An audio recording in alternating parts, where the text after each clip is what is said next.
Chapter 22, Oh One Flowing Blood. The Song army faced the same hardship their enemy had faced during countless assaults on the great fortress in the past. There were no ramparts on the eastern side of the chasm. But the chasm itself remained, crossing it under the barrage of enemy arrows, and launching an attack from the shaky bridges was a task that would thrust any strategist into despair, and Sation was no different from Nephi's in that regard. That was the purpose the tide of the Ashen Dead had served. While the Sword Army was distracted by repelling their ghastly attack, the garrison of the Greater Crossing stronghold had time to brave the chasm. The besieging army had used war engines to shoot mighty steel cables over the abyssal gorge, which then served as supports to build hanging bridges. As time went on, the sappers improved and iterated upon both the war engines and the structure of the bridges, making them easier to raise and harder to bring down. The assault started when the cables shot over the chasm and ended when all bridges were destroyed. The Song army, however, did not possess the war engines, and neither did they have a storied contingent of seasoned, crafty sappers to build them. They cut themselves from the other side of the chasm the moment they destroyed the original bridge that had connected Collarbone Plain to the Breastbone Reach in the past. That did not stop them today, though. While the Pilgrims and the Sword Army clashed, the Ashworms continued to crawl up the slopes of the chasm. Now that their bodies had already served their purpose and delivered the hidden army of puppets to the surface, they were free to move. The abominable creatures tangled with each other, fusing body to body with the help of their circular suckers. The seething mass of ashen flesh reached across the dark abyss, while more worms crawled across its surface to extend it further. There was one slithering tendril of ash worms rising from the eastern slope of the chasm and stretching west, and another rising from the western slope of the chasm, right below the gates of the great fortress, and stretching east. The two met above the darkness of the chasm and merged together. Just then, the towering gates of the Greater Crossing stronghold opened. Human soldiers poured from inside, followed by the thralls of Beastmaster. The nightmare creatures were used as beasts of burden, hauling fragments of the dismantled wall behind them. The soldiers were military engineers. While the Song army did not have as many sappers, it did have some, even if they were not as skilled and ingenious as their counterparts in the enemy camp. The sappers laid the lumber that had once comprised the proud walls of the impregnable fortress atop the mass of ash worm puppets, swiftly turning it into the deck of a great bridge. Then, columns of soldiers stepped onto the bloody wood, marching across the bridge like a river. By the time the Sword Army managed to push the Pilgrims back, the garrison of the great fortress had already stepped on the surface of the Breastbone Reach, securing a foothold and spreading to form a wedge-shaped attack formation. The 7th Royal Legion was at the tip of the wedge, and Saint Sation, the lost princess of song, personally stood in front of her warriors, clad in enchanted armor of blood-red silk and crimson scales. Her gray skin seemed to shine in the radiant light of the veiled sky. Throwing a look at the dark mass of the Pilgrims and the enemy army hidden behind it, she raised a hand and made a fist. Then, without wasting any time, Sation waved her soldiers forward. Her voice rolled across the bone plain, followed by the reverberating howl of the war horns. Warriors of song, attack! For the Queen! The Song army rushed forward. The Pilgrims formed the first wave, the thralls of Beastmaster formed the second. Human warriors were the third. Standing far above the battlefield, Sunny gritted his teeth. If he considered the situation coldly, there was nothing to worry about. Even if the Sword Army lost this battle, it would not hurt the plan at all. If anything, it would empower the Queen's position, making her inevitable clash against the King more equal.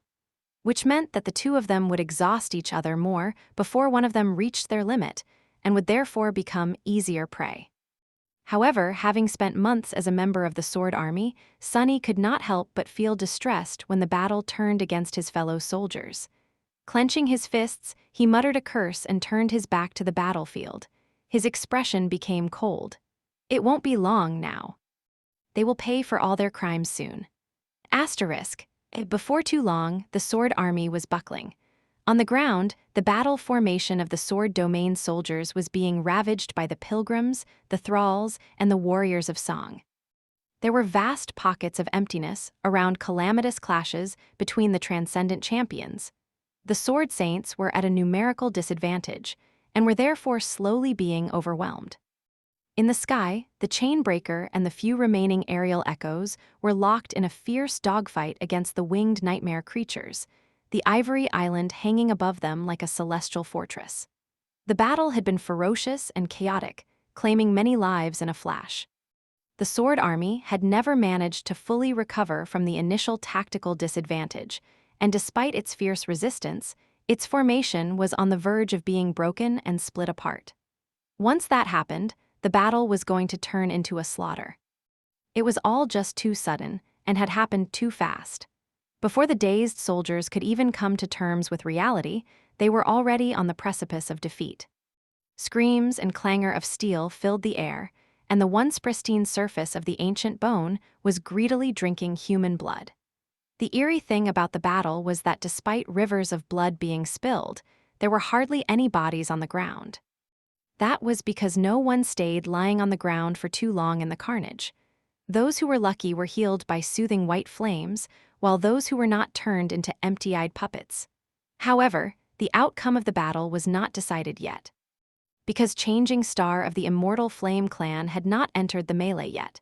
When she finally did, however, two figures barred her path.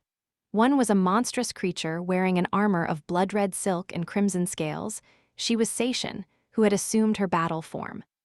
The other was an exquisitely beautiful young woman with a delicate build and pale blonde hair.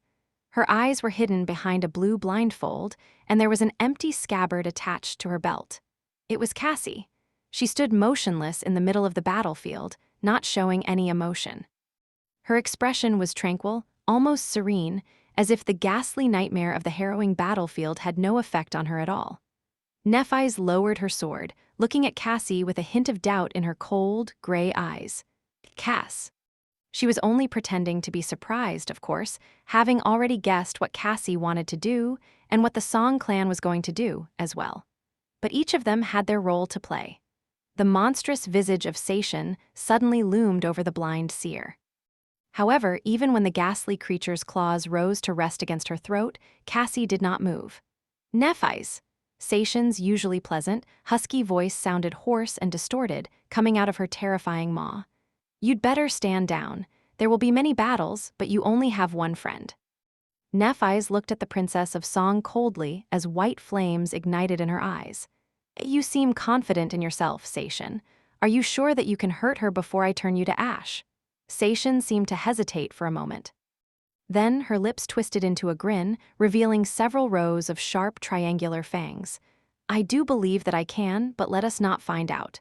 With that, she lowered her hand, leaving several shallow cuts on Cassie's slender neck.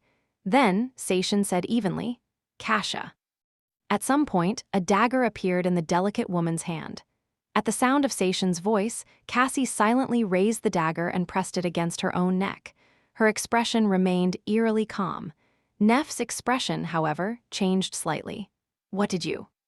Before she could finish the sentence, Cassie pressed the blade deeper, and a thin stream of blood escaped from beneath it. Stop! naviSgate took a step forward, then froze, greeting her teeth. Her voice sounded even, but there was a note of wariness in it. Stop. Seishin studied her somberly for a little while. I think it is you who should stop. Look around, this battle is already lost anyway. You will gain nothing if you continue to fight. On the contrary, you will lose something precious. Answering to her aspect, the blood flowed faster from the cut on Cassie's neck. naviSgate regarded Seishin silently for a while, her blazing eyes betraying a feeling of dark contempt. Second passed after second, with more blood spilling on the ancient bone. Eventually, she gritted her teeth and shouted, Retreat! Chapter 22:02. One way or another, the bloody battle had come to an end. It was a strange ordeal. No one had expected the queen to attack, but she had. From that point forward, the Song army had no way back. Having abandoned their stronghold and given up on retreating to the heavily fortified main camp, the warriors of Song were as good as committed to one final, decisive battle. So, what they needed to do before that was weaken the enemy as much as they could. Simply routing the besieging army was not enough. since the surviving soldiers of the Sword Domain would be able to regroup with the forces led by the king and return to the battlefield days later. No, what Kai Song needed was a slaughter. A thorough culling that would deeply wound the entire Sword army, cutting its overall strength by almost a half, while simultaneously making the ranks of her dead legion swell. That would have been the soundest strategic solution, at least. And yet, there was no slaughter. The defeated forces of the Sword Domain were allowed to retreat, having suffered severe casualties, but mostly intact. The reason why the queen had spared them was simple. It was Nephi's changing star of the immortal Flame clan. There was no saint among the transcendent champions of the Song army who could defeat her in battle. Even if they joined forces, the outcome was unclear, especially considering that there were other sword saints supporting her. The only way to defeat Changing Star was for the queen to kill her personally, which she very well could do now that the final confrontation was drawing near. However, if Kai Song did enter the battlefield personally to kill Nephi's and destroy the greater contingent of the Sword army, then Anvil of Valor would without a doubt do the same, wiping out Song forces at the Lesser Crossing personally. Countless awakened soldiers would die, and plenty of saints would die as well. The king would lose his adopted daughter, while the queen would lose 3 of hers. At the end, both sides would come out of the conflict bloodied and weakened, having gained no decisive advantage. Granted, Kai Song stood to gain much more from the ghastly exchange than Anvil. That was because she would not just be killing Changing Star, but also conquering her citadel, the Ivory Island, a great boon that could vastly improve her position in Godgrave. So, the cold logic of war still dictated that blood had to be spilled. But perhaps because the queen cared about her daughters more than the king did, she stayed her hand. The gruesome battle had come to an abrupt end without a sovereign unleashing their power, and the battered forces of the Sword army were allowed to retreat. The Ivory Island drifted away, overseeing the retreating soldiers. Most of them had survived, but too many had not. The Song army watched in grim silence. Somewhere far away, in the hollows, the news of the sudden attack had already reached the ears of the King of Swords. After that, the very last act of the profane War of Godgrave began to play out. The initiative was on the side of the Song army, so they had the right to choose the final battlefield. Surprisingly enough, Kai Song did not lead her warriors south, but instead marched further east across the Breastbone Reach, deeper into the territory controlled by Anvil. Eventually, her forces reached the northern edge of the dead god's sternum, a point almost directly opposite the great precipice far south, where the nameless temple stood. Letter 16b1 ing letter 183 letter 162 epsilons. Out there, with an abyssal drop to the distant mountain chain of the titanic skeleton's spine behind them, the warriors of Song made camp and started preparing for battle. They could not have chosen a more eerie battlefield. Here, the outskirts of the Hollow Mountains were extremely close, and the dark mountains themselves rose from the ground like a jagged black wall in the distance. Cold winds were blowing from the misty slopes, colliding with the heated air of Godgrave and giving birth to furious tornadoes from time to time. Most disturbingly of all, the colossal skull of the dead god loomed above the northern edge of the Breastbone Reach, its inconceivable scale dwarfing the entire world despite the distance. The neck and the head of the titanic skeleton rested on the slopes of the Hollow Mountains, as if on a pillow, so it almost seemed as if the skull was staring directly at the battlefield from high above. The unfathomably large, gaping holes of its eyes were full of impenetrable darkness, and its jaw was opened slightly, as if struggling to let out a harrowing groan, or twist into a terrifying grin. The dead god watched the mortals prepare to fight their last battle in silence, cold mists flowing across the white bone. Since Kai Song had extended Anvil an invitation, he had no choice but to accept. Going after the main camp of the Song army and the Collarbone Citadel was also an option, but that would leave his own army camp vulnerable. So he pulled the forces that had been supposed to attack the Lesser Crossing from the rear out of the hollows, gathered the second siege contingent of the Sword army, and marched north. The defenders of the Lesser Crossing were left in a perplexing situation. The force that had been laying siege to their stronghold retreated, leaving them with nothing to do. At the same time, they could neither march across the breastbone reach, since the king's army was in the way, nor return to the collarbone plain and march east, since there was not enough time. Therefore, they could not rejoin the queen before the final battle. So, instead, the lesser contingent of the Song army crossed from the first rib to the breastbone reach and marched south, aiming to conquer the nameless temple. It remained to be seen if they would reach it before the two armies clashed, however. The king seemed to believe that they would not. At some point, the marching army under his command absorbed the retreating remains of the greater contingent and proceeded to the final battlefield. Sunny and Nephis were busy with their own preparations for the last battle, of course. Nephis led the retreating soldiers, while the Lord of Shadows had followed the king from vanishing Lake North. They were reunited when the two forces met and merged, maintaining a polite distance between each other under the prying eye of the king. Granted, the situation among those in command of the Sword Army was a bit awkward. Saint Jest, the king's confidant, had secretly gotten into hot water for killing Song of the Fallen, Changing Star's right hand. Worse still, as it turned out, she was not really dead. Instead, she was perfectly alive, and had been somehow captured by the queen on top of that, which played a large role in the defeat of the siege forces at the Greater Crossing. For most of the high-ranking members of the Sword Army, it was entirely unclear what exactly had transpired, and how Saint Cassia ended up becoming a hostage of the queen.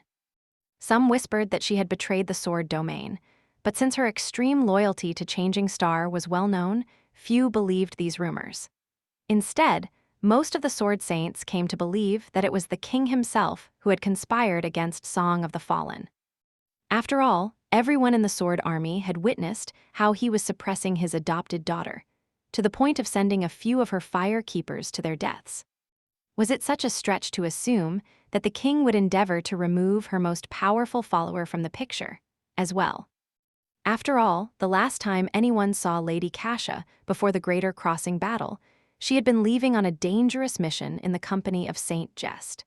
And everyone who needed to know knew what kinds of tasks Jest performed for the king. So, the mood among the champions of the Sword Army was somber and heavy. Anvil did nothing to remove their doubts, treating the situation with his usual cold indifference. And while all of that was happening, one of Sunny's incarnations had traveled south, reaching the nameless temple at the same time as the retreating forces of the Sword Army met the contingent led by the king. On the surface, he was acting under orders, aiming to defend the citadel from a possible conquest party of Song champions. In reality, of course, Sunny had an entirely different goal. Entering the dark hole of his citadel, he looked around and let out a sigh. It's really happening. My, oh my. A dark smile twisted his lips under the mask, far north, under the terrifying gaze of the dead god. The Sword Army reached the northern edge of the breastbone reach, spreading slowly to cut any possible path of retreat for the soldiers of Song. The two armies camped in full view of each other, with only a vast plain of white bones separating them. Soon enough, the white bone was going to be painted red. The future of humanity was going to be decided on that bloody field, one way or another. Chapter 22:03, Final Stage. Sunny was looking ahead from two entirely different perspectives. He was Master Sunless, standing on the emerald grass of the Ivory Island. He was also the Lord of Shadows, standing on the surface of the ancient bone in the middle of the sprawling mass of the camped army. The hollow mountains, a familiarly chilling sight, were rising like a colossal dark wall in the distance, with white mist shrouding the jagged black peaks. And there, between his somber incarnations and the misty slopes, a titanic skull loomed above the world, looking down at the insignificant struggles of the mortal warriors with an indifferent, eerie grin. Each of its empty eye sockets was large enough to encompass a vast city filled with nothing but impenetrable darkness. Both of Sunny's incarnations shivered. It's strange, really. Considering the nature of Godgrave, he would have expected the skull to bloom with an ocean of scarlet growth, the abominable jungle spilling from its eyes like tears of blood. But even the jungle seemed wary of the dead god's skull, staying as far away from it as possible.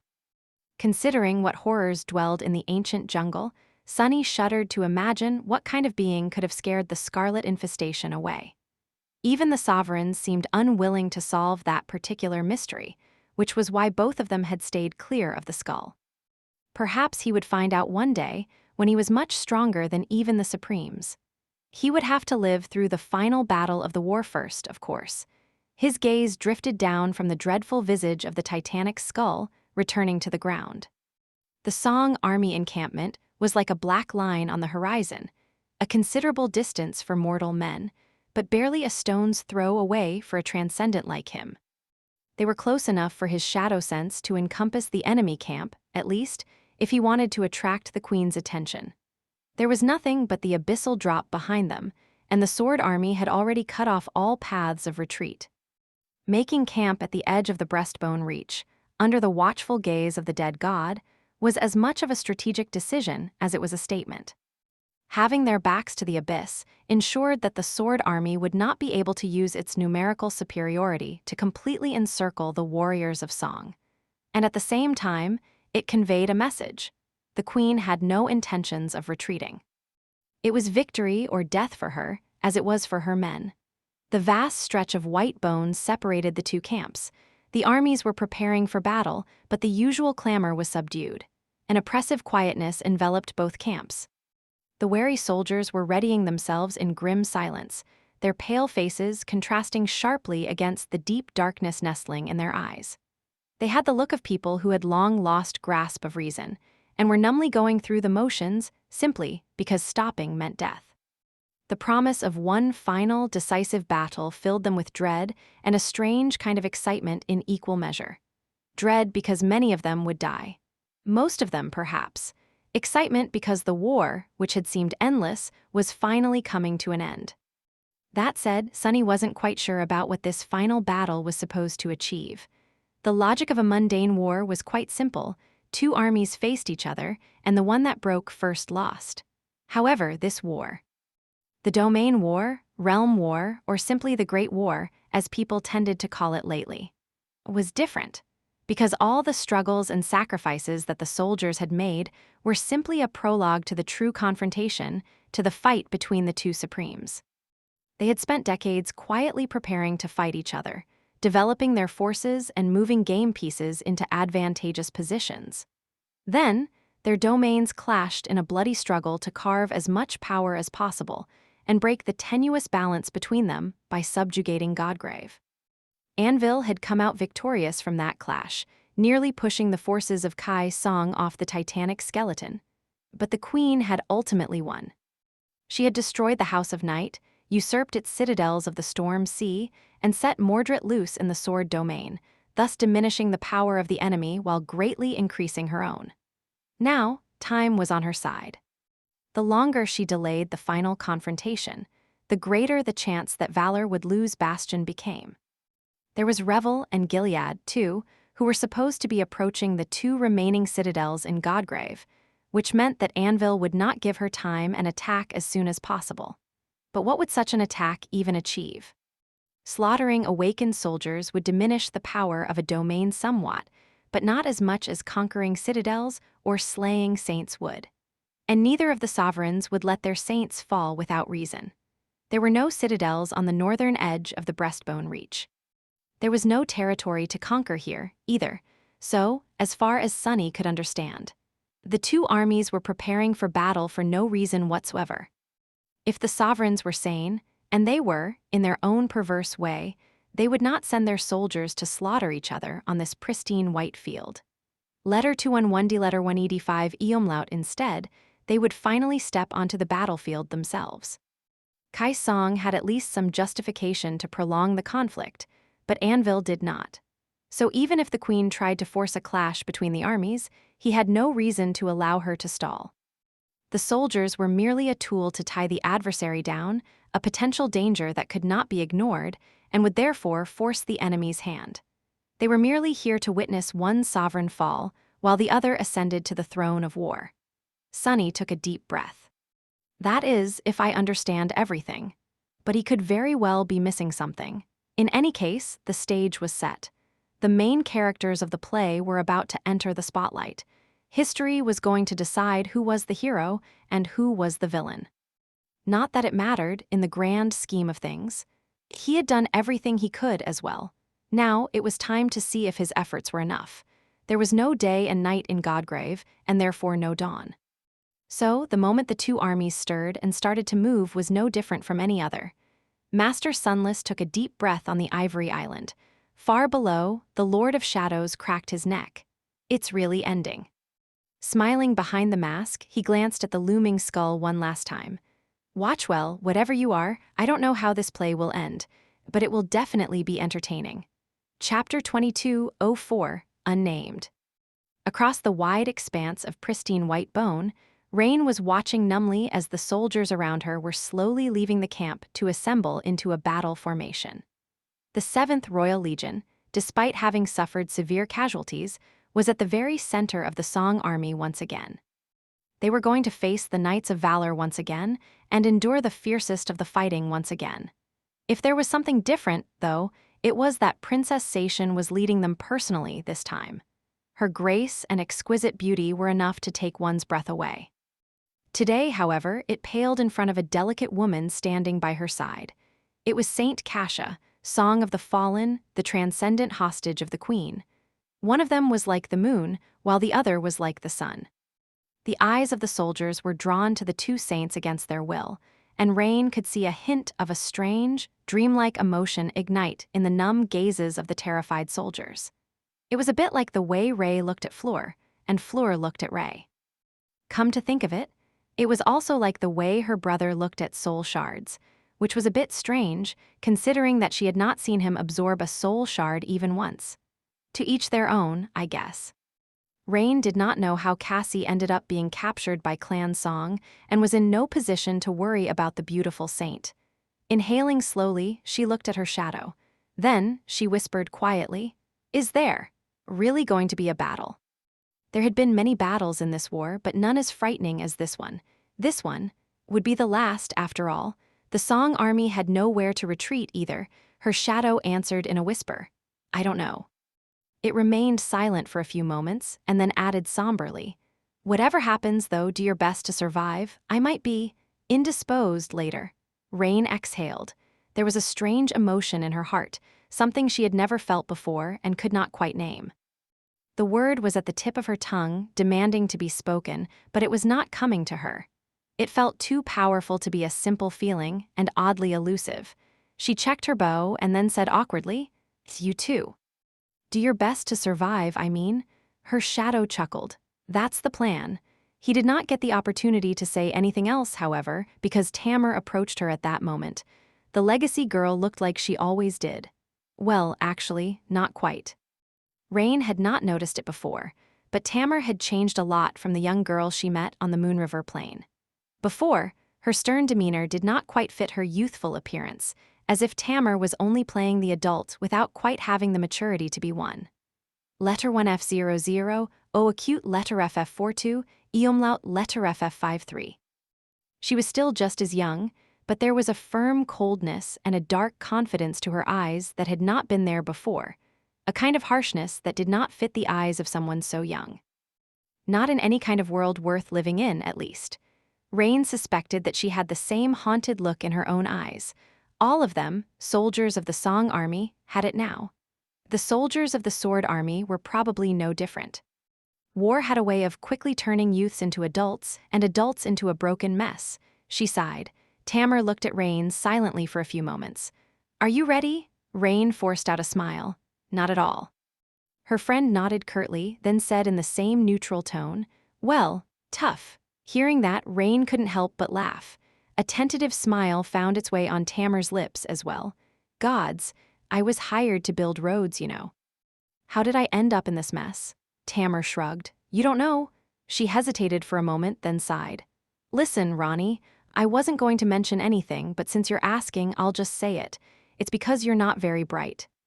"No, really, every decision you make is unwise." Actually, unwise is not quite enough to describe it. Ill-advised, monumentally stupid? Yeah, that's better. It is a bit shocking, honestly, the consistency with which you manage to make the worst possible choice in each and every damn situation. Rain grinned. Considering how much the usually taciturn Tamar was talking, she seemed nervous too. Her logic was quite sound, though. Rain sighed and shook her head, then asked in a slightly amused tone, "You do know that Ronnie is not my real name, right?" It was just something that entered her mind out of the blue. It was a bit funny that none of her friends even knew what her name was. They could even die without ever finding out. That would be a bit sad. Tamar stopped talking and blinked, staring at her in confusion. A few moments later, she asked slowly, "It isn't?" Rain shook her head. "Nope." Her friend seemed genuinely startled. She remained silent for a while, then raised an eyebrow. "What is your real name, then?" Rain coughed, suddenly feeling embarrassed. Well, it's Rain, actually." Tamar stared at her for a while, then sighed and palmed her face. "So you just moved 2 letters around? Ah, what can I even say? Case in point." Rain gave her a look of indignation. "Hey, it's not easy to come up with a fake name on the spot, you know? You try it." The young legacy shook her head. "I don't see why I ever would." They looked at each other, smiling. Their smiles were pale and fragile, though. All around them, the Song army was slowly moving, assembling into a battle formation. Across the wide divide of the pristine white plain, the Sword army was doing the same. However, before 2 armies met under the radiant sky of Godgrave, 3 different battles were coming to an end somewhere else, far away, but promising to change the outcome of the war despite the distance. Chapter 22:05 Run to Failure. A shattered moon shone upon a shattered castle. The castle had always been a ruin, but now it was reduced to rubble. The rubble used to be surrounded by a deep lake, but now the lake was gone. Its bottom had been revealed in all its mystery and horror. Indifferent to what lay at the bottom of the lake, Morgan of Valor hunched over an alloy pan and looked into the fire numbly. There was a gentle gust of wind, and Nightingale landed nearby, greeting her and the other saints. Then, a stronger gale crashed into the remains of a crumbling wall that protected the fire, and a small pebble fell from it down toward the pan. Morgan did not move, allowing the pebble to fall into the pan. A few moments later, she sighed heavily. "I'm sick of it." How many times had it been already? The day repeated itself endlessly. Each time, she gathered her saints and faced her brother in battle. Each time, they lost miserably and died.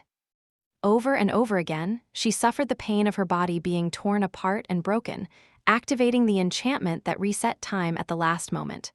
Rinse and repeat. It had been somewhat exciting at first. Morgan did not enjoy losing, but she loved battle. So this closed loop of endless warfare was like a playground for her, a lethal and vicious playground, but a fascinating one nonetheless. Her brother, too, was a perfect enemy. He was strong, cunning, ruthless, and hateful, a worthy adversary for her own insidious mind at last. Even better, he somehow retained the memories of all their previous battles, so the strategies he employed against her were both varied and increasingly diabolical. But the novelty had quickly grown old. Nobody was fond of hitting their head against a wall, after all. And Mordred was indeed a wall, an unbreakable barrier that she could not overcome, no matter how earnestly she tried. The power disparity was too vast. The resource distribution was too uneven.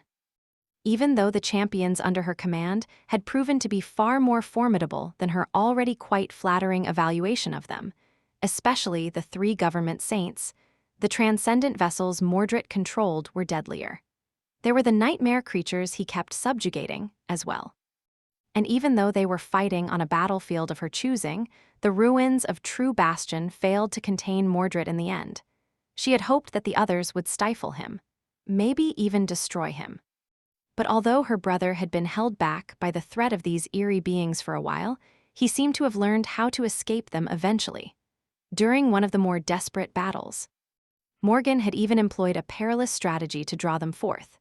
Using her transcendent form, she fashioned her body into a flat plane of polished steel that towered above the ruins like a replica of the Great Mirror, reflecting the shattered moon and the broken castle back upon the world. The swarm of the others she had unleashed was a terror to behold, and resulted in some of the most harrowing deaths she witnessed even after months spent in the endless loop of hopeless battles. And yet, her brother had survived their onslaught for far longer than she had. Looking back, That was the breaking point when this endless death loop had gone from tiresome to tedious. And over many lost battles after that, Morgan had slowly grown numb. There was a difference between being defeated and surrendering to defeat. And while she was neither ready to nor capable of surrendering, it was getting hard to remember what she was fighting for to begin with. Desire. Morgan often thought back to what her brother had told her during the Battle of the Black Skull. He had said that his desire to kill her was stronger than her desire to kill him, and that was why he was stronger. Back then, she had dismissed his words as mockery, and an indication of the difference in their technique, perhaps. Her brother was perfectly willing to sacrifice his body to achieve victory. He had plenty of those to spare, after all. But Morgan was held back by the deeply human need to keep herself away from harm, which gave him a profound tactical advantage in a sword fight. Arsadilla, letter 1D00, small cap N letter 20F, E circumflex letter 219. But now, she was starting to suspect that there was a deeper meaning to what her brother had said. Resolve, determination, conviction, those weren't simply empty words, not to powerful beings like them. All these passions were born of desire and fueled by it. Desire was the source of all virtues as well as of all sins. Mordred was driven by his ardent desire to avenge himself on his family, and while his wicked passion was as twisted as he was himself. What did Morgan have to offer in turn? The desire to win, to prove herself worthy, to earn the approval of their father. Or, if not, then to at least save herself the biting shame of disappointing him. All those were too abstract, too empty. They had not seemed like that before, but they did now. More than that, these wishes had been forced upon her by others instead of coming from within her own soul. These small and meddlesome desires were only worthy of a princess who had been raised to be a tool. They were not fit to be called a passion. Morgan was not really passionate about anything except maybe the pure art of war and combat itself, but that was not enough. Her heart was not really in the battle, at least not to the degree this battle demanded, and therefore she could not win. Luckily, she did not need to win, she just needed to hold out. Out there in Godgrave, the final battle was swiftly approaching. A few more loops, and she would have accomplished her goal without even managing to defeat her brother. How ironic was that? Even knowing that the end was near, though, Morgan could not get herself to feel any excitement. She was tired, and all of it just all seemed senseless. Damn, the stew is ruined. Wincing, Morgan extended a hand and fished the pebble out of the pan. Dropping it to the ground, she looked at the stew without much appetite. Dinner is ready. Her voice was subdued. Nightingale gave her a strange look. She had developed a bit of tolerance to his looks by now, but still. The man was obnoxiously handsome even when he felt unsure. It used to make her want to tease him more. He was probably considering if she had been replaced by one of the others now, full of trepidation. Well, maybe not. The government saints had changed in the last few loops. It was barely noticeable, but Morgan had spent too many repeating days in their company to miss the subtle difference. Maybe they were the ones replaced by the others. She smiled slightly. No, of course not. There was a much simpler answer to their changed attitudes. Even without her telling them, they somehow knew about the loop. Chapter 22:06. Her pride Morgan was almost certain that Soul Reaper, raised by wolves, and Nightingale had become aware of the loop. They did not seem quite capable of retaining their memories, at least not yet, but something, or someone, was informing them of what was going on at the start of each new day. The signs were subtle, but indisputable. Their reactions had changed subtly, and the words they spoke did not always match what they had usually said before. There was also that one time when raised by wolves had disappeared somewhere for almost an hour, then returned with a deep sense of discomfort hiding in the depths of her hazel eyes. Morgan noted all these changes, but stayed silent about them. It was not that difficult for someone locked in this loop to become aware of it. After all, it was merely a bubble of repeating time, vast enough to encompass the ruins of True Bastion and the surrounding lands, but relatively small in the grand scheme of things. Time continued to flow outside of the bubble, and the world continued to spin. If the dream realm even spun around an orbit, of course. Morgan was familiar with events that had taken place inside the tomb of Ariel. not the least of all because of the strangely detailed exploration report published by an anonymous author, whom Clan Valor had failed to find despite great efforts. The hourglass enchantment functioned similarly to the great river created by the demon of dread, but on a much smaller scale. In any case, while communicating with the outside world was difficult, it was not impossible. Morgan herself was receiving news of how the war proceeded in Godgrave from time to time. Her brother probably had a vessel or two hidden somewhere outside the bubble, without a doubt. That was most likely how he was able to retain the memories of their previous battles, even. So, the government saints could have very well received a communication from the outside world themselves, either a repeating one that informed them of the situation every day, or simply something that stayed with them as they returned to the past. In fact, it was not even necessary for the information to come from the outside. Mordred himself could have contacted them, striking some kind of deal. Morgan smiled faintly. Was that it? Was she going to be betrayed? Had he already infected her subordinates, not by consuming their souls, but simply by convincing them with sweet words? Betrayal was always a possibility. Every person had a key. Some could be bought, some could be coerced. Some could be deceived, while some only needed to be given an opportunity to stab others in the back. Morgan had been on both sides of this equation enough times to know that trusting anyone fully was a foolish sentiment. That said, she could not quite imagine Soul Reaper or Raised by Wolves striking a deal with Mordred after fighting side by side with the surviving saints of the House of Night for so long.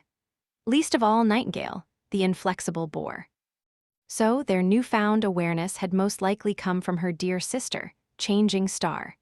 They had been members of her cohort once, after all, and although life led them to different paths, a connection like that was not easily broken by political affiliation. So, what was Nephi's scheming? Suddenly, betrayal seemed even more inevitable. Morgan chuckled and looked at Nightingale with an amused smile. No, I am not one of the others. Come eat, everyone. The food is getting cold. Betrayal or not, she did not really care. So, Morgan pretended to be oblivious to their tense gazes and took the pan off the fire, ready to scoop the stew into the bowls. They ate their food like they always did. And then, they prepared for battle like they always did. And then, the moonlit ruins became a hellscape where monsters and demigods tore each other apart in a mad feast of destruction and blood, like they always did. The gargantuan forms of Typhoon and Knossos moved across the shallow lake. Streams of starlight rained from the night sky, devastating the land. The titanic form of a steel goddess plummeted from the slopes of the mountain and landed in the drowned city below, making the world quake. A cold mist was spreading from within the ruins, and the haunting song of a night dragon permeated the dark sky. Raising her sword, Morgan struggled with an overwhelming sense of déjà vu. Why was she persisting? Surely, this senseless, never-ending slaughter was too much for a sane person to endure. Her desire to win was nothing more than a malignant sense of obligation. Her desire to prove herself to others had turned to ash a long time ago, after she learned that those who would deem her unworthy were themselves not worthy of casting judgment on her. Prescription, alpha betas her desire to earn the approval of her father. To not become a disappointment in his cold, uncaring eyes, had lost all meaning as well at some point. Why was that? As Mordred's vessels were destroyed one after another, and her saints fell one after another, their blood painting the ruins red, Morgan took a deep breath. Was it because she had become disappointed in him as well? Probably, yes. Not that he would care. So why was she fighting? A dark grin twisted Morgan's lips. Well, was it not simply because she liked it? Her desire to win might not have been as powerful as her brother's overwhelming, hate-fueled passion. But she had her pride as well. She hated to lose. And that was reason enough for her to persist and fight for these ruins until the sky itself broke apart, and the pieces of the shattered moon fell down like a rain of fire. Simply because she was too stubborn to give up and knew how to appreciate a good battle, a good war. Yeah, I like it, it's nice. Morgan was going to stop her brother, not for anyone else, but solely for herself. Pale moonlight reflected from the blade of her sword as Morgan jumped from the ruined wall to face Mordred. Like she always did. Chapter 22:07. Limit of loyalty, their battle was just as furious as always, but it felt a little different. Because Morgan was tired, and because she was enjoying herself a little bit more. She was strong, she was fearsome. Her aspect was brimming with dire power, one that was sharp enough to cut down anything and anyone who stood in her way, or so she had thought before. Over the past months, though, Morgan's edge had become a little dull. Any sword would lose its sharpness if someone kept hammering it against a hard surface, after all. And her brother's vile presence was much too difficult to cut. Still, Morgan met him once again and fought him once again. By now, they knew the depths of each other's lethality all too well. She was a tide of living metal that drowned and shredded everything it touched. He was an insidious fiend who used stolen bodies and overwhelming force to exhaust and strangle his enemies, leaving them no chance to survive. The ruins shuddered and turned to dust as Morgan battled Mordred and his transcendent vessels.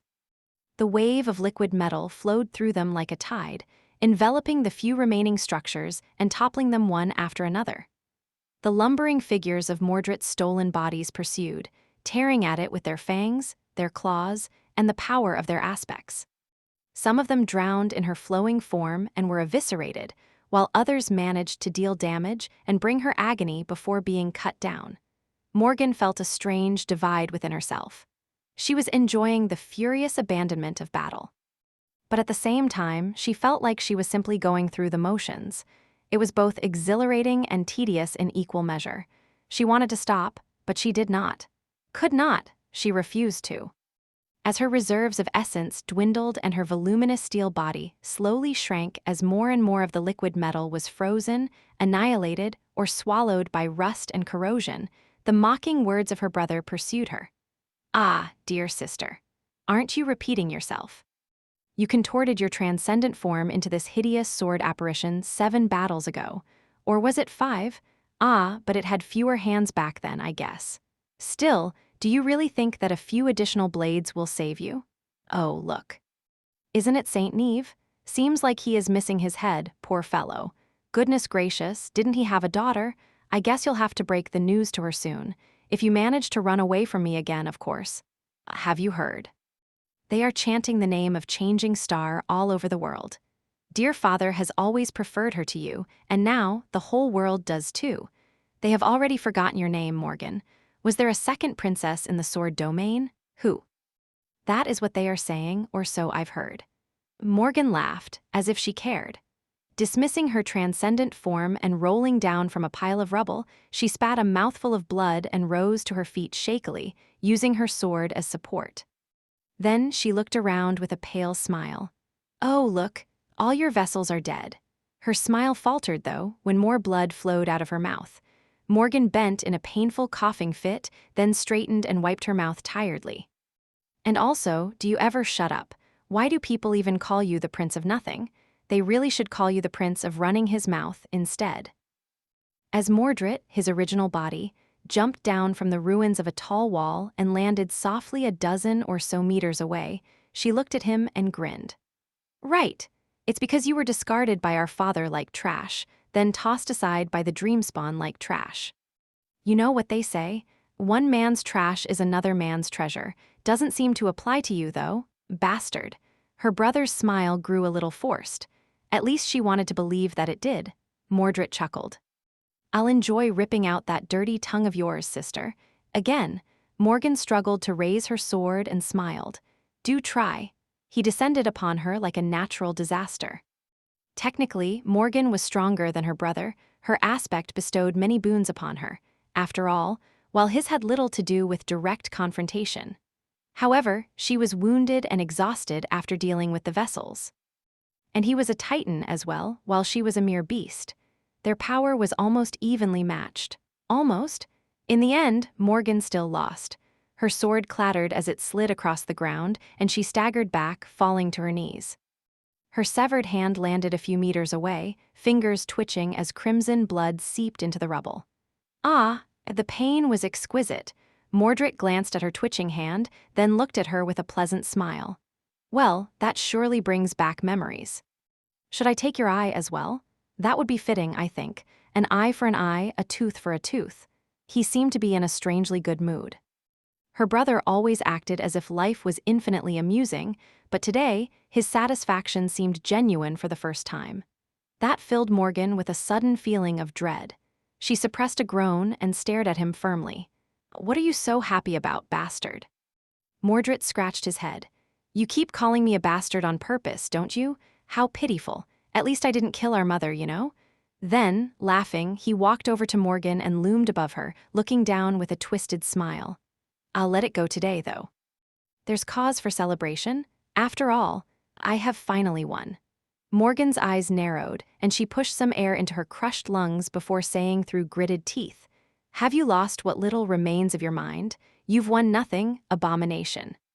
I might have lost again, but we will just continue to repeat this battle over and over and over again. Until you are defeated. I have plenty of patience, believe me. I am willing to fight you until the world ends, if need be." Mordred stared at her for a while, then threw his head back and laughed. "I have no doubt, my stubborn sister. Ah, but you don't really need to defeat me, do you? You just need to keep losing until our father clashes with Kai Song in battle."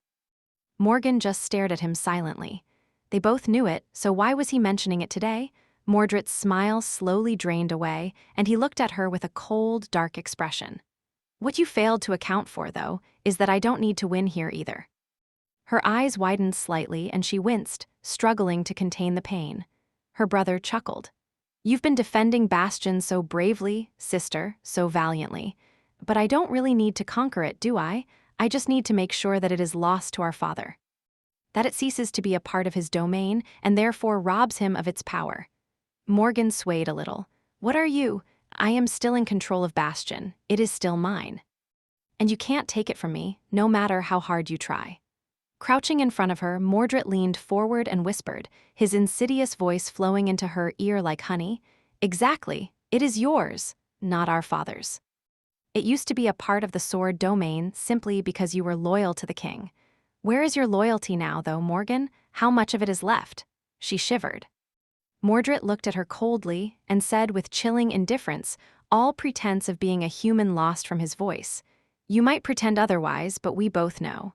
None of it is left now. I helped you get rid of it. In these godforsaken ruins, I drained you of every drop of faith you had left in our father, and now you are lost to him. He has lost you, and therefore—" Her brother stood up and looked down with a dark and triumphant expression. "He has lost Bastion as well. My mission is complete." Taking a step back, he looked up at the shattered moon and exploded with laughter. "Ah, it would have been so nice, so lovely to wrench control of this damned castle from your hands, but this is even sweeter, I think." Morgan stared at him in stunned horror, numbly searching her soul for any lingering attachment to their father. To his kingdom, to his great domain. But just like her brother had said, she could not find anything. No. "Wait." Stopping his laughter, Mordred lowered his head and looked at her darkly, his lips twisted into a faint smile. "Time to die, sister." Morgan stared back at him. She lingered for a moment and then said weakly, "Go to hell." With that, she activated the hourglass enchantment. The tide of time was turned back once more. But even so, nothing could change the outcome of their battle this time. Chapter 22:08, Will of the People. The femur of the dead deity turned from a great inclined plane into a labyrinth of vast, deep canyons near its southern edge. The end of Godgrave. That was because both legs of the titanic skeleton had been shattered by a harrowing blow once, thousands of years ago.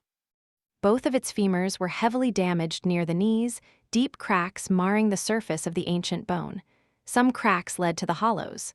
Some were even deeper, going all the way to the sea of ash far below. The knee joints themselves were out of sight, buried in the ash. Since nobody knew how deep the sea of ash was, it was impossible to tell if the dead god's tibias and fibulas were hidden under the endless gray carpet, or if something had severed them completely in the distant past. The citadel Gilead had been ordered to conquer was situated at the very last bone plateau, standing on the shore of the Sea of Ash. The journey to the end of Godgrave had been harrowing. The battle for the citadel, located so close to the endless expanse of ash, promised to be more harrowing still. "Are you sure that we can even take it?" The voice sounded tired. Gilead kept his gaze aimed across the last canyon, then turned slowly to look at his last companion. The two of them were all that remained of the expedition. His lustrous armor had long been destroyed, and his skin had turned the color of bronze under the merciless radiance of the overcast. Even his tunic had been bleached by the light, losing all color. The woman's parasol was in the same sorry state. The beautiful patterns that used to cover its surface were now faint and feeble, barely noticeable in the bright light. It was a miracle that the flimsy thing had survived at all. Looking at the woman, Gilead suddenly found the situation comical. So many brave warriors had died. Skilled awakened, fearsome masters, even a powerful saint. And yet, this mundane luxury item the woman had brought with herself on a whim was in one piece. He sighed deeply. Gilead's blue eyes were vivid and feverish, but the woman's green eyes were dim and calm. After endless days of horror and suffering, they had finally reached their destination. Now, there were only these few last obstacles left for them to overcome. The last canyon, the last plateau, and the citadel itself. He remembered that she had asked him a question and nodded belatedly. We must take it, and therefore we will. The lower part of the woman's face was hidden behind a scarf, but he could tell by her eyes that she smiled. She had not smiled in a while, so that was probably a good sign. It's just the two of us now, two saints against whatever profane horror guards that citadel. I'd say the odds are not in our favor. Gilead pursed his lips, then shook his head grimly. We've made it so far, so we'll take it. The woman studied him for a while, then leaned back and laughed. Then, she folded her parasol and looked at him coldly. Confused, Gilead turned to the canyon. Let's rest here. I will carry you to the other side once we have recovered our essence. No. He paused, unsure if he had heard her right. Looking back, he frowned. No, the woman was smiling. Yes, no. She leaned on her parasol and spoke, her voice remaining calm. I was going to tell you a while back. On the day we lost half of the remaining soldiers and you refused to turn back. But then I decided to wait a bit, to crush your spirit better. RQ FF4FS Gilead blinked, staring at her in confusion. What do you mean? The citadel? The woman chuckled. I refuse. Noticing his incomprehension, she shook her head. Everyone is dead, but I am alive. I am alive because you've kept me alive, and you've kept me alive because you need a homeless saint to claim the citadel. But I won't. I refuse. Honestly, I'd rather dive into the sea of ash head first. Oh, and you go to hell, summer night. There is a special place there prepared for people like you, I'm sure. She laughed again, sounding more than a little unhinged to his ears. Had she been harboring these thoughts quietly all this time? Her green eyes came alive again, growing as bright as they had been once. Before they left on this cursed expedition. There, I spoke my piece. Now I'm leaving. Gilead frowned, stumped. He was too tired, too hurt, and too spent to comprehend the strange situation. His thoughts were moving slowly. What was she saying? No, he understood what she was saying. But words weren't magical spells that bent reality to one's wishes. What did she expect would happen because of her outburst? We have our orders. The woman raised an eyebrow, her green eyes full of mirth. So what? You might be hellbent on staying loyal to the king, but I am not. In fact, I'm sick of him and his orders. I was already sick before being sent on this futile expedition, and now, after witnessing all our soldiers die senseless deaths, I don't even care to pretend that I'm not. Gilead raised a hand and rubbed his face tiredly. The deaths of the soldiers weighed heavily on his soul as well. He was sick and tired as well, but he just could not understand. She was a saint, a transcendent champion of the sword domain, the best there was. Sure, not all saints were retainers of the great clan valor like he was, and even among the knights, not everyone took their oaths as seriously as he did. Some people were guided by greed and self-interest. Most people were simply lost. But most saints still had enough composure to keep their wits about them. What was she hoping to achieve? Were there others like her among the transcendent champions of the sword domain, ready to abandon reason? You refuse? You can't refuse. The woman seemed to grin. Can I? What are you going to do to stop me, Summer Night? I admit, you are far stronger than me. You can kill me. You can overpower me. You can even drag me to the citadel against my will. But even if you do, you can't force me to claim it. You can't do anything. Gilead just stared at her blankly. Then, a hint of exasperated anger ignited in his piercing blue eyes. And then what? What happens after you flee to the waking world? Do you think that the king will just let you be, or are you planning to fight him as well? It's useless. The woman stared at him for a while, then sighed and opened her parasol. Hiding in its shade, she shook her head. Is it useless, though? Gilead laughed. You don't know anything, you haven't seen anything. If you think that you can fight a sovereign, if any of us or even all of us can, then you are delusional. It is nothing but an exercise in futility. The woman smiled again. I think not. He stared at her somberly and she shook her head again. I think that you are misunderstanding something very important, Summer Night. You are right, I can't fight the king. It's hopeless. If I do, he'll kill me. But what happens after he kills me? Do you think that I'll be the last one to defy him? Is he going to kill everyone who disobeys his orders? The woman scoffed. We mere mortals are powerless in front of a sovereign because a sovereign is like a god. His will is the divine will.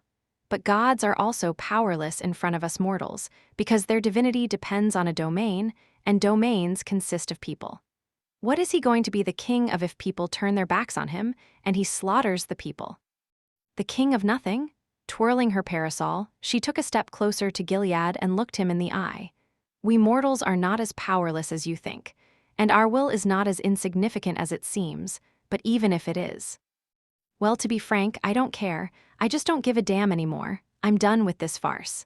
As Gilead stared at her, struggling to find words to retort, the woman gave him a look of pity. Oh, and also, for spell's sake. You swore a knightly oath of fealty to the great clan Valor, did you not? Well, the great clan Valor consists of many people. Find a less rotten one to be loyal to, you fool. By the dead gods, even Changing Star is an heir of valor these days. With that, the woman disappeared into thin air, having pulled on her tether to return to the waking world. The vivid green radiance of her eyes faded, leaving only shades of white and gray in the world. Left alone, Sir Gilead, the Summer Night, tiredly lowered himself to the ground. He had done all he could. More than he could, even, but despite that, his mission had ended in failure. Chapter 2209, Dark Waters, She's Coming Back. The dark water boiled as the gargantuan horror rose from below. Its translucent carapace glistened like obsidian in the bright light of the luminous memories, and the battered ships scattered, pushed aside by the turbulent waves. The creature was too large to discern its full shape. The people struggling to stay on the splintered decks could only catch glimpses of its harrowing visage. The enormous black eyes, the jagged line of a dreadful mandible, the forest of titanic limbs, the flexible antennae that reached almost a kilometer into the air. However, the ghastly depth dweller was not what made the people weary.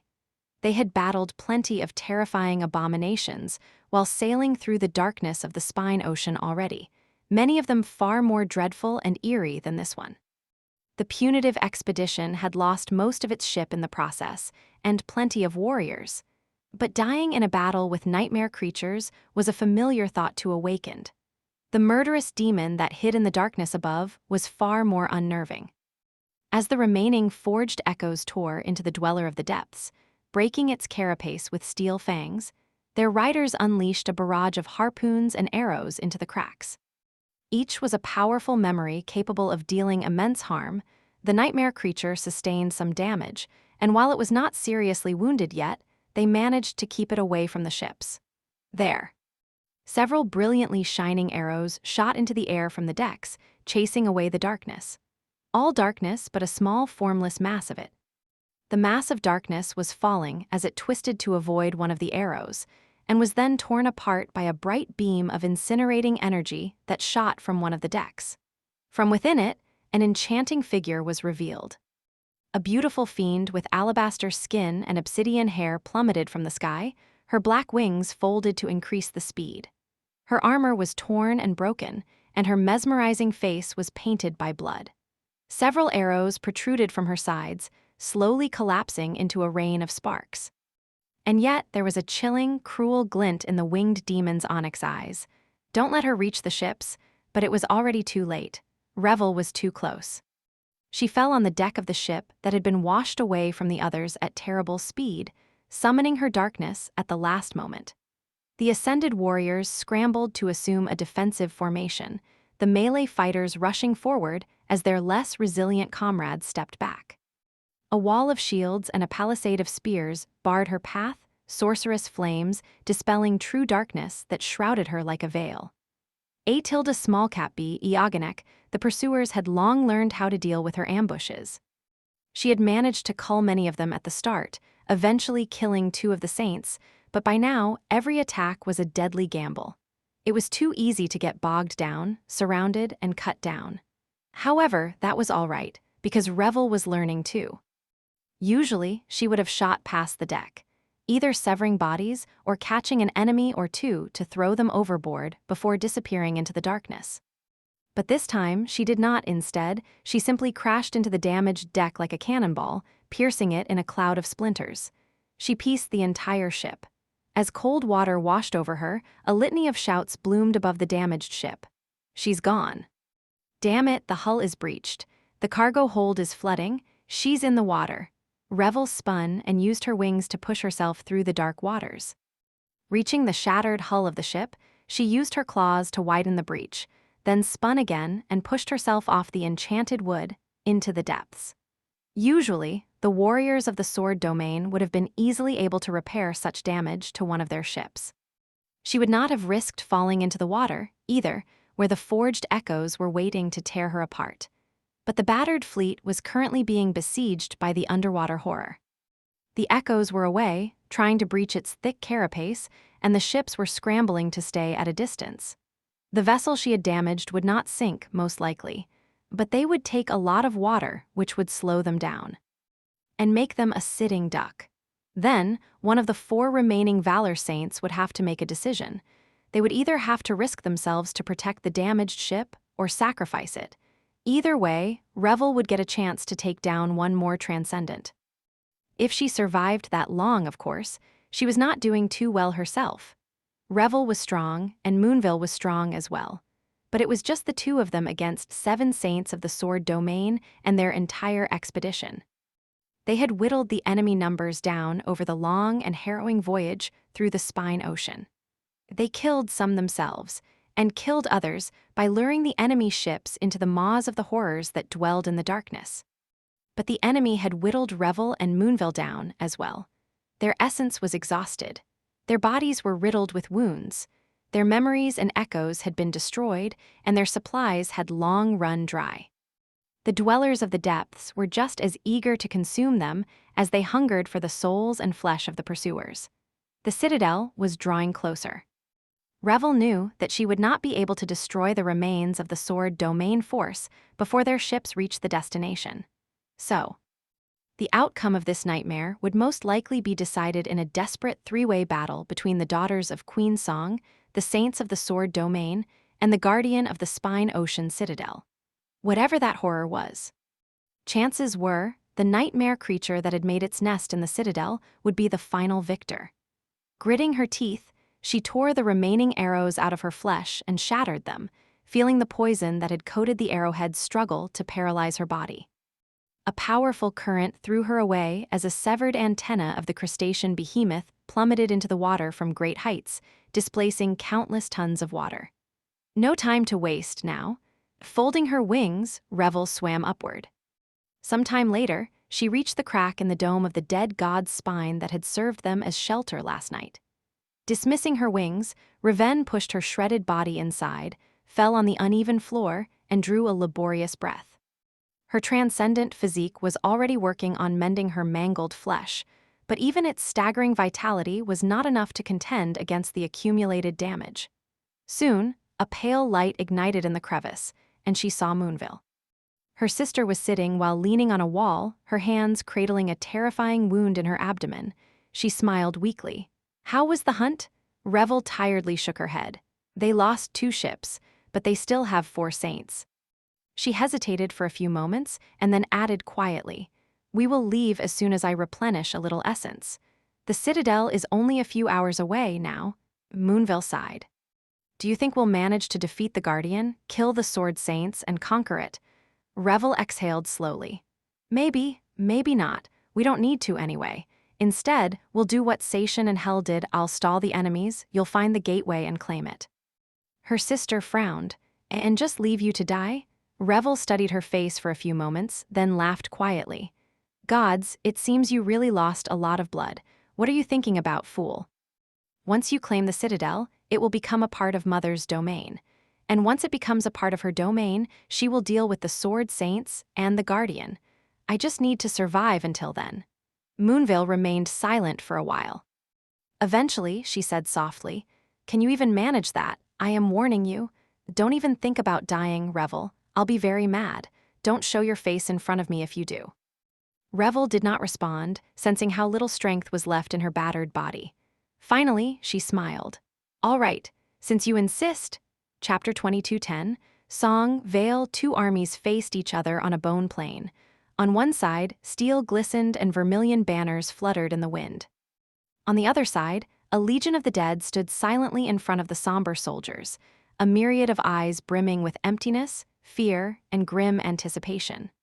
The eyes of the warriors of the sword domain were not much different, full of dread and hopeless resignation.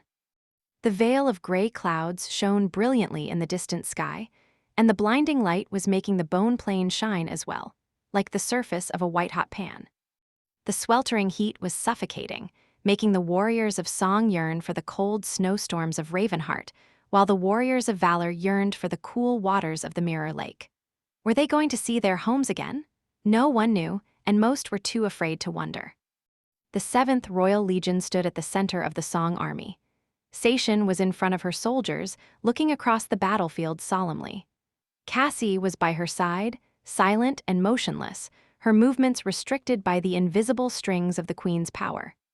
The Blood Sisters, those who were still alive, were interspersed among the soldiers, their red garments standing out among the sea of steel, leather, and scale. Felice was among them, a complicated mix of emotions hiding in the depths of her beautiful eyes. Rain, Tamar, Ray, and Fleur were not too far from where the former handmaiden stood, keeping quiet, just like the rest of the army was. An eerie silence settled on the bone plain, as if everyone was either unwilling or unable to make a sound. Somewhere else in the formation of the Song army was the Saint of Sorrow. There were also Dar of the Maharana clan, Saint Ceres, and Saint Siord, among many others transcendent champions. Their faces were just as tired and grim as those of the awakened soldiers. On the flanks of the vast battle formation, hordes of enthralled nightmare creatures were waiting for their mistress to give them a command. Beastmaster herself was among them, her hand resting on the scales of a hideous abomination. Her tantalizing face was even paler than usual, dark embers burning in her bewitching eyes. She was looking at the sea of enemy warriors in the distance. The formation of the Sword Army was more organized and resplendent than that of the soldiers of Song. Knights of Valor stood in its center, and the Ivory Island hovered above. Master Sunless and Echo stood on the emerald grass, looking down silently. Far below, the Lord of Shadows was leaning indifferently on his fearsome Odachi, his white hair moving slightly in the wind. His demonic mask did not reveal any emotion, and there was nothing but darkness in the fierce slits of its eyes. Some distance away, Nephi's was standing in front of a row of an orderly phalanx of heavily armored soldiers. Her slender figure was obscured only by the thin fabric of a light tunic, and her longsword rested easily on her shoulder. Her hair reflected the sunlight, flowing in the wind like a beautiful stream of incandescent silver. The fire keepers were just behind her. Among them, Sid was suffering silently from the unbearable heat. Letting out a sigh, she opened her canteen, drank from it greedily, then shook the flask a couple of times and dropped it on the ground. Not too far, the White Feather clan stood, ready for battle. Saint Tyrus and Saint Roan were in front of the awakened warriors of their clan, while their daughter, Tel, was among them. All three seemed calm, but the wind was turbulent in that part of the battlefield, betraying hidden emotions. The other saints of the Sword Army were similarly tense.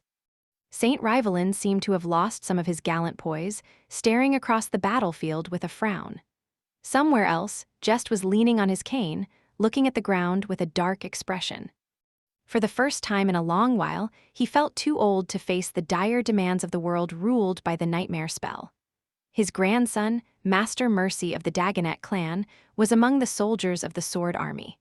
Rivalin's son, Tristan, was there as well. And countless others.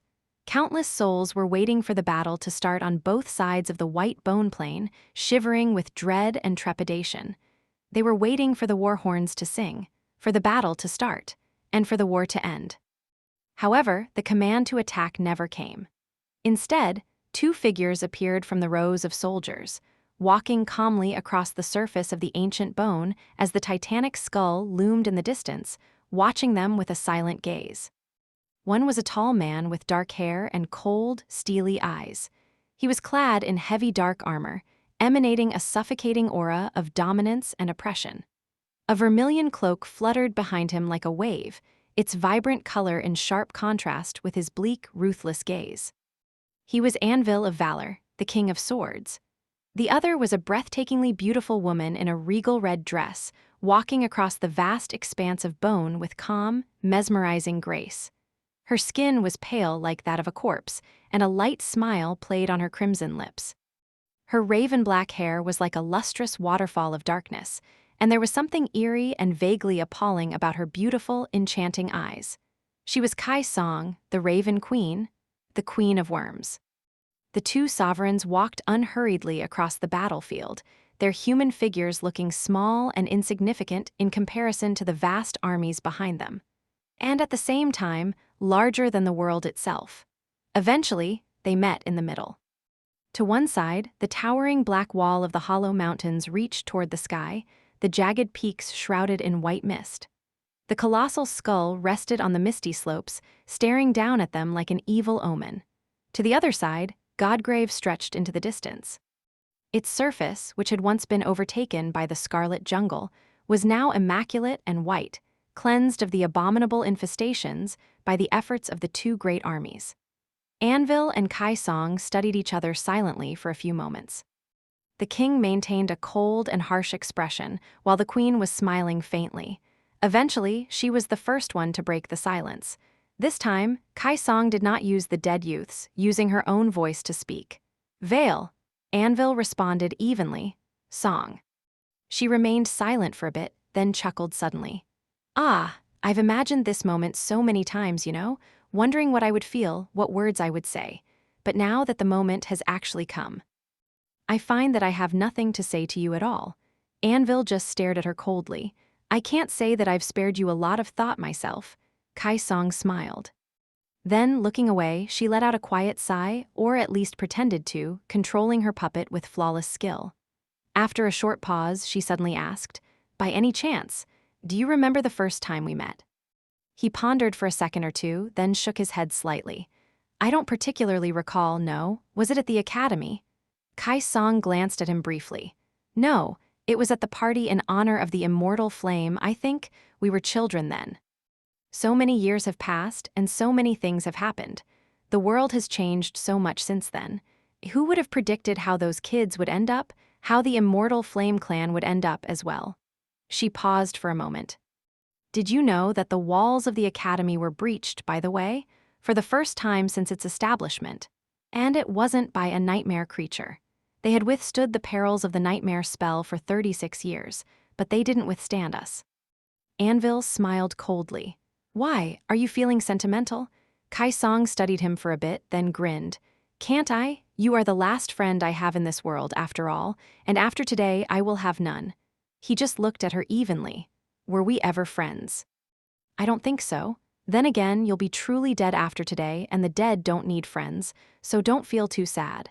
Kai Song laughed. "That's it? After all these years, after everything we've done, you really have nothing to say?" Anvil shrugged. "Words are meaningless." "They are meaningless by now, at least. Both of us have already said everything. What else is there left to say?" Kai Song sighed. "Well, you aren't wrong. Prepare to die then. You are already no different from a corpse, so killing you will simply be mercy." Hearing these words, he smiled darkly. Funny to hear something like that from you, of all people. She lingered for a while, then smiled as well. "Yes, you are right, it is a bit funny." As she finished saying those words, the world shuddered. Chapter 22:11. Wielders of Power. A A cold wind blew across the sweltering expanse of Godgrave, making the soldiers shiver. As Kai Song looked at Anvil with a faint smile, the Legion of the Dead stirred. A vast breach opened in their silent wall as numerous puppets moved, clearing a path directly to the battle formation of the Song army. However, that path did not stay open for long. A moment later, the air trembled and was split apart as a vertical fracture cut the world. Then it expanded, and for the first time in thousands of years, snow fell on the scorching surface of the ancient bone. As the Dream Gate opened, a raging snowstorm became visible in its towering fissure. A magnificent black palace could be vaguely seen in the billowing snow, as well as the mountain it stood upon. The clouds of snow that escaped the Dream Gate instantly melted, the water boiling and evaporating as a searing haze obscured the front rows of the Song soldiers. Anvil observed the scene calmly. Curious, how are you able to anchor the Dream Gate in the same realm it is rooted to? Kai Song shrugged gracefully. It is a component of the Night Garden. Why, you did not know. There was a subtle mocking note in her, but he did not react. The Night Garden? Makes sense. Storm God is the god of guidance and travel, after all, and that ship was made to sail the darkness of her sea. His gaze shifted from the towering rift in reality to Kai Song. Was that the reason why you fed the House of Night to that abomination? She lingered with the answer, then chuckled. I hoped you would show at least a little trepidation, old friend. But you are too far gone, aren't you? What will it take to make you flinch? Kai Song shook her head. I took the Night Garden. I took the other citadels of the Stormsea, too. Rivergate is gone, and Bastion has fallen. My kingdom is stronger than ever before, while you don't even have enough saints to rule yours. Can you feel it, Vale? Can you feel your domain crumbling? Anvil remained silent for a few moments, looking at her impassively. Why should I care? Then, however, his expression changed subtly. Kai Song's smile disappeared, replaced by a cold and vicious expression. Can you feel it now? He looked down at the bone surface beneath their feet, as if trying to pierce it with his gaze. His eyes darkened slightly, expressing a hint of contempt. I see. You've taken the spine ocean, after all. The men I sent to kill your daughters are dying. They are dead, and the citadels they ruled are now without a master. Kai Song looked at him silently with no particular expression, and for a moment she looked like what she was, a flawlessly preserved, masterfully controlled corpse. Anvil met her gaze calmly. How useless. Do you feel confident now that you have amassed all that power, Song? The beautiful corpse smiled. It does feel nice. He shook his head. That has always been your blind spot. From our days at the academy until now, you have always been controlled by your sense of inferiority. And you have always pursued power to spare yourself from feeling inferior. It would have been amusing if it wasn't so pitiful, banal, and distasteful. But then again, what else would one expect from someone of your breed? Anvil looked at her coldly. Someone like you, who was born with nothing, can't really understand the meaning of power. Power has its uses, sure, but at the end of the day, power itself is meaningless. It is the person who wields it that matters, so why should I flinch? You can take the citadels of the Stormsea, Song, you can destroy Rivergate, you can even slaughter my saints, but it won't matter, because at the end of the day, you will still have to face me. He regarded her with a hint of disdain. And I am superior. I was forged from purer steel, and no matter how much power you gain, we will never be equals. Kai Song laughed quietly. She fell silent for a few moments, then faced him with melancholy in her eyes. And only someone like you can really think that I was born with nothing. As the cold winds of Ravenheart blew across the sweltering expanse of Godgrave, she took a deep breath and then looked up, at the merciless gray sky. Were you forged from purer steel than broken sword too? A shadow ran across Anvil's face. He answered evenly, naturally. Kai Song smiled. Is that why you had to make a deal with the Dreamspawn? I guess your steel was not pure enough to defeat someone. Of his breed, yourself. Anvil answered her smile with a cold one of his own. You make it sound as if you weren't there, killing him with me. Why do you regret it now? Do you wish you made a different choice? She shook her head slowly. You and I both know that it was necessary, just like erasing all traces of immortal flame was necessary. If someone seems to be having regrets, it's you, Vale. Otherwise, you would not have allowed his daughter to grow into someone neither of us can easily eliminate. Kai Song looked at him calmly. I'll correct your mistake after you die, though. Don't worry.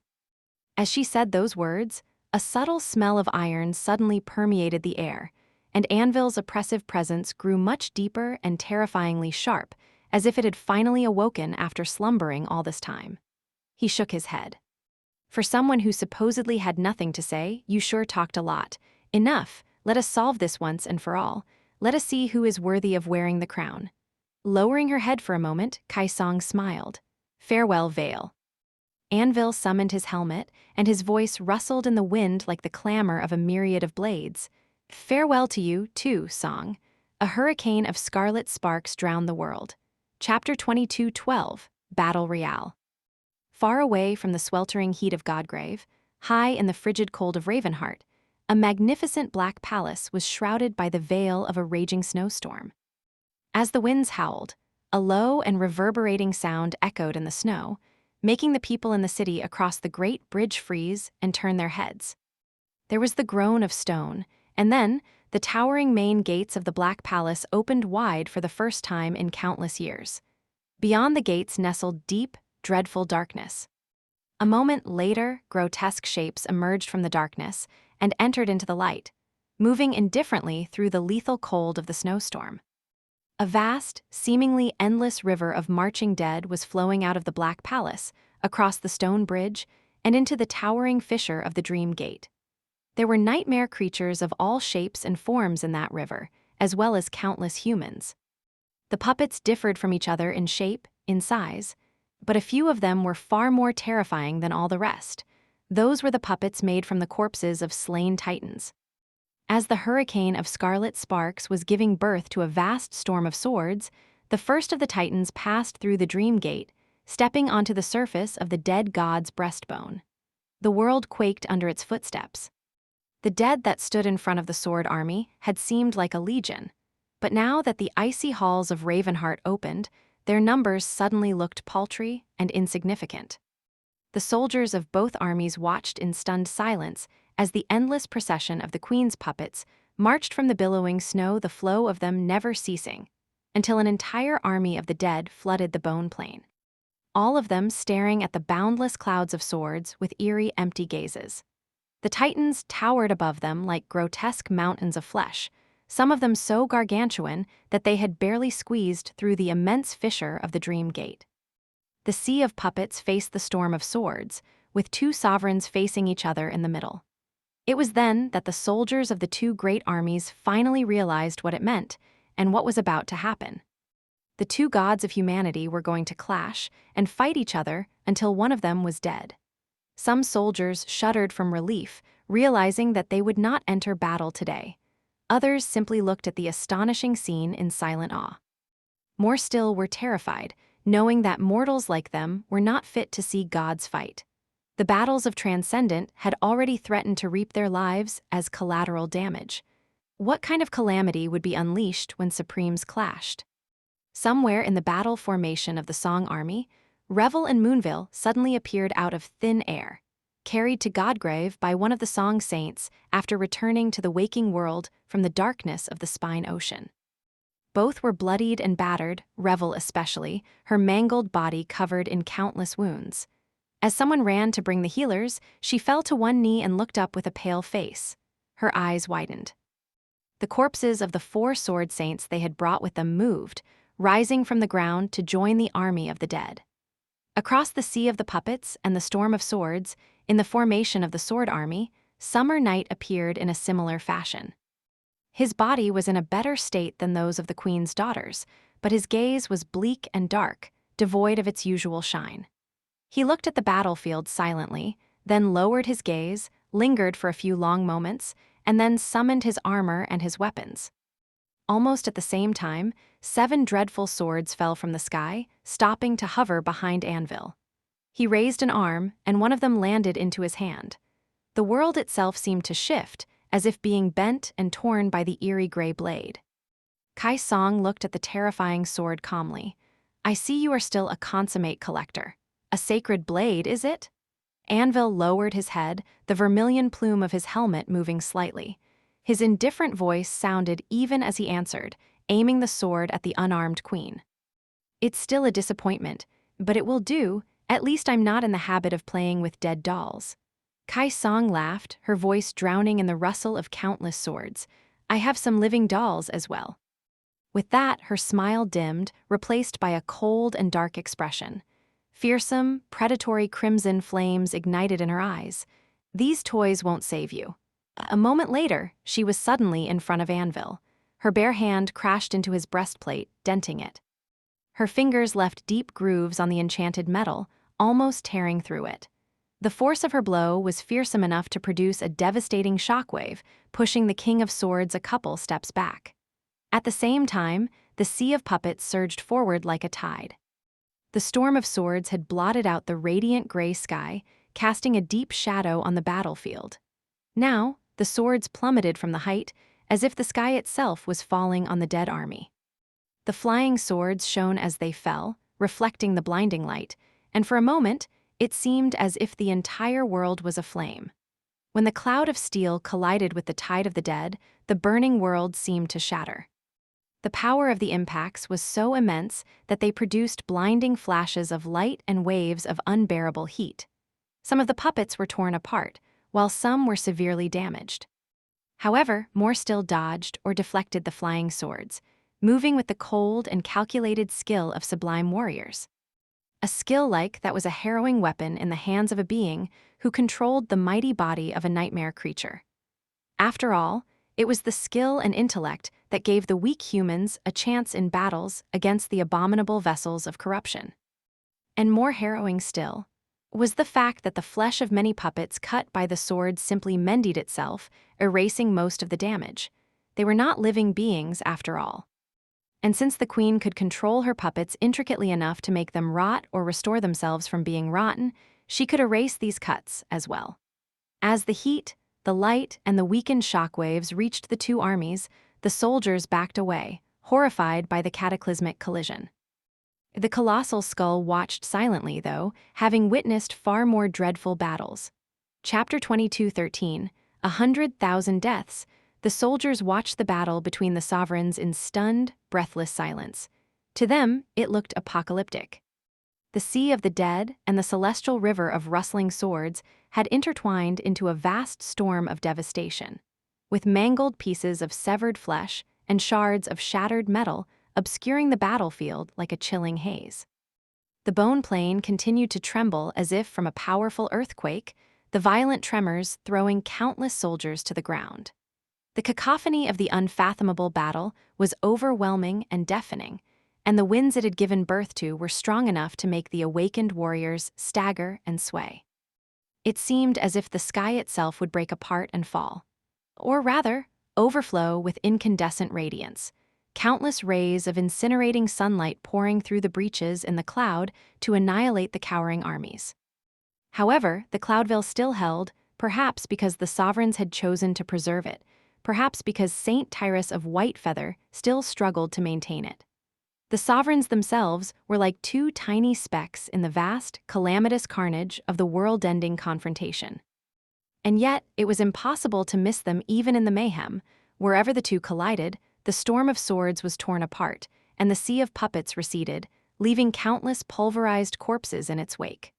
Kai Song and Anvil fought on the ground, and they fought in the air. The power of their blows was so devastating that air itself was displaced and burned away, creating vast pockets of vacuum above the quaking battlefield. The wind rushed to fill the void, causing hurricane gales and furious twisters to move across the surface of the ancient bone, and deafening thunderclaps rolling above it. Few were able to discern the details of the royal battle, but those who could saw Anvil defending himself with his 7 dreadful swords as Kai Song attacked with her bare hands like a fierce beast. Her movements were so fast that it seemed as if she simply disappeared from one spot to appear in another, sometimes nearby, sometimes hundreds of meters away. The king was like a statue of black steel, his fluttering cloak and the plume of his helmet framing it with brushes of vibrant vermilion. The queen was like a beautiful goddess of blood, her regal dress flowing like a vivid red stream in the shadow cast by the myriad of flying swords. Two great wings tore through the porcelain skin of her back, spreading open as drops of crimson blood fell from the black feathers. Anvil's armor bent and rippled as Kai Song's nails pushed and cut into the mystical metal. However, it repaired itself as swiftly as it was damaged, remaining immaculate and pristine. For now, at least, the queen had not been able to make the king bleed. Which was why he was still alive, perhaps, considering that her dormant ability allowed Kai Song to aggravate any wound. That ability had been slow, but deadly when she was a sleeper. Now that she was supreme, the smallest scratch received in her presence could very well mean instant death. That was why Anvil chose a steady and methodical sword technique, concentrating on defense while manipulating the indestructible metal of his enchanted heavy armor to maintain its flawless integrity. However, even though he was mostly defending himself against the queens, each of them seemingly devastating enough to erase entire settlements off the map, that was not all Anvil did. His 6 dreadful swords were moving around him, creating a rustling sphere of metal. The 7th, the most terrifying of them all, rested solidly in his hand. The cursed blade parried and deflected Kai Song's blows, shooting forward from time to pierce her flesh. The queen seemed wary of the cursed sword. However, she did not put too much effort into avoiding its touch. Time and time again, Anvil's sword cut her. The ruthless blade tore through Kai Song savagely, dealing her harrowing wounds. Or rather, it should have. Strangely enough, though, no wounds was left on the queen's body when the sword retreated after delivering her a fatal blow. It was as if she was a ghost made of water, or maybe blood, and the gray steel simply passed through her without leaving a trace. If one was very attentive, however, and possessed the inhuman ability to parse through the calamitous chaos of the great battle with their mind, taking all of it in at the same time, they would have noticed a curious detail. Every time Kai Song received a lethal wound and ignored it without as much as a wince, one of her puppets far below fell to the ground, its body gruesomely severed. Anvil did not seem surprised by what was happening at all. Deflecting another attack and pushing Kai Song's hand away, he sent one of the 6 flying swords barreling forward. The queen was a split second too late to react, and the cold steel passed through her slender neck. She should have been beheaded, but instead, there was not even a mark left on her skin. Her other arm shot forward, striking Anvil in the chest. The world shuddered from the dire power of her blow, and the obliterating shockwave rolled upward, threatening to disrupt the veil of radiant clouds. The king sneered behind the dark steel of his helmet. "This is going to be tedious." He mended his armor a moment after it was almost torn by Kai Song's hand, then raised his own, grabbing the second of the 7 terrifying swords from the air. Wielding 2 blades now, Anvil effortlessly switched from his defensive battle art to a reckless, aggressive style that abandoned caution in favor of an overwhelming offensive might. His black figure exploded forward, flying across the sky with dreadful speed. The two of them collided high above the battlefield, raising a hurricane with the sheer dreadful force of the thunderous impact. How many of these puppets do you have now? Tens of thousands, hundreds of thousands? Well, it doesn't matter. I'll kill you 100,000 times if that is what it takes. Kai Song laughed. I wish I could enjoy killing you 100,000 times as well. With that, she pushed one of the swords away, battered another one to the side with her fist, and grappled Anvil in the air. Her raven wings pushed against the blinding sky, and then both of them plummeted from the height, falling toward the bone plain. Kai Song rammed Anvil into the ground with harrowing force, making the entire plain shudder. A powerful quake threw thousands of soldiers off their feet, and the ancient bone fractured, thousands of sharp shards flying in all directions like a vast cloud of spreading shrapnel. Standing among the soldiers of the sword domain, the Lord of Shadows looked down and stared at one of the bone shards rolling to his feet. His fearsome mask remained expressionless. Crazy bastards, they are actually breaking the bone. Chapter 22:14, Dark and Cold.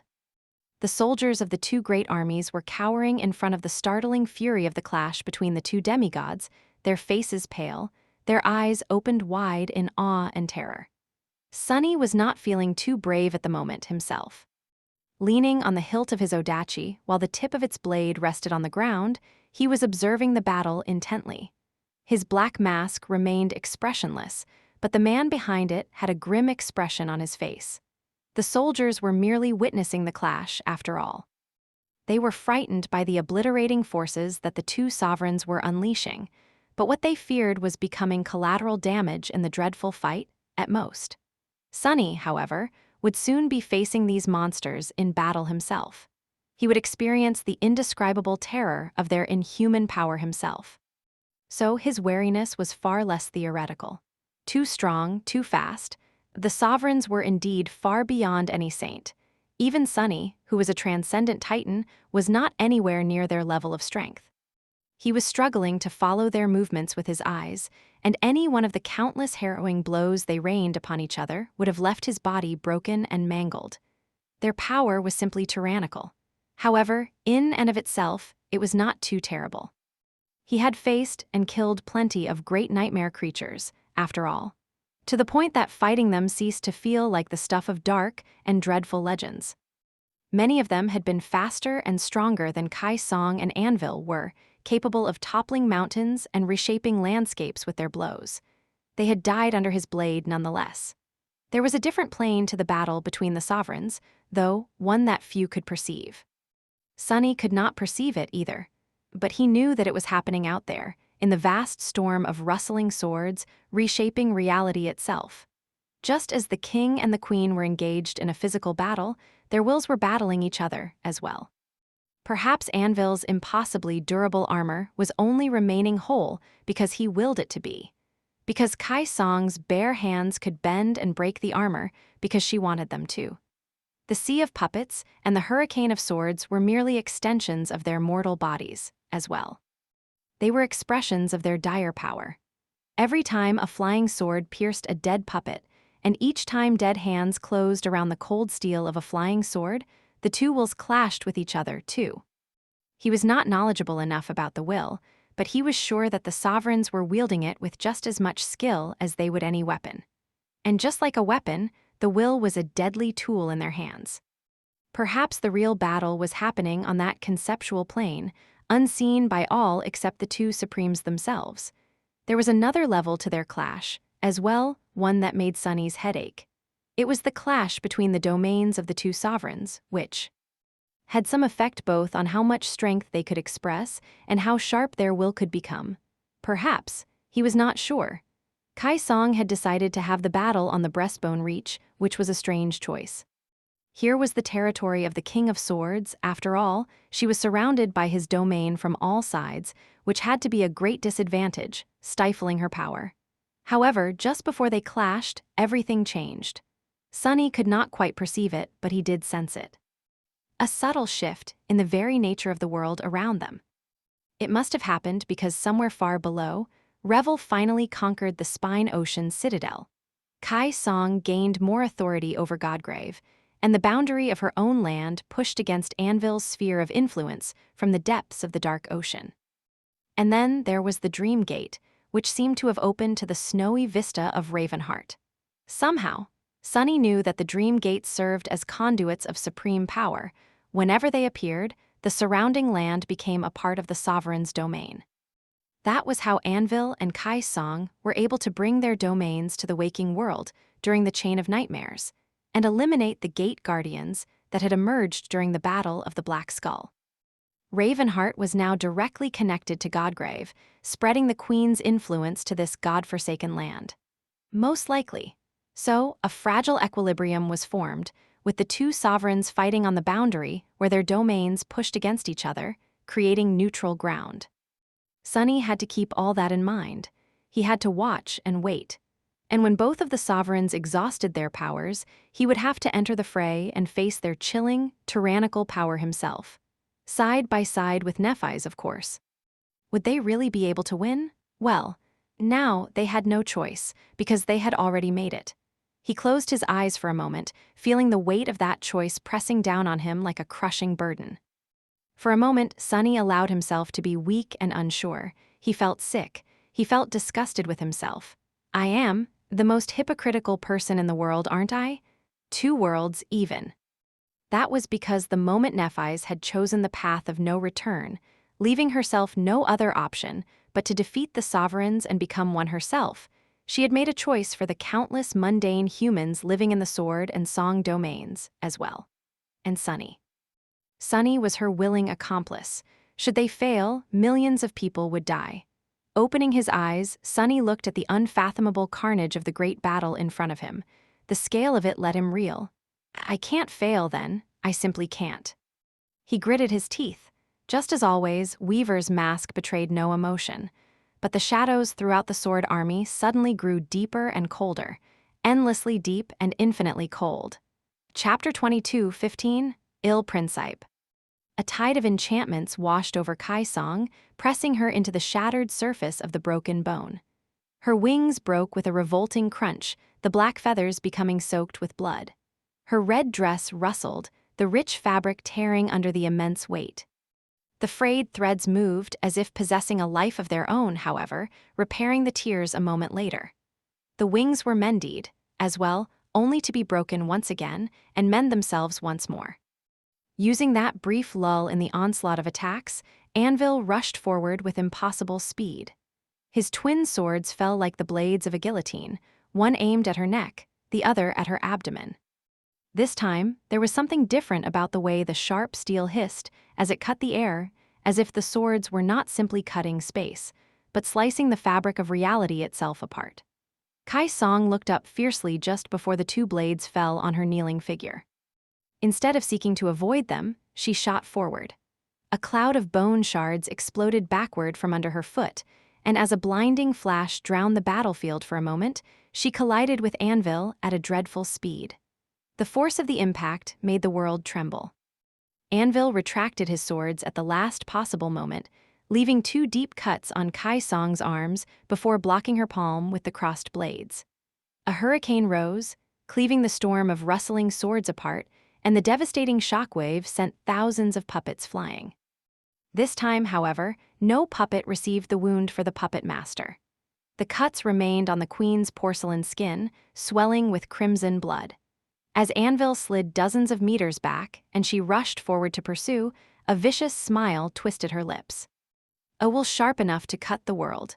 A moment later, her delicate hands descended upon the king like a crushing tide. A litany of deafening thunderclaps consumed the battlefield, fusing into a continuous roar. Kai Song's graceful figure seemed to blink in and out of existence as she moved around Anvil, delivering 100 devastating blows from all directions in less than a second. The bone plane quaked. A soul vast enough to encompass the heavens. With a snarl, she delivered one last blow, the most dreadful of them yet. 5 of Anvil's swords were batted away, and he blocked her soft palm with the last 2 blades. The impact was so terrible that a furious explosion blossomed from the point where her skin touched the cold steel, washing the world in light and flame. Anvil withstood the attack calmly, but a deep crack spread through the ancient bone from beneath his feet, cutting it like an ugly scar. Kai Song laughed as she danced away from his retaliation, her red dress flowing behind her like a stream of blood. A heart cold enough to extinguish the flames of hell. As he lost his balance and fell, she lunged forward with a wicked smile. "Aren't you a marvel to behold, Vale?" Scattering the 5 swords with a powerful wave of her mighty black wings, she mounted Anvil like a beast, raised her hands, and clenched them into fists. A monarch among monarchs. The first of the obliterating blows fell down upon him, causing more thunder, more light, more heat. The blades of the swords Anvil used to protect himself were already glowing red. Somewhere else on the battlefield, the dead titans were standing like tall mountains in the storm of flying swords. The lesser puppets were shredded and cut down, but these colossal abominations were too vast, too dreadful, and too powerful to be destroyed easily. They walked across the bone plane, converging slowly on the spot where the 2 sovereigns were locked in a deadly brawl, and the world itself shook under their footsteps. The storm of swords raged, aiming to bar their path and destroy them. Each of the gargantuan abominations was surrounded by a great maelstrom of rustling steel, countless sharp blades shredding their flesh in a vain attempt to bring the giants down. However, the body of a titan, even a dead one, was as resilient as it was colossal. Some were covered by unbreakable armor, some by thick layers of impossibly tough hide. Some were like crawling mountains of misshapen flesh, all damage dealt to it healing in a matter of moments. Despite the harrowing force the flying swords unleashed, the Titans did not fell, and neither did they stop. Up to a point. The hurricane of swords suddenly twisted, the myriad of blades forming countless runes around the marching giants. Then, the runes ignited with an ominous scarlet glow, and streams of ethereal red light connected them like rivers. The scarlet rivers formed nets that surrounded the Titans, or cages, perhaps. The bars of the sorceress cages were intangible, and yet the gargantuan abomination crashed into them as if they were made from solid metal.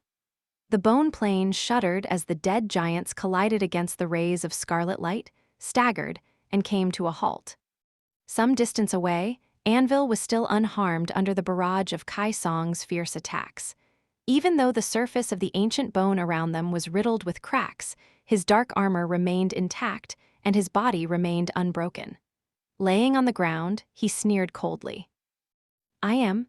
A moment later, 5 of the 7 dreadful swords pierced Kai Song's body from behind, while the 6th pierced her heart. Anvil released its hilt, wrapped his fingers around her neck, and shot into the sky, dragging her with him. A marvel to behold, a monarch among monarchs, and so much more. As they soared high enough to almost touch the cloudveil, he turned the visor of his helmet to Kai Song and said with a hint of indifference in his cold, ruthless voice, "What are you?" With that, he strained his muscles and tossed Kai Song down. She plummeted through the hurricane of swords like a crimson comet, being pierced and cut. A moment later, the strike of the 7th sword, the cursed sword, caught up with her, tearing the hurricane apart.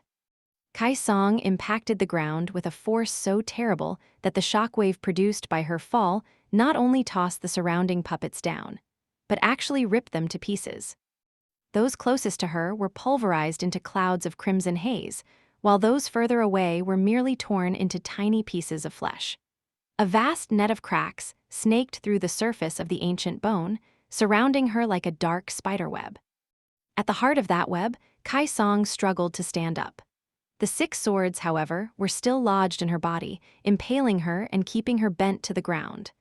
Anvil landed a few steps away and walked toward her, raising the 7th sword. His voice echoed from behind the black steel of his helmet. "You are nothing." Kai Song let out a raspy chuckle. "Aren't you the kind of man to fear nothing, though?" Before the cursed sword could fall, the enchanting figure of the queen seemed to blur as she assumed her transcendent form. A moment later, a great flood of crimson blood rushed forward, escaping the cage of 6 terrifying swords and threatening to consume Anvil. Chapter 22:16 Crimson River. The tide of blood Kai Song had turned into was vast enough to fill a sea, rushing forward like a crimson flood. The glistening red river moved above the ground, twisting in the air like a living creature. The flowing wave of it rose high above the battlefield, instantly dwarfing the stalwart figure of the King of Swords. It seemed impossible that so much blood had been contained within the small and fragile vessel of a human body, and yet, reality was undeniable. Anvil had met Kai Song's devastating blows without flinching, but he seemed reluctant to allow the crimson tide to touch him. As soon as Kai Song assumed her transcendent form, scarlet runes ignited on his black armor, and he used his powers to levitate back, instantly creating distance between them. The blood river breached that distance in the blink of an eye, though, covering hundreds of meters in a split second. Anvil continued to retreat, using his 7 blades to create a shimmering sphere of steel around him. As he soared into the sky and the crimson wave pursued, it swallowed countless flying swords. Moments later, the swords dissolved within it, breaking down into streams of scarlet sparks. The sparks were then absorbed by the glistening blood, leaving no trace behind. From a distance, it looked as if a glistening crimson ribbon was dancing fluidly in the air, gliding through the storm of swords. It was just that the immense scale of that ribbon was hard to fathom. Its surface shone with a beautiful red glow when the sunlight fell on it, and anyone who saw that glow felt their own blood start to boil. Sunny felt it, as well. Blood weave seemed to respond to the presence of the queen, rushing through his veins at greater speed than before. His heartbeat accelerated. They're going to obliterate the entire plane. The Titans were still struggling to free themselves of the sorceress cages. The fury of their devastating struggle made the battlefield quake, and the surface of the ancient bone was slowly chipping under their feet, for those of the dead giants who had feet, of course. The clash between the sovereigns themselves was even more tyrannical. As Anvil escaped the glistening river of blood, unleashing 1,000 enchantments to harm it, he plummeted to the ground several times, only turning to fly along the surface at the last possible moment. Kaisong seemed less agile in the immensity of her destructive transcendent form, though, so she couldn't turn quite as sharply. Instead, the flood of blood simply crashed into ancient bone with the force of a devastating tsunami. If that tsunami was brimming with supreme soul essence, wielded the will, and consisted entirely of blood that belonged to a descendant of beast god, who was the god of blood as well. Each time, the crimson tide drowned a portion of the battlefield and then reformed itself, leaving the battlefield broken. A deep, reverberating groan resounded from somewhere deep underground, and Sunny saw a crack snake across the surface of the ancient bone. It almost reached the point where the 7th Royal Legion was positioned, the soldiers paralyzed by shock and awe of the deific battle. Many of them were already sprawled on the ground, unable to keep their balance in the middle of the violent earthquake, but Rain was still standing. Sunny, who hid in her shadow, was far more powerful than any of the Song soldiers. However, even he was stunned by the harrowing violence the sovereigns had unleashed to kill each other, and they were only starting, too powerful. "NY, Sue, Sunny?" The voice was almost too weak to hear, but he did. It resounded inside his head, muffled and distant, but still undeniably familiar. He stirred. Sunny stirred. "Cassie, can you speak again?" There was a long pause, and then her voice came to him again. "The queen seems to be distracted, a little. So her grasp has grown a little loose. I still can't reach anyone else, but you close." Sunny was indeed close to Cassie. This incarnation of his was, at least, no more than 100 meters away from the spot where she stood side by side with Seishin. So it was easy to understand why she could reach him with her powers, but not anyone else. He had so many questions, and not enough time to ask them all. So he asked the most important question first: "Are you all right?" Cassie remained silent for a few moments. Eventually, though, the deafening burden of her silence was broken. "Fine." Sunny let out a relieved sigh. Her voice grew a little louder, as if she was straining to make herself heard. "Listen, important. The Queen's ascended ability, transference. She can transfer any harm dealt to her body to one of the other puppets. Untethered from it, every puppet she controls can become her primary vessel." He froze. Not too far away, the Lord of Shadows sighed and looked around subtly. The warriors of the Sword Army were all clutching the ground, and his was the only figure that remained standing in that section of the battle formation, still leaning lazily on his black odachi as his white hair fluttered in the fierce wind. "That's pretty terrible news. How are we supposed to kill her then? I am sure she has countless puppets squirreled away in every corner of the world." His thoughts turned somber. The fact that Kaisong could transfer damage to her puppets was already bad enough, however. The fact that she could not be killed until all her puppets were destroyed was much worse. Even if they somehow managed to obliterate every puppet present on the battlefield and cut down the queen herself, she would still continue to exist somewhere else. He started to consider the consequences of Kaisong remaining alive after the battle. If they managed to attain supremacy, killed Anvil, and devastated her army of puppets, well, getting rid of her for good would still be possible. It would just take a lot of time and effort. The sword domain would fall into Nef's hands. They would be poised to take control of most citadels in the Song domain as well. Not all was lost. His thoughts were interrupted by Cassie's voice. There, still, a way to kill her. Sunny remained silent for a few moments. "Her flaw." As if reading his thoughts, Cassie spoke again. "She cares about her daughter. Kaisong can escape, but they won't be able to. We can exploit the weakness." Sunny sighed. It made a vile, morbid kind of sense. So, Cassie wanted to force the queen to fight until the end to save her daughters. It was a dirty strategy, no doubt, but it could work. At least if Cassie was correct, and Kaisong's affection for her daughters was stronger than her desire to survive. He cautiously extended his shadow sense toward Saishin, considering her graceful figure for a moment. All right, I will inform Nephis. The moment they would have to act was swiftly approaching. He hoped that they would win, he hoped that the others had done their part as well. Something else. Cassie's distant voice sounded strangely reserved. It is about Broken Sword. The real reason he had to die. Sunny listened intently, waiting for her to continue. When she did, time seemed to stop for a moment. That was definitely not what Sunny had ever expected to hear. Reaching to him with her power, Cassie said, it was because of Weaver. Chapter 22:17, Forbidden Fruit. Sunny froze for a moment, startled by an entirely unexpected statement. Weaver, that sinister demon? What could a dead demon have to do with Broken Sword's murder?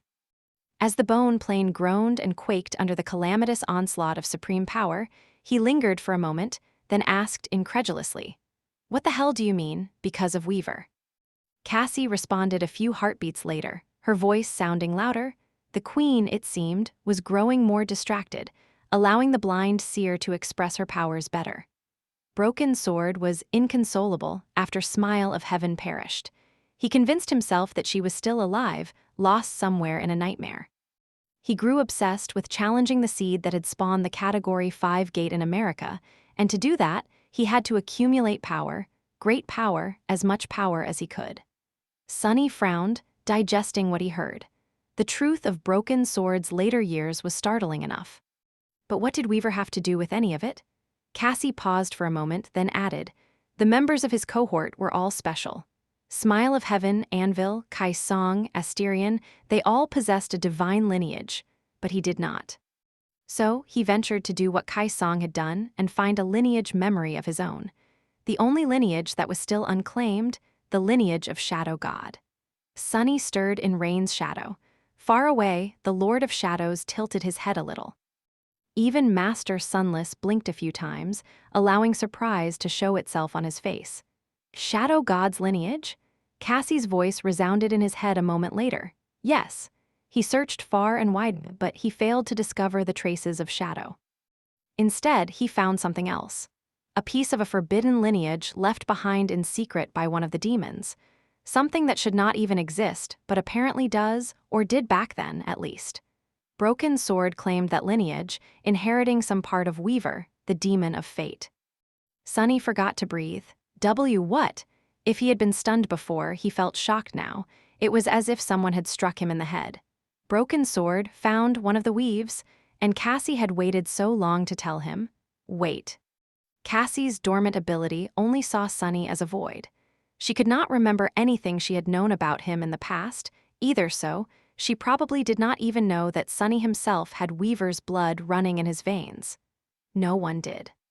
Cassie wouldn't have known the importance of that knowledge. Wait, Broken Sword had a part of Weaver's lineage? Feeling rattled and confused, Sunny took a deep breath. Weaver's lineage, I see. Why is that important? Cassie remained silent for a few moments, then answered quietly. I am not entirely sure, but it was the fact that he had come to possess the forbidden lineage that convinced Anvil, Asterion, and Kai Song to betray him. There were plenty of other reasons, too, but this one was the decisive one, as well as the one that seemed to have forced their hand.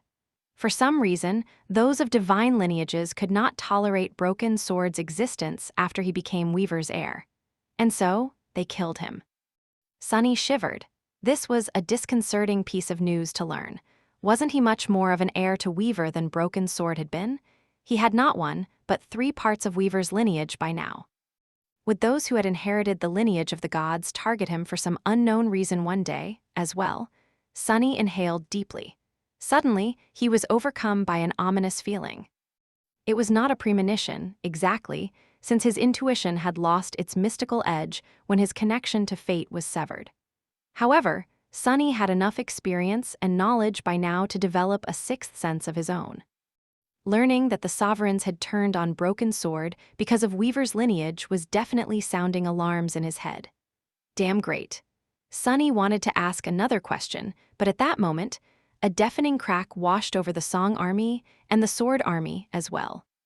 The ground shuddered once more, this time more violently than it had ever done before. Rain finally lost her balance and fell, hitting the ground with a startled yelp. On the opposite side of the battlefield, the Lord of Shadows grunted and swayed, finally straightening and raising his odachi to put it on his shoulder. The soldiers around him were all on the ground, looking around in dazed confusion. Slowly, their features were twisted by fear. His cold voice escaped from behind Weaver's mask, full of aloof indifference. "Don't fret. There's nothing to worry about." In front of the two cowering armies, the harrowing battle between the two sovereigns had entered a new, utterly inconceivable stage. The forces unleashed by their confrontation were so dire that the breastbone of the dead god itself was struggling to withstand them. New cracks formed on the surface of the bone plane, and the cracks that had been there before deepened. And then, after an especially calamitous blow, the cracks began to widen and grow uncontrollably, as if a point of no return had been passed. The initial noise of the battlefield breaking had been drowned out by the thunderous roar of the impact, but now, everyone could both hear and sense the ground below them shifting. The crack that was near the 7th Royal Legion extended in an instant, cutting all the way to the edge of the breastbone reach. It widened, too, and a few unfortunate soldiers plummeted down into the darkness. Damnation! Most people could not feel it, but Sunny could. His shadow sense extended far and wide, as well as penetrating deep. More importantly, he had an aerial view of the battlefield from the Ivory Island. Therefore, he could see the spider web of deep cracks spreading across the entire plain, stretching all the way down to the hollows. As Rain rolled and rose to one knee, looking at the dark fissure of the jagged crack, she saw a thick, scarlet vine rise from the darkness and attach itself to the splintered bone. Chapter 22:18, Deep Gray Sky. The calamitous battle between the two supremes had stunned the two great armies gathered on the surface of the dead god's breastbone. The soldiers were stunned, the soldiers were awed, the soldiers were terrified. However, they weren't the only ones affected by the cataclysmic tyranny of the deific confrontation. Deep below them, in the dim twilight of the hollows, the ancient jungle was in turmoil as well. The nightmare creatures dwelling in the darkness stirred, disturbed by the inconceivable fury of the clash between the two sovereigns. The aftershocks of the battle had reached even the hollows, sending the abominations into a frenzy. The jungle itself seemed to have come alive, as if sensing a threat. Or a feast, perhaps. Knowing that he would have to face the sovereigns himself, Sunny had been watching them fight intently. However, his shadow sense reached far and wide. He paid attention to what was happening in the hollows as well. So, he was quite possibly the only person on the bone plane who knew what was happening in the hollows at the moment. That was the reason he was one of the first to understand what the sovereigns had done. Crazy bastards. The king and the queen actually managed to break the bone plane. Perhaps he should not have been surprised knowing that Anvil had already cut a fissure in the dome of the hollows once, but back then, during the fight against condemnation.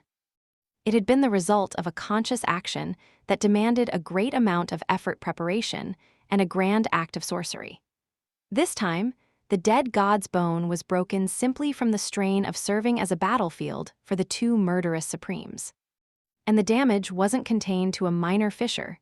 Either, instead, a net of countless cracks snaked across the northern end of the titanic breastbone, making it look like shattered glass.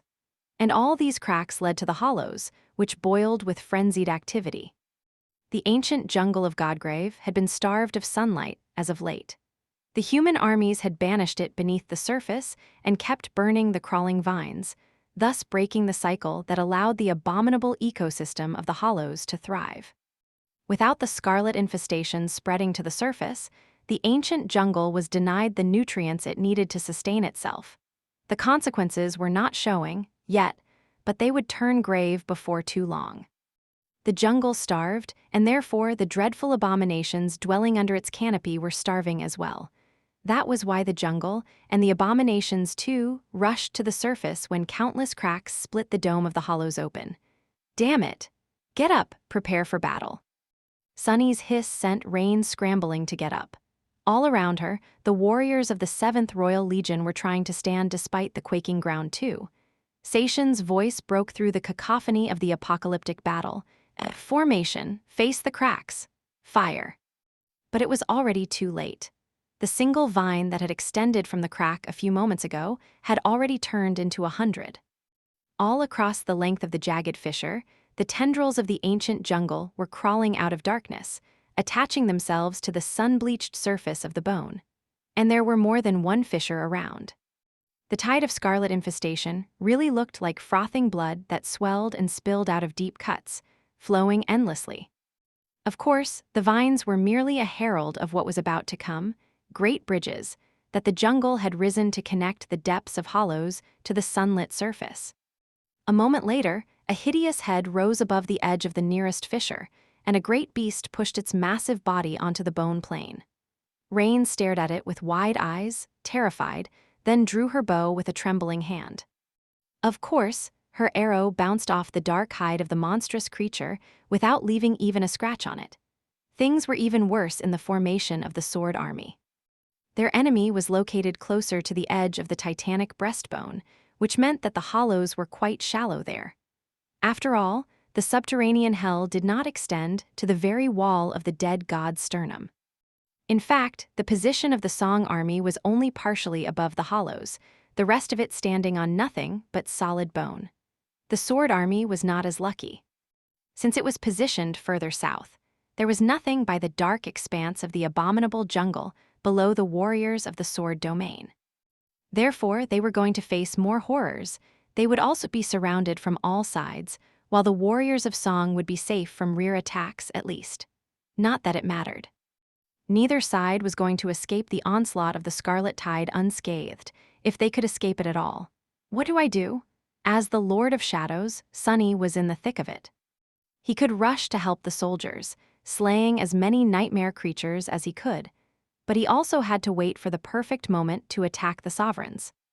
If he was too late, one of them would kill the other and grow infinitely more powerful. If he did not wait long enough, neither of the Supremes would have exhausted their strength, and fighting both of them would be suicidal. He could not allow himself to get distracted. Seeing as a train-sized centipede crawled out of a deep crack and loomed over a dozen awakened soldiers, the entire length of its underbelly opening to reveal one ghastly, endless maw, Sunny cursed, and dove into the shadows. Emerging from them a split second later, he lashed out with his odachi. The thick red carapace of the centipede was cut cleanly, and the upper third of its monumental body was severed from the rest of the monstrous creature.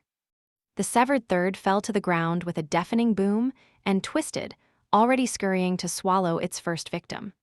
The lower two-thirds continued to emerge from the crack, seemingly unconcerned with losing the entire upper portion. Sunny wasted a split second to stare at the abomination, appalled. Click to view image all around him. More nightmare creatures than he could count were climbing to the surface. Many, if not most, no less dreadful than the giant centipede. His gaze turned even darker than it had been before. A drop of ichor fell from the blood of the odachi and broke against the weathered bone. Curse it all! Chapter 22:19. Shattered earth, breaking sky, hell had descended upon Godgrave. A storm of rustling swords blotted out the sky, unleashing a devastating rain of slaying steel upon the sea of living corpses that flooded the blood-soaked reaches of the shattered bone plain. Grotesque figures of towering titans were straining to break the chains of sorcery that bound them. The ground quaked like a wounded beast convulsing in the throes of death, and a violent litany of deafening noises seemed to shake the very foundation of the world. Two demigods continued their mortal battle high above the fractured battlefield, observed in silence by the distant, evil omen of the dead god's skull. Far below, on the broken ground, a scarlet flood was flowing from the black cracks like bloody foam. The ancient jungle was rising from the dim twilight of the hollows, starved for light and warmth. With it, countless harrowing abominations crawled to the surface, driven into a dreadful frenzy by the fury of the great battle and the tantalizing scent of human souls. Even Sunny, who had seen a hell or two throughout his life, felt somewhat shaken by the scope and scale of the disastrous calamity, as well as by its astonishing nature. He could not even imagine what the ordinary soldiers felt. The two human armies were on the verge of being consumed by the dreadful tide of nightmare creatures.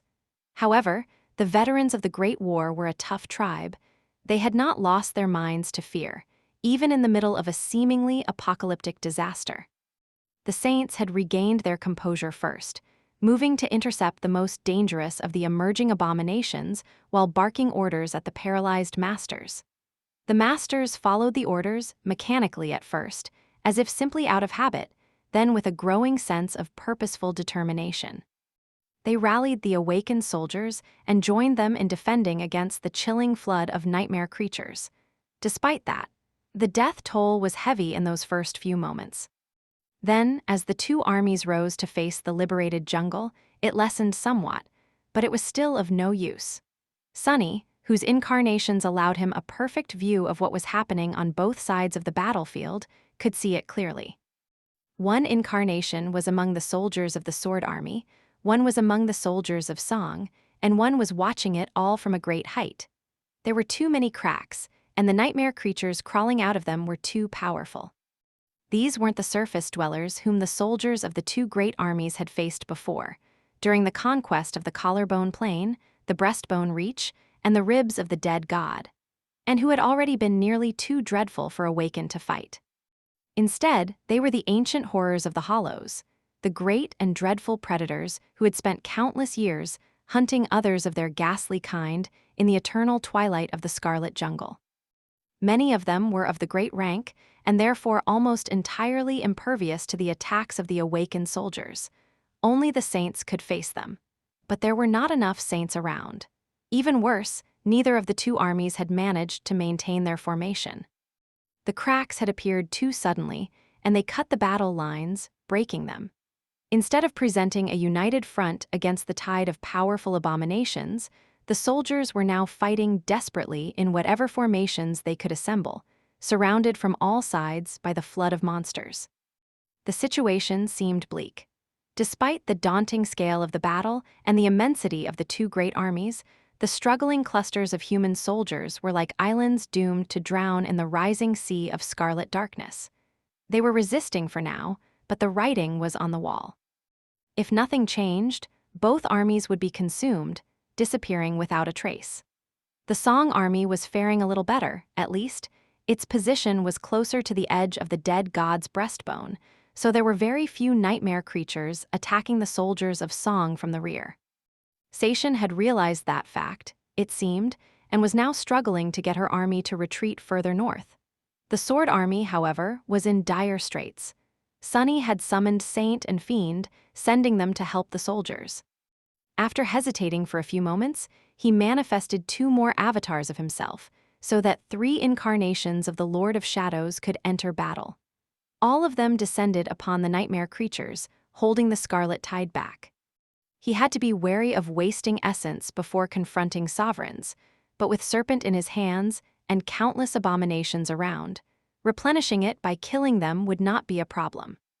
Sunny and his shadows were like heralds of death, each a devastating presence on the battlefield, but even his presence was woefully insufficient to break the tide. It was like a drop on the ocean, at least for as long as he was still holding back. Some distance away, Nephis was like a beacon of hope in the sea of hungry darkness. The core of the Sword Army rallied around her, the soldiers being healed by her flames, while her sword reaped the lives of the most powerful nightmare creatures. However, she was in the same situation as Sunny. One of his shadows was still hiding in her own. Using the moment, he spoke to her and relayed the information shared by Cassie as quickly as he could. Then, Sunny fell silent for a moment, waiting for her to finish off a hideous abomination that resembled a rotten, walking tree with a trunk littered by countless jagged maws. Or perhaps a dead beast whose body had become the host of a tree-like parasite. The white flames engulfed the ghastly creature, turning the scarlet leaves to ash, and the incandescent sword, the kinslayer, cut the trunk in half.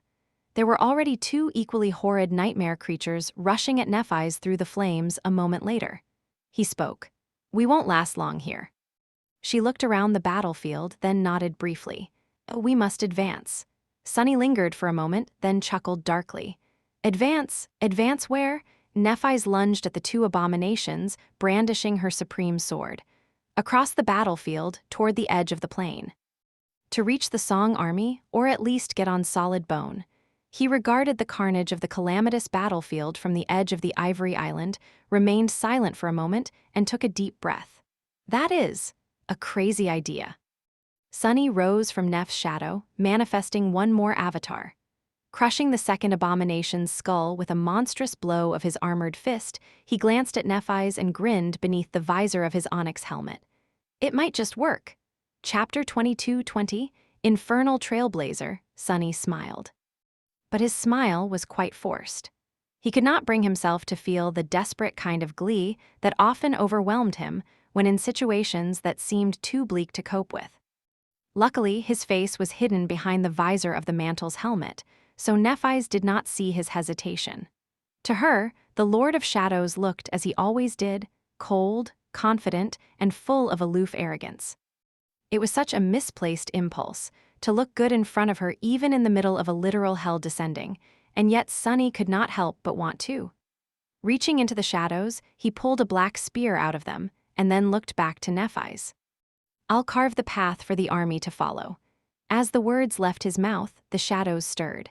Then, a dreadful figure rose from them, making the soldiers shudder and flinch away. The vast shadow took the form of a tenebrous steed with wolf-like fangs and two sharp horns, its eyes burning with terrifying crimson flames.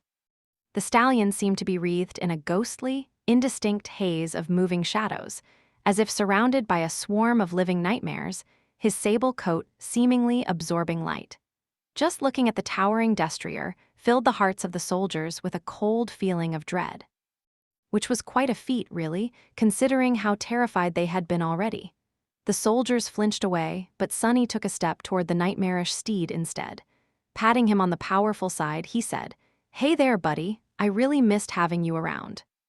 Nightmare turned the chilling gaze of his crimson eye toward Sunny, lingered for a few moments, then snorted quietly. Sunny smiled. "Hey, I've been working hard too, you know." With that, he jumped into the saddle, lowered his spear a little, and looked at Nephi's from above. "You'd better follow soon." She nodded, already giving orders to the nearby officers. Nightmare rushed forward.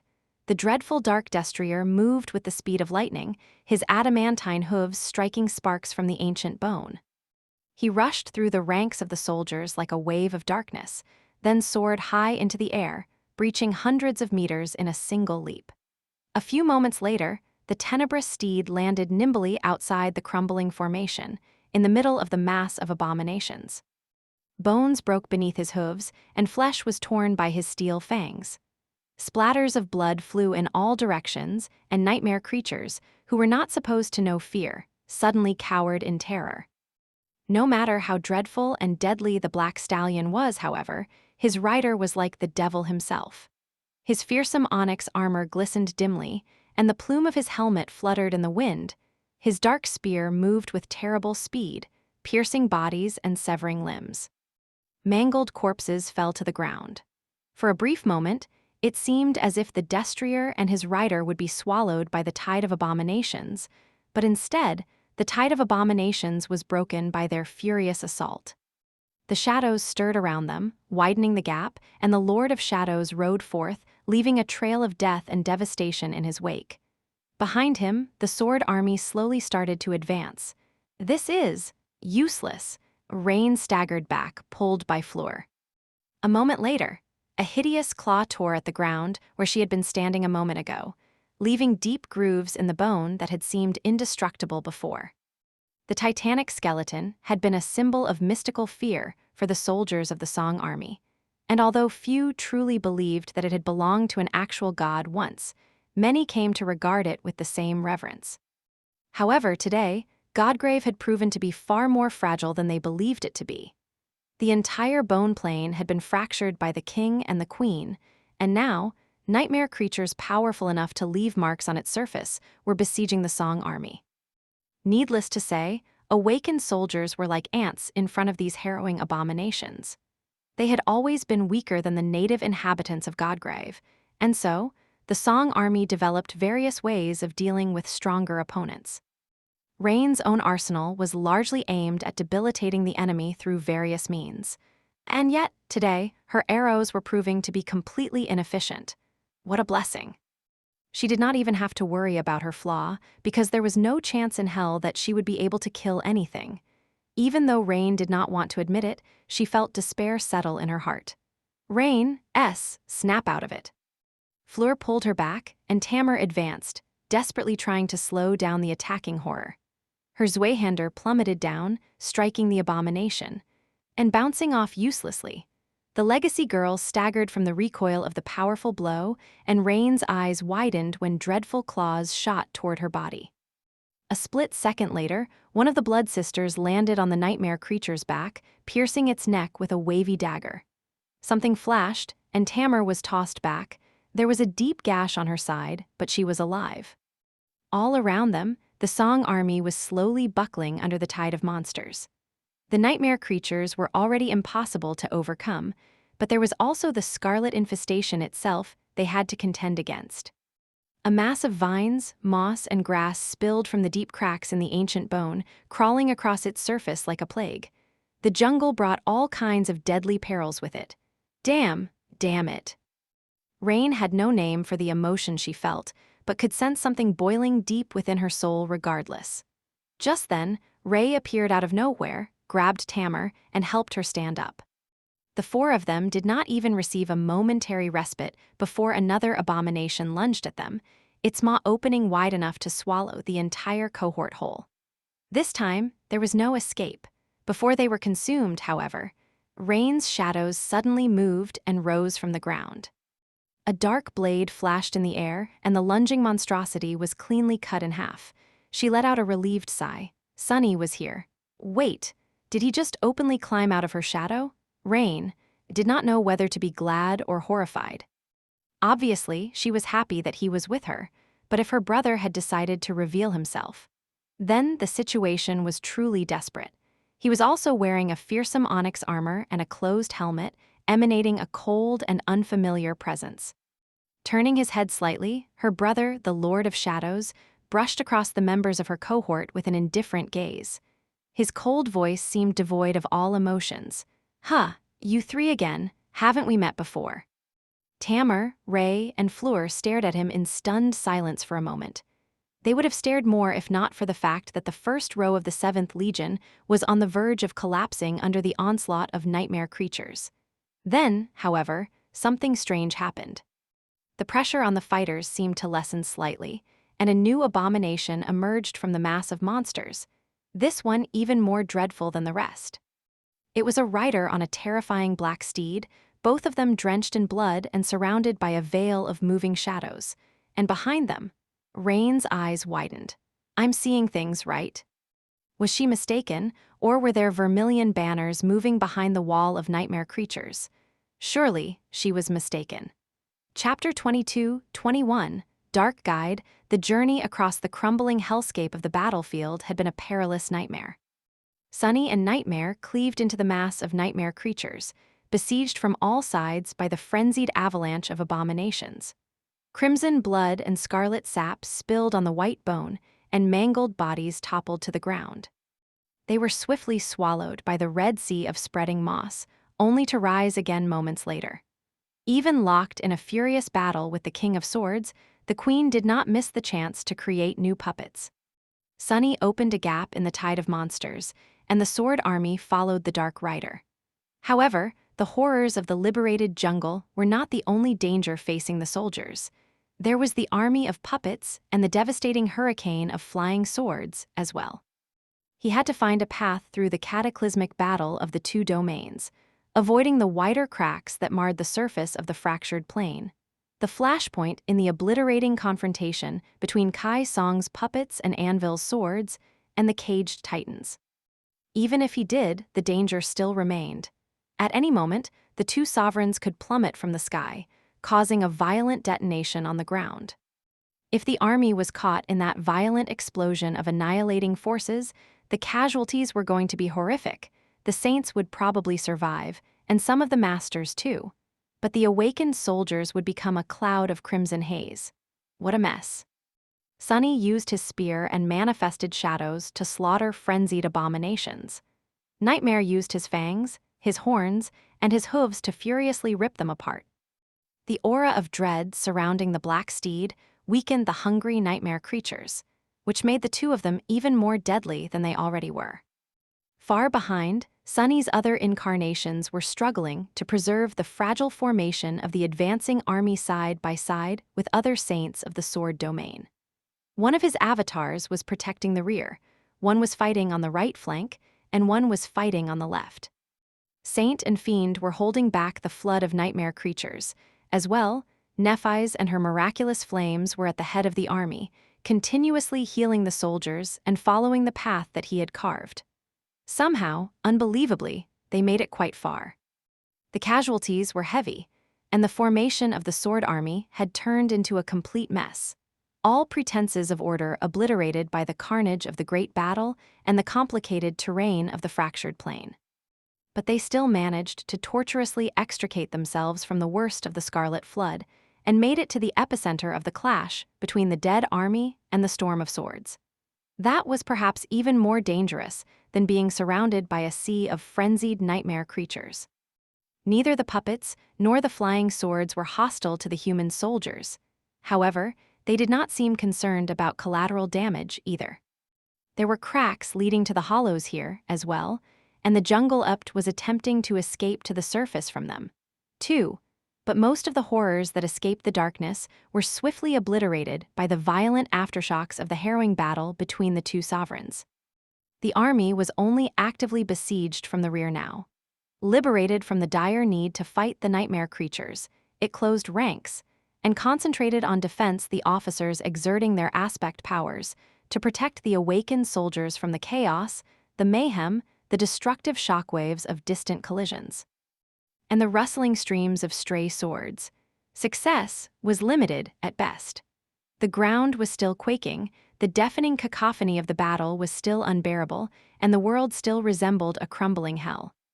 In fact, now that the soldiers were not just witnessing the clash between the Supremes, but were in the midst of it, the chilling catastrophe of their clash had only become harder to conceive of, fathom, and endure. But they did endure. Even then, it was in no small part thanks to Sunny. He had not volunteered to become a guide for the reeling sword army merely because of how strong he was and how fearsome his steed was. Rather, he was the best man for the job because his shadow sense was able to envelop the entire battlefield. Therefore, Sunny knew where to go, what path to choose, and which directions to steer clear of in order to avoid complete annihilation. The battered army slowly advanced through the carnage. All pretenses of maintaining an orderly formation had long been abandoned, and by now, it was nothing more than a vast mob. However, it was a mob of seasoned warriors, not panicking civilians. Faced with a horror too great to be fathomed, the soldiers had simply abandoned fear, somberly concentrating on the task at hand instead and refusing to think about anything else. Perhaps that was why they had survived. I need to hurry. Sunny was concerned about the Song army as well. After all, Rain was there. Cassie was there too, bound by the invisible strings of the Queen's power. As he was carving a blood path through the mayhem atop Nightmare and fighting to defend the splintering sword army, he was also tensely observing Rain. In the end, Sunny had no choice but to emerge from her shadow and reveal himself among the soldiers of Song for the first time since his sister had become one of them. Almost at the same time, he finally broke through the tide of abominations and came in view of the battered expanse of the Queen's soldiers. He regarded them for a moment from Nightmare's back, streams of blood running down the onyx surface of the mantle. The sight of him sitting atop Nightmare must have been quite terrifying. The Song army had done better than the warriors of the sword domain, but they too were on the verge of drowning in the Scarlet Flood. Neither of the sides were going to weather the calamity alone. Truthfully, even if they joined forces, their chances were not great. But wasn't it funny? These people had been ready to kill each other not too long ago, but now their best chance to survive was to fight side by side with each other. I can't tell if that is poetic or ironic. Perhaps it was both. Somewhere behind, the vague silhouette of the Ivory Island revealed itself from the storm of swords, looming above the sword army as if trying to shield it from the fury of the supreme battle above. Raising his spear, Sunny leaned forward and tossed it at the soldiers of Song. They did not even have time to react. Tearing the air, the dark spear instantly breached the remaining distance, click to view image, and nailed a monstrous spider that had been lunging at Sation to the ground. Spinning swiftly, she spent a split second to stare at the spider, then turned her head and looked at Sunny. He met her gaze coldly, remained motionless for a moment, and then gave her an exaggerated bow. Behind him, the banners of the Sword Army fluttered in the hurricane wind. Chapter 22, Friend or Foe. Sunny would have loved to say that the two great armies united in a beautiful display of human camaraderie, but in reality, nothing that grand happened. The bone plain was still crumbling, and the jungle was still spilling from the depths of the hollows like a scarlet tide. The situation worsened quickly, and all that remained of order, what little of it had been left by then, swiftly collapsed into mayhem and chaos. Minutes after the Sword Army reached the buckling line of Song soldiers, both forces were overwhelmed by the flood of abominations. The ground quaked and the cracks spread. The battle lines collapsed, the officers lost control of their units, and the two forces merged into one vast sea of desperately fighting soldiers.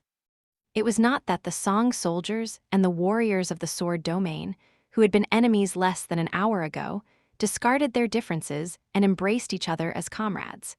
It was just that no one cared about which side the people around them belonged to anymore. There were only humans and nightmare creatures on the bone plain, now. And the demigods who continued their terrifying battle in the sky and on the ground, ravaging the fractured surface of Godgrave with their inhuman power. If there was one reason why the soldiers still held, refusing to collapse into the endless tide of dreadful abominations, it was that the core of the human sea stood like a monolith in the path of the nightmare creatures and broke their terrifying momentum. There, white radiance shone beautifully amidst the maelstrom of steel and abominable flesh, washing over the human warriors and healing their wounds, while at the same time enveloping the grotesque figures of the powerful nightmare creatures and melting them like wax. That was where Changing Star made her stand. The seasoned veterans of the two great armies rallied behind her, serving as an anchor for the mass of desperate soldiers and preventing them from drowning helplessly in the encroaching darkness. Sunny played his part as well, of course. While Nephi's made herself the axis of the sea of human warriors, he spread his avatars and shadows along the edges of their disorganized mass. There were 5 incarnations of the Lord of Shadows sowing death and destruction on the fractured bone plane, now as well as Saint, Fiend, and Nightmare. There were also all the saints of the two domains, fighting side by side. In one corner of the battlefield, Sunny couldn't help but chuckle when he found himself fighting side by side with Saint Jest. He was still determined to kill the old bastard, but that would have to wait until a later date. In another place, he found himself rescuing none other than Beastmaster from the jaws of a great monster. The beautiful enchantress spared him a glance and smiled weakly. "Well, aren't you a sight for sore eyes, Lord Shadow?" He looked at her coldly, then sneered behind the visor of his helmet. "Sorry to say this, but you seem to only have one eye left." Commanding her thralls to lunge at the avalanche of nightmare creatures, Beastmaster grinned. Her grin looked quite terrifying, considering that the entire left side of her face was missing. "Don't you worry, it will heal." "Ah, why do they also go for my face?" Someplace else, Sunny saw Summer Night making his way toward the distant radiance of Nef's flames. He saw Dar of the Maharana clan unleashing a devastating rain of arrows on the nightmare creatures besieging Rivalin of Aegis Rose. He also saw St. Heli taking on a great beast that threatened to devour Mercy of Clan Dagonet, Jest's grandson. That one was both poetic and ironic as well. But mostly, Sunny had no time to observe the raging sea of violence boiling all around him, since he was forced to concentrate on his own 5 avatars and the distant clash between the two sovereigns. Somewhere on the battlefield, Sid the Firekeeper cursed as she dodged the claws of an enormous abomination. The beast resembled a monstrous ape with 6 spindly arms, its gaunt body full of festering wounds and crawling with wriggling maggots. She used her aspect to deliver a powerful blow to the creature, but her sword barely managed to leave a scratch on its skin. Her shield, however, slammed into it with enough force to throw the abominable ape back. A slender figure in a red dress was revealed on the ground behind it, struggling to rise. Sid grabbed the woman and pulled her to her feet. "Stand up, you fool!" Felice looked up at her with a dazed expression, blood flowing down her beautiful face. She spoke hoarsely. "I can stand on my own," Sid snarled. "Shut the hell up and help me." The two faced the nightmare creatures, covering each other's backs. Sid brandished her sword, while Felice raised her wavy dagger. A moment later, the abominations were upon them. Some distance away, Saint Tyrus of White Feather was facing down a great demon, her cold face betraying no emotion. Unable to assume her transcendent form in the storm of deadly swords, she was forced to fight as a human. As she lunged forward, a powerful gale pushing her sword to incredible speed, an enormous winged lion with white fur crashed into the demon, tearing into its side with sharp fangs. The great nightmare creature simply shook it off, turning to unleash a fatal attack at his wife. Before its jaws closed around Tyrus, however, a wave of darkness surrounded it like a whirlpool, and Revel appeared from it like a beautiful fiend. The onyx talons crowning her wings pierced the demon's throat, and she grabbed its jaws with both hands, straining her muscles to rip them apart. A pained roar drowned the thunderous clamor of the battle, and black blood flowed down. Not too far from the three of them, Rain and Tamar found themselves surrounded by a swarm of human-sized insects. The ant-like creatures were less indestructible than other horrors of the ancient jungle, but their sheer number was a terror to behold. They were fighting them desperately, with Rain wounding the abominations and Tamar finishing them off. However, the monstrous ants were simply too many.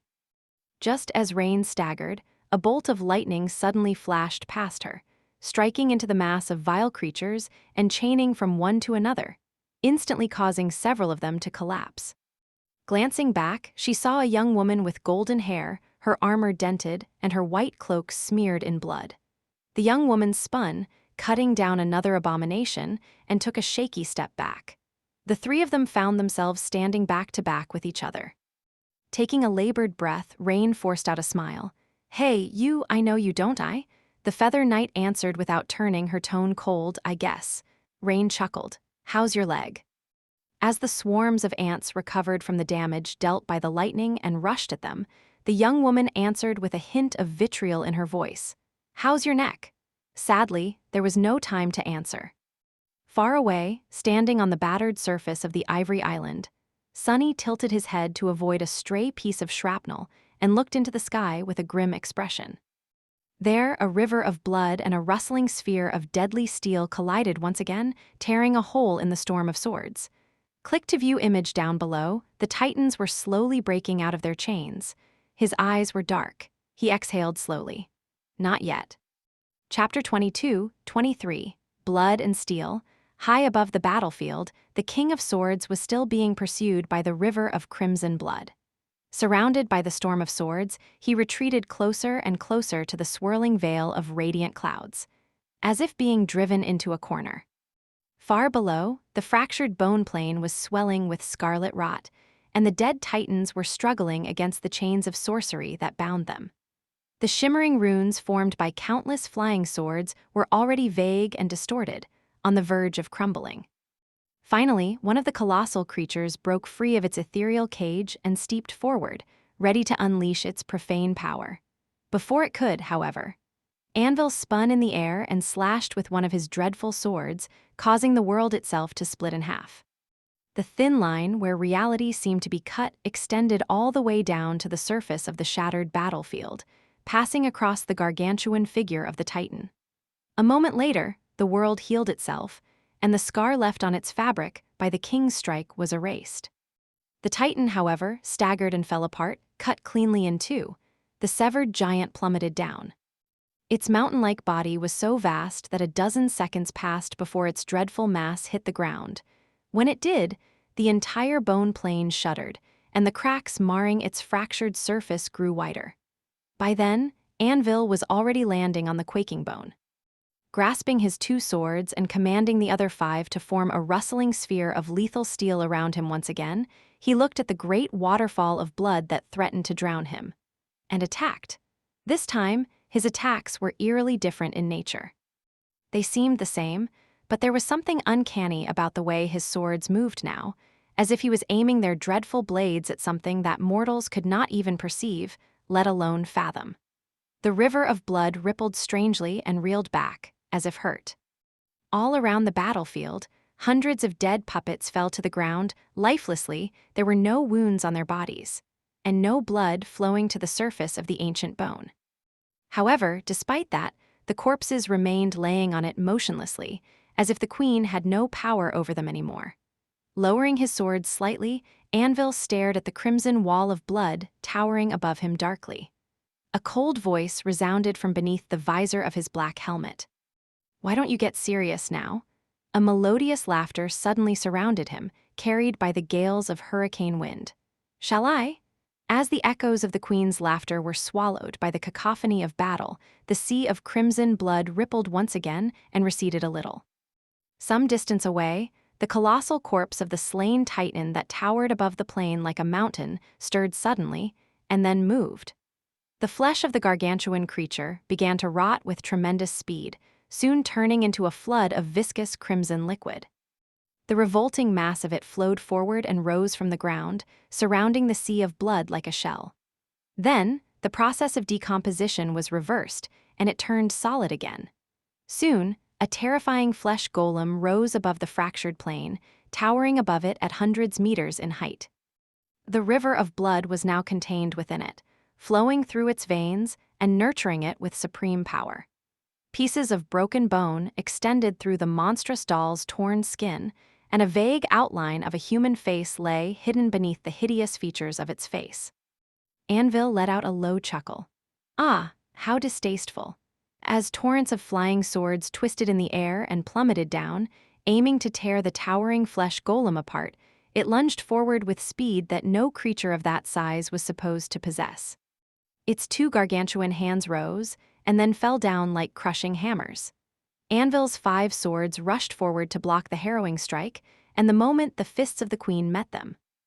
A flash of light drowned the battlefield for a moment, and an obliterating shockwave spread in all directions, disintegrating thousands of flying swords, turning countless puppets into bloody haze, and causing several enormous pieces of the bone plane to plummet into the depths of the hollows. Observing the cataclysmic collision from the distant surface of the ivory island, Sunny shivered. He did not have to turn away to look at the pitiful state of the two great armies. naviSgate was still holding the core of the vast, disorganized mob of human soldiers together, while he was dealing with the worst of the nightmare tide at its edges.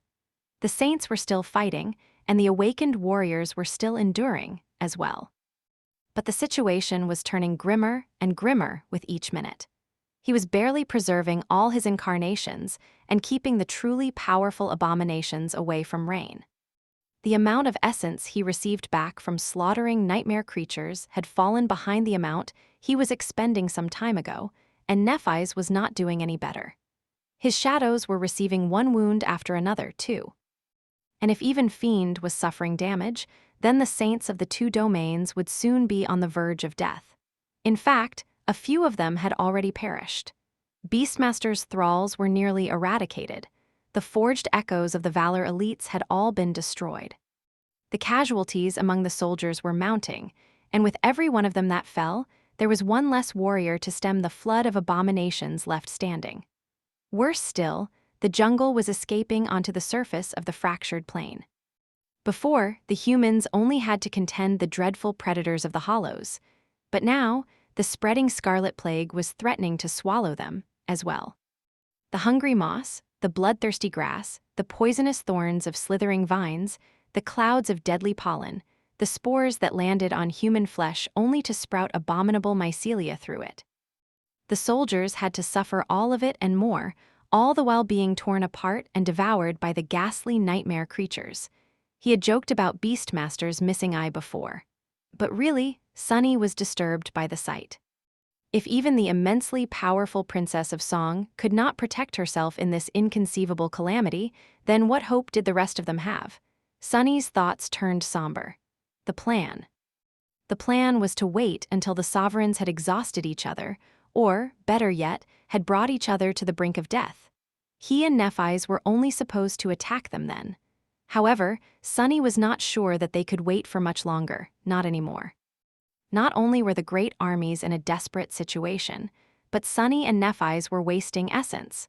Both of them possessed vast reserves of it, but those reserved would only continue to dwindle. Then, who would be exhausted and on the brink of death by the time they entered the fray? Looking into the distance with a grim expression, Sunny grimaced. Click to view image. So then, when were they supposed to attack? Only one person knew the answer. I need to find Cassie. Chapter 22-24. Blood ties. Out there on the battlefield, Cassie felt less and less like a living marionette. Kai Song still held power over her body and soul, of course, but was either too distracted to control Cassie's every move or had simply decided to allow her some measure of freedom. At the moment, Cassie was unsure whether to feel relieved or regretful about her sudden liberation. Her body had been controlled by the Queen entirely when the flood of nightmare creatures first descended upon the Song army. It was a strange experience to feel herself move with martial skill far greater than her own, slaying powerful abominations with the cold composure of a born killer. It was even stranger still because Cassie could only see herself with Seishin's eyes. Her face was the same, and her body was the same. However, everything else was unfamiliar. Her fierce poise, her deadly grace, the smooth fluidity of her confident movements. Cassie could both feel and see her body fight, but she had no part in making it move. It was eerie. The role the Queen wanted her to play, it seemed, was to protect Seishin, even at the cost of her own life. So, Cassie's body was like a bodyguard for the beautiful Princess of Song, whether she liked it or not. As the battle between Kai Song and Anvil entered a new stage, however, she could suddenly move on her own again. She also had far greater access to her aspect again, which made up somewhat for losing the macabre guidance of the Queen. Cassie was still not entirely free, though. There were certain things that her own body was preventing her from doing, like straying too far from Seishin, for example, or aiming her rapier at Seishin's back. I wouldn't want to kill her, anyway. Cassie needed Seishin alive as much as the Queen wanted her to survive. The two of them had stood in front of the 7th Legion when the battle started. As the abominable jungle broke free from the dim darkness of the hollows, and the dreadful abominations escaped to the surface, Seishin attempted to get the Song army to react in time. She was one of the first to realize the consequences of the bone plane fracturing and acted accordingly. Seishin's swift actions saved numerous lives, but not enough lives. The battle swiftly descended into utter chaos. The Song army was just as fractured as the battlefield was. The soldiers separated from each other by the jagged cracks and the scarlet tide rising from them. It was all but impossible to regain any significant measure of control over the formation, but Seishin and Beastmaster still tried, desperately attempting to get the army to pull back. The precarious battle line was on the verge of collapsing when the Lord of Shadow broke through the endless horde of abominations on his monstrous steed, covered in blood and leading the ravaged sword army behind him. The situation turned a bit better after that, for a short while, but also even more chaotic. All distinctions between units were discarded, and the humans simply fought side by side, not caring who was friend and who was foe. A terrible carnage usurped the world. The battle took Seishin and Cassie away from the core of the vast mob of human soldiers, where Nephis and the Fire Keepers held the core against the deadliest of the nightmare creatures. By then, Cassie had regained enough of her powers to use her awakened and ascended abilities freely. Her own performance was far below what she had been able to accomplish under the Queen's control, but adequate enough to stay alive, just barely. Seishin, on the contrary, was only growing stronger the more blood was spilled around them. It was unclear who was protecting whom, now, and yet, even the daughter of the Queen was not doing too well in the feverish mayhem of the calamitous battle. Both of them were covered in blood and wounded, their armor tattered and breached. All Cassie could do was stay close to Seishin and follow her as the older woman moved through the battlefield with a strange sense of purpose, her beautiful face turning darker and more desperate with each second. Veil! Suddenly, Seishin lunged forward, discarding all pretense of caution. She tore into the mass of nightmare creatures, her claws tearing their hides like sharp blades. Her fangs ripped into them, as well, sending rivers of fetid blood spilling to the ground. Each wound Sation dealt to the abominations bled far more profusely than it should have, and the dreadful beings died far more swiftly, and far more gruesomely than Cassie had expected. Breaking through the mass of nightmare creatures, they came about a desolate section of the battlefield. Here, no human soldier had survived, and heaps of abominable bodies lay on the ground, piled high.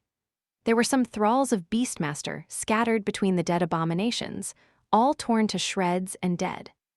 At the center of the vast graveyard of nightmare creatures, a sole figure was sprawled on the ground, surrounded by a ring of emptiness. It was a delicate woman with a slender build, both her enchanting face and her white hair painted red by Blood Moonveil, Sation's sister. Dismissing her monstrous form, Sation dashed toward the motionless figure and fell to her knees near it, leaning close to press her ear against Moonveil's bloodied chest. Cassie could hear her mumbling quietly, "Alive is still alive." The battle was raging around them, and some hideous horrors could attack them at any moment. Standing above Sation, Cassie turned and raised her weapons, ready to attack. Her pale lips twisted into a faint smile under the dirt and grime of the battlefield. Maintaining a neutral tone, Cassie spoke without turning back. "It is hard to envy the burden of your mother's love." She had waited to speak these words for a long time. Turning away from unconscious Moonveil for a moment, Sation looked up with ire in her cold, piercing eyes. Then her gaze slid further, rising to behold the storm of swords raging in the distant sky. A few words could cut deeper than a sword, if spoken at the right moment, and a tiny seed of doubt could grow into a towering tree if planted into fertile soil. Sation was too smart to have no doubt, but she needed a push to accept it. In these days that they spent together, Cassie had been subtly preparing to give her that push. The daughters of Kai Song were too loyal to their mother. The only thing they were more loyal to were each other. These orphan girls who had been taken from the streets to be raised as indomitable warriors cherished each other more than they loved the queen. That was the lever Cassie had to use if she wanted to send them plummeting into the pit of betrayal. To make them choose, and therefore save their lives when Nephis took her throne. Sation's eyes hardened subtly as she watched her mother clash against the King of Swords in the distance as her sister bled in her arms. Looking away, she started to summon a memory and gritted her teeth. "Shut up." Cassie smiled and obeyed her command. After all, she had already said what she wanted to say, and Sation had already made a choice, even if she did not realize it yet. "I hope Moonveil survives, but if she didn't, the lesson would only sink deeper." Cassie sighed, clicked to view image. At that moment, she was distracted by a dark figure that appeared some distance away and a voice that resounded in her head. "Cassie, I need to know about the others. Have your powers returned?" She took a deep breath. Her powers had returned indeed. Chapter 22-25, Broken Covenant. The shattered moon shone upon the ruined castle. The cold winds howled as they passed through the ruins, slamming into piles of rubble with vengeful power. An especially strong gust sent a small pebble falling from a broken wall into a pan of bubbling stew. Morgan ignored the pebble. She ignored Nightingale, who landed nearby as well. Instead, she looked up and let out a long sigh. Loyalty was a funny thing. It came in many forms and many shapes from different sources. Loyalty had a power in and of itself, a great power. Sometimes, but in the realm of supremes, it also possessed a mystical authority. It was the covenant between a ruler and the people. It was the lifeblood of a domain, as well as the means through which domains spread. To be precise, for those supremes who built their domains with the help of the nightmare spell, it was the loyalty of saints that mattered most. Because their kingdoms were built from citadels, and most people, even those of the supreme rank, could only control one citadel at a time. There were exceptions, of course, like her monstrous brother, but those exceptions only served to prove the rule. So, saints became proxies for the supremes, controlling citadels in their name. To do so, they had to pledge their fealty to a sovereign and swear loyalty to a domain. But loyalty was not an event. It was a process. Therefore, even if a saint swore an oath of fealty, their loyalty was not carved in stone. It could grow more powerful or weaken. It could even become entirely exhausted, dissolving like a mirage. If that happened, the sovereign would lose a vassal, and the domain would lose a citadel. But it was not easy to exhaust someone's loyalty, because loyalty came in many forms. There was personal loyalty to a sovereign, like what Sir Gilead and other retainers of the great clan Valor felt. There was also a more abstract kind of loyalty like that of vassal saints, who were not necessarily devoted to their sovereign, but were instead devoted to the domain itself, because their families, clans, friends, and comrades were a part of it, and many more. That was why a vassal saint could despise a sovereign, but still be part of the sovereign's domain. Domains were vast things, after all, and encompassed much more than solely their rulers, which was why it was so ironic that Morgan, the daughter of a sovereign, had no loyalty left. It was because to her, the sword domain was precisely that. It was solely a representation of her father. She was raised to be a ruler, and for that reason, her connection to the vast complexity of the domain was different from that of everyone else. It was far more simple, and therefore far more easily destroyed. Morgan did not have friends or comrades, she only had subordinates who were mere tools. Her clan and her family were a single person, the King of Swords. Letter 240 Eng Aveyes. And so, once she lost all faith in her father, she lost the connection to the sword domain as well. Perhaps she was simply selfish, not caring about anyone or anything else. It can't be, I am Morgan of Valor, I am the princess of the sword domain.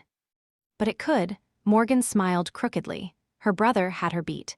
The bastard, a forlorn chuckle escaped her lips. Lady Morgan, are you all right? She turned her head, noticing Nightingale looking at her with concern. The others seemed wary too. Right, there were her 6 transcendent blades as well. What the hell was she supposed to do? Morgan forced out a smile. I am perfectly fine. But she was. She was supposed to defend Bastion from Mordred, to prevent it from falling into his hands and therefore becoming lost to her father, empowering the Kai Song instead.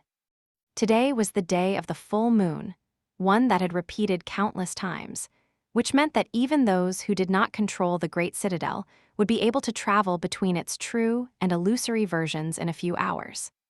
All her brother had to do to conquer Bastion was cross over to the other side, enter the illusory version of the ancient castle, and tether his soul to its gateway, thus overwriting her own imprint. But it was all meaningless now. Bastion was already lost to the King of Swords. Her brother would without a doubt still want to conquer it for the Queen of Worms, and for himself as well. However, did Morgan still want to defend it? Perhaps she did. Not for the sword domain, but for herself. But even if she did, was there a reason to make these people die for it? Morgan studied her saints. Soul Reaper, raised by wolves, Nightingale, Neve, Bloodwave, Etha, she had conscripted them into this war and watched them die countless times. To be honest, Morgan was a little sick of it. How strange. She was not a part of the sword domain anymore, but she had never been anything else. Morgan's entire sense of self was tied to the great clan Valor, and therefore, all her actions had always been for the benefit of the clan. Now that she had turned her back on that, there was no structure to the world, and nothing for her to lean on. It had been reasonable and a matter of course to sacrifice these people for the sword domain, if need be, before. But what about now? There was no reason to force them to their deaths whatsoever. Apart from Morgan's own selfish desire to defeat her brother, of course. Was she despicable enough to condemn her subordinates to death for a purely selfish reason? Yes, I am. But she was not pathetic enough to do so. Morgan had nothing else left, but she still had her pride. She did not have to deceive anyone into fighting her brother for her. If she were to defeat him, she was going to defeat him herself. Chapter 22-26, Pebble Stew. The 6 saints stared at her in confusion. The expressions of the Knight saints were, quite predictably, subtly different from those of the government saints, who seemed to have learned about the loop recently. Morgan observed their reactions with morbid curiosity. Eventually, it was Neve who broke the silence. The battle is over. What do you mean? Morgan fished the damn pebble out of the stew and shrugged. You probably don't remember, but I borrowed a very special supreme memory from Soul Reaper a while back. That memory, in combination with my aspect, allowed me to force the same day to repeat itself over and over again. This day, to be precise. The 7 of us have battled my brother countless times today, and we have lost countless times. Each of you died a variety of gruesome deaths. If I recall correctly, you were beheaded the last time, Saint Neve. Good thing I came to my senses in time. The stew was about to be burnt. She removed the pan from the fire and looked at the 6 saints. But it's meaningless now. I won't borrow the supreme memory again, and I won't turn the time back again. Today will be the last time I battle my brother in these ruins. So, if you die this time, you'll remain dead forever. Therefore, I am giving you a chance to leave. No strings attached. They stared at her in stunned silence. For a while, then, Neve gritted his teeth. We came here to avenge the slain members of our clan to stand against this monster. His voice was full of powerless fury and indignation. Morgan looked at him coldly. You failed. She sighed, then went about scooping the stew into their bowls. Vengeance is a noble goal, Saint Neve, and I would never advocate something as tasteless as forgiveness. However, there is some wisdom to what people say. Before you embark on a journey of revenge, you should dig 2 graves. One for your enemy and one for yourself. Fools tend to believe that this saying admonishes revenge as a path to self-destruction, but I disagree. I rather see it as a warning that those seeking revenge must be prepared to die if they want to succeed. Morgan handed Neve a bowl of steaming stew and looked him in the eye. So, are you prepared to die? I think you do. I know you do, since I saw you die 100 times. However, don't you have a family out there in the waking world? What will happen to your daughter if you die? What will happen to the survivors of the House of Night if all 3 of you die? Shouldn't you concentrate on protecting the precious things you have left instead of avenging the things you lost? She did not really care about whether Neve lived or died that much. But his daughter was cute, so Morgan did not want to see the little girl lose her father on her account. The Saint of Night looked at her with dark intensity. You did not seem to care about that when you made us your cannon fodder, Lady Morgan. She smiled. That was because I believed I had a better cannon back then, but things have changed. Morgan sighed. Go, return to the waking world and forget about my brother. The remains of your clan are with the government now. They'll need saints to guide them across the oceans. The House of Night may cease to exist, but you might rebuild it as well. The decision is yours. She turned her gaze to the government saints. And it was a pleasure to fight side by side with the 3 of you. Really, it was quite spectacular, not that I had expected anything less from my sister's companions. But everything good must come to an end. The government will be in a precarious situation once the war ends, since it won't be needed anymore. Since Earth won't be needed anymore. The winter won't care about the waking world, so the waking world will need you. They glanced at each other, something strange revealing itself in their eyes for a moment. Morgan ignored their strange gazes and summoned a beautifully crafted, flawlessly clean spoon into her hand. Picking up her own bowl, she said, Eat! The food is getting cold. The 6 saints looked at her somberly, then at each other. Eventually, though, they picked up their bowls as well. No one else had a set of memory utensils, of course, and the ones they used were quite appalling. The meal passed in dead silence. Morgan suspected that this would be the last time they shared food, which made her feel a little wistful. But only a little. After the meal was finished, she went away to give them some time to discuss things among themselves. Not too much time, though, since her brother would undoubtedly attack soon. By the time she returned, the decision seemed to have been made. Neve, Bloodwave, and Etha looked at her silently for a while. Eventually, the youngest, Etha, gave her a small bow. Lady Morgan, we will be departing. She smiled at him faintly. Better not waste any time then. He hesitated for a few moments before nodding stiffly. I hope we will meet again, one day. The bastard, you should not have rejected me if you were going to act sentimental. With that, the 3 saints of the House of Night left. They returned to the waking world, disappearing from the moonlit ruins without a trace. The emptiness they left behind felt larger than Morgan had anticipated. She lingered for a bit, then shifted her gaze to the 3 government saints. It was a bit surprising that they were still here. Morgan raised an eyebrow. Not leaving? They remained silent for a while. Soul Reaper Jet was leaning on the crumbling wall, looking at the fire lazily. Raised by Wolves was sitting on a piece of rubble, tossing his famous memory, the black beast locket, into the air and catching it again absent-mindedly, a strangely somber expression on her usually lively face. Nightingale was studying Morgan, as if searching for something. Eventually, it was raised by wolves who broke the silence. "My family home is in Bastion, you know." Morgan gave her a curious glance. "But your family is safe and sound in NQSC. Does it really matter?" She smiled darkly and did not respond. Instead, Nightingale asked, his voice as pleasant as always, "Lady Morgan, the war is about to end, is it not? One way or another." She looked at his obnoxiously handsome face and shrugged. "The final battle should be happening any day now. It might even be raging as we speak."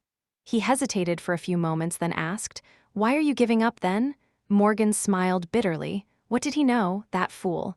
"I have not given up, it's just that I already lost." In the next moment, though, her smile turned cold and sharp. "That is no reason to surrender, however. No matter what happens, I intend to defend Bastion until I die. Or until my brother dies. That would be much better." Nightingale looked at her with a hint of sadness in his eyes. His voice was like honey. "I'd prefer if you didn't."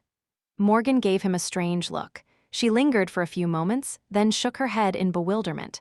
"What do I care about your preferences?" Nightingale remained silent for a while, then looked up and let out a heavy sigh. "No, you don't understand. I'm afraid I must insist." Morgan frowned. "What does he?" Before she could finish the thought, however, Nightingale looked at her and said, a strange firmness finding its way into his beautiful voice. "I am truly sorry, Lady Morgan, but please don't move." And as he spoke, an eerie power suddenly constrained Morgan, crushing her like a vice and paralyzing her body. Obeying his command, she froze. Chapter 22-27.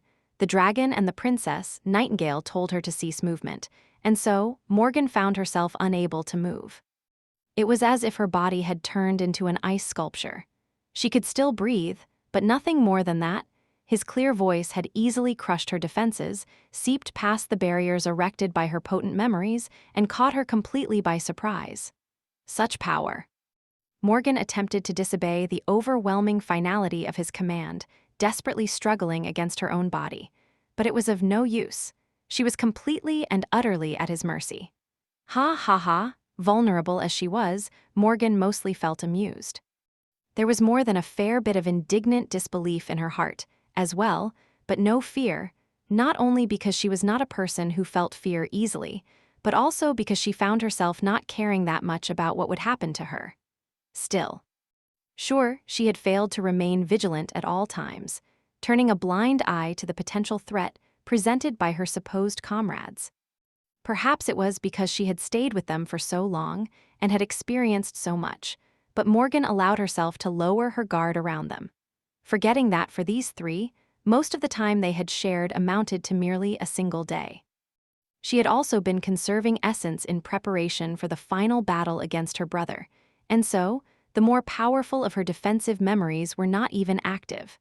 And she was exhausted, however, the fact still remained.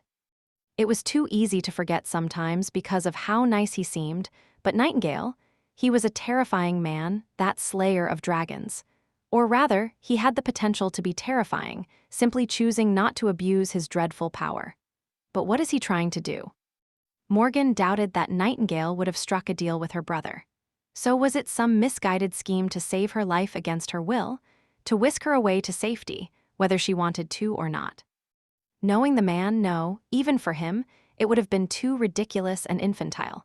She was not sure, and infuriatingly enough, she could not even ask.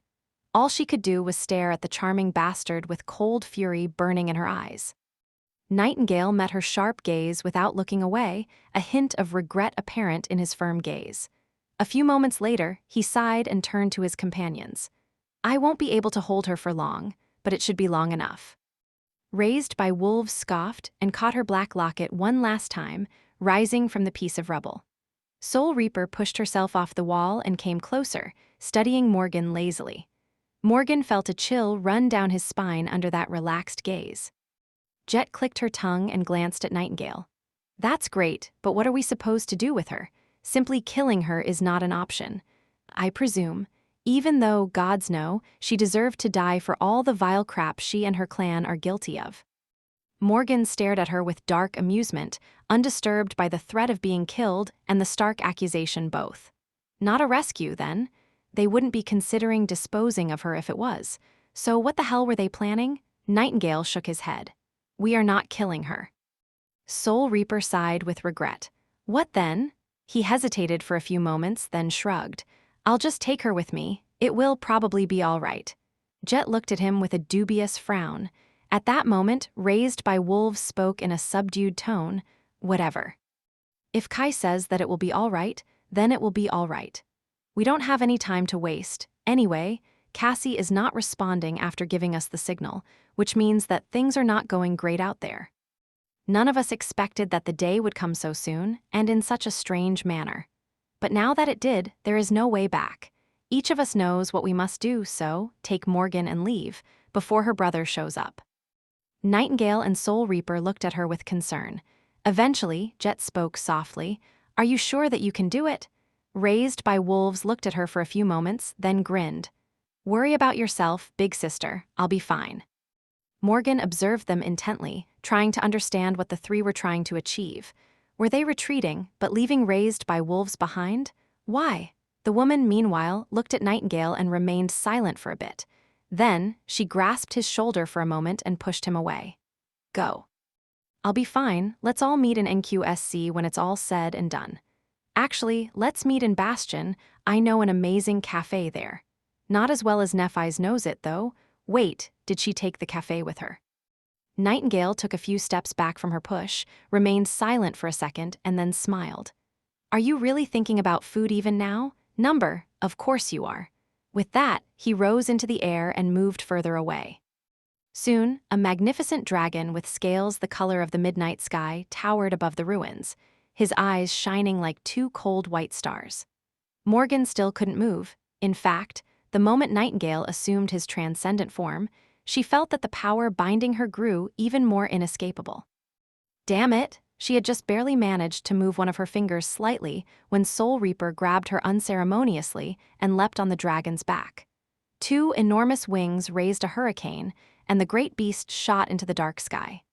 Leaving the ruins behind, click to view image. Morgan saw a glimpse of Raised by Wolves, who was left standing alone on the rubble. Athena followed the dragon's flight with her gaze for a few moments, then turned away and faced the distant forest, where Mordred was preparing to besiege Bastion one last time. The ruins swiftly grew smaller, and the empty lake did as well, soon disappearing from view. Morgan had finally left the ruined castle after fighting to defend it for so long. The battle for Bastion was over. At least it was for her. Chapter 22-28, Cloak and Dagger. Left alone in the ruins of True Bastion, Effie sighed and summoned her spear, leaning on it as she waited for Mordred to come. Despite having just eaten Morgan's stew, which was surprisingly delicious, almost as if the cold princess had cooked it specifically to suit Effie's taste, she suddenly felt hungry again. Hunger was an old friend? Ah, what a strange day. Today was a strange day for everyone, but it was especially so for Effie, because she was experiencing it differently from Jet and Kai. That was because not too long ago, or rather, many days ago, a familiar voice had resounded in her mind, urging Effie to secretly return to the waking world. That had happened soon after Jest of Clan Dagonet attempted to kill Cassie, while she was on her way to be captured by the Queen of Worms. Back then, the Seven Saints had all been ready to face Mordred and his transcendent vessels once again. Effie placed her tether in the ruins of True Bastion, then used the commotion to leave the dream realm unseen. She rushed to the rendezvous point Cassie had mentioned, expecting to meet the blind seer herself. However, instead, the person waiting for her in an abandoned underground factory in the outskirts was none other than the Lord of Shadows. Effie returned to True Bastion after their meeting was concluded. Next thing she knew, she traveled back in time by a few hours, meaning that she had entered the loop, died, and returned to its start like everyone else. Gods knew how many times. It was just that she retained her memories from before entering the loop for the second time now, which included the few hours of her first experience there, the meeting with the Lord of Shadows, and the things they had discussed. Stranger still, the signal she was supposed to receive days, or maybe even weeks after the meeting, was already resounding in her head. Cassie's voice was weak and distant, as if she was struggling to pierce through some kind of interference to warn Effie, and she swiftly fell silent after delivering the message. It was so confusing that Effie's head hurt, but having been taught a bitter lesson by the tomb of Ariel, she tried not to think about it too much. There was no time to think about anything too deeply anyway. Effie had shared what she learned with Jet and Kai, and an hour later, here she was, all alone in the creepy ruins. Looking down, she studied the black beast locket with a tense expression. Can I really pull this off? Somewhere in the illusory bastion, an illusory moon was rising above an illusory castle. Once it rose high enough, a doorway between reality and the mirage would open in the heart of the ruins. Effie forced herself to smile. Gods, what a mess. The black dragon tore the vast expanse of the dark sky, the pale light of the shattered moon reflecting from his midnight scales. He flew with incredible speed, devouring distance with insatiable hunger. Perched on his back, Jet and Morgan were assaulted by powerful winds. Morgan was still paralyzed, but she could see where they were headed. Nightingale was flying south, leaving the land surrounding the ruined castle far behind. He was flying toward the storm sea. Soon enough, they left the broken lands behind. The crossing was sudden.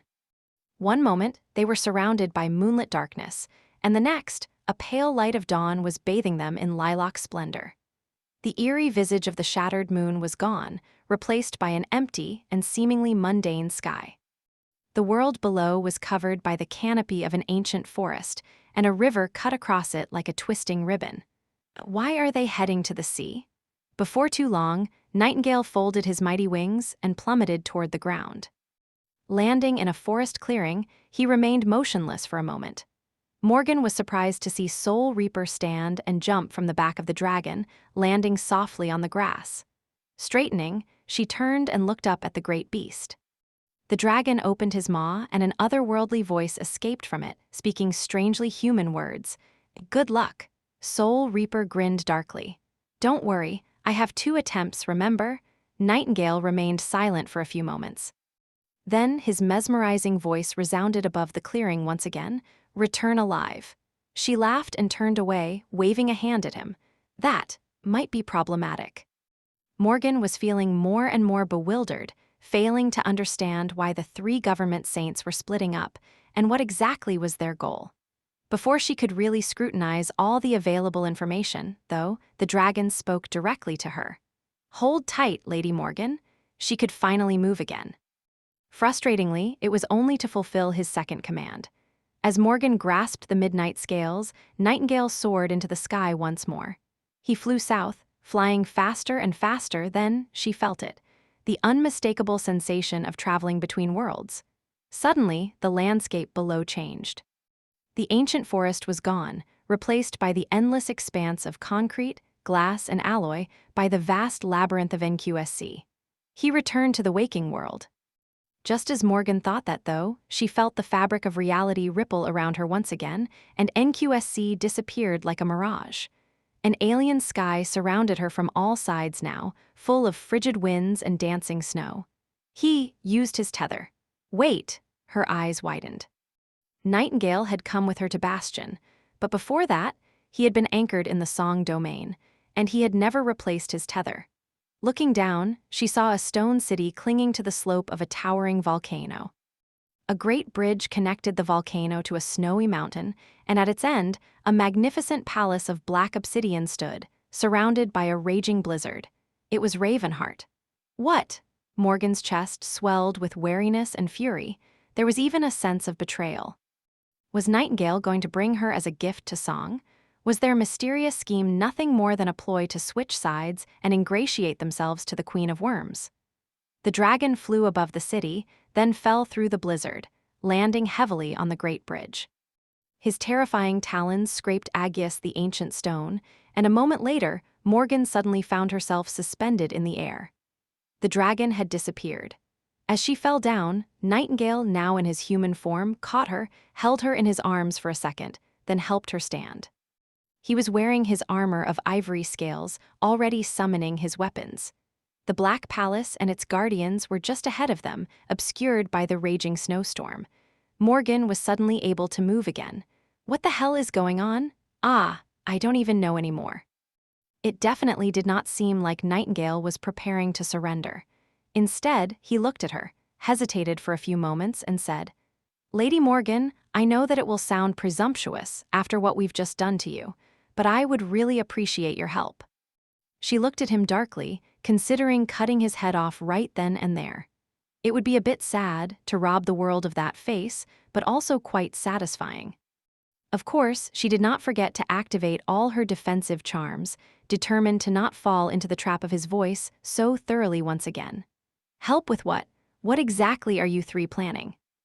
Nightingale remained silent for a bit, then looked in the direction of the dark palace tensely. Finally, he took a deep breath and said, "Well, I intend to conquer Ravenheart." Morgan blinked, struggling to maintain her composure. Nightingale, meanwhile, continued. "Most of Song forces are far away in Godgrave, but I have no doubt that the Queen left a few of her most powerful puppets behind.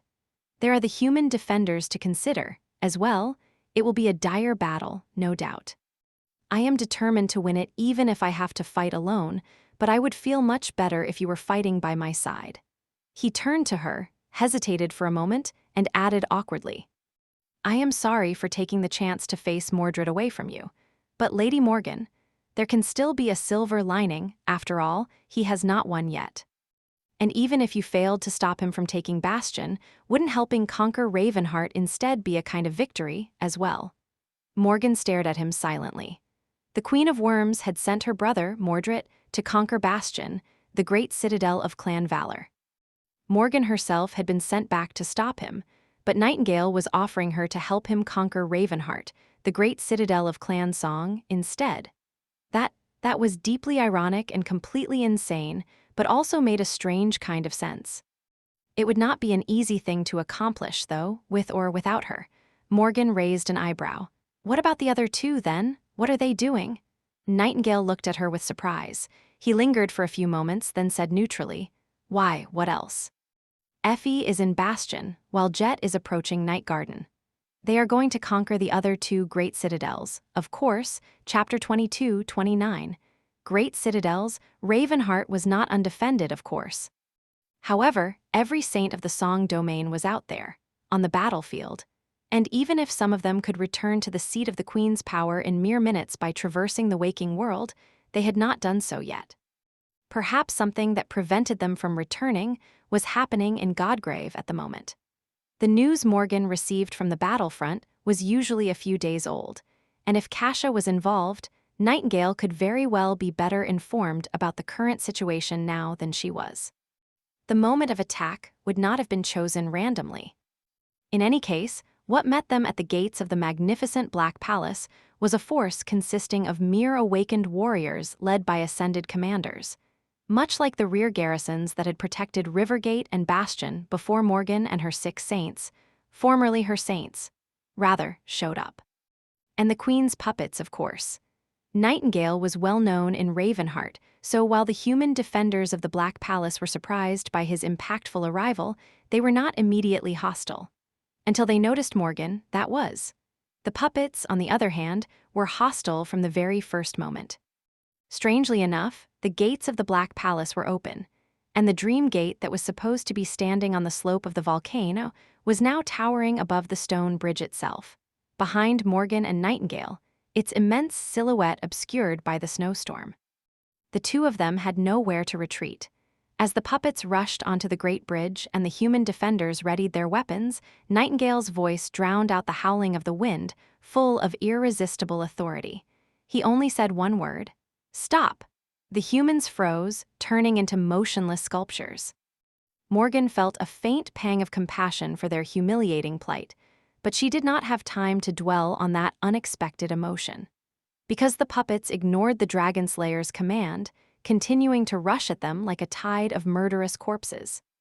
Well, it made sense. After all, the pilgrims were merely extensions of the Queen's power. Nightingale's aspect might have paralyzed Morgan in a moment of weakness, but she doubted that Kai's song would succumb to its insidious compulsion. He looked at Morgan earnestly. "Lady Morgan." "If you will." She stared at him for a moment, still unsure what to do. Was she supposed to kill him? Or help him? Morgan felt a little exasperated. Finally, she turned toward the rushing puppets and muttered a curse. As she dashed forward, scarlet sparks swirled around her hand, forming a vague silhouette of a sword. Curses! Her sword was still manifesting itself when the first of the pilgrims reached her. So, Morgan cut the corpse apart with her bare hand. It fell easily, hinting that the queen was not paying close attention to these particular puppets.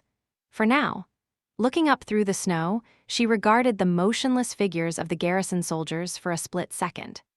They were not going to offer any resistance. He's not planning to conquer Ravenheart without spilling a single drop of human blood, is he? Perhaps he was. A moment later, the tide of puppets was upon them, and Morgan had no time to think anymore. Far away, near the misty shore of the Stormsea, Jet came into view of the night garden. The colossal ship was still beached, laying tilted on the shattered ground where Mordred had left it. Of course, he had not left it unguarded. Somewhere out there, on one of the countless decks of the city-sized vessel, a reflection was laying in wait, ready to slay those who would dare to covet the great citadel. And a powerful one at that, a being equal in strength to a supreme titan. Jet had to defeat it and conquer the night garden. Exhaling slowly, she headed toward the gargantuan ship with a dark smile blooming on her lips. As she walked, a cold mist surrounded her figure, turning into a sinister war scythe. Can I defeat a supreme titan? Probably not. However, there was a reason why she was here, and not in Ravenheart or Bastion. It was because Jet had a unique advantage in the battle against this particular supreme titan. It was a reflection, after all, and a reflection could only reflect what was in front of it.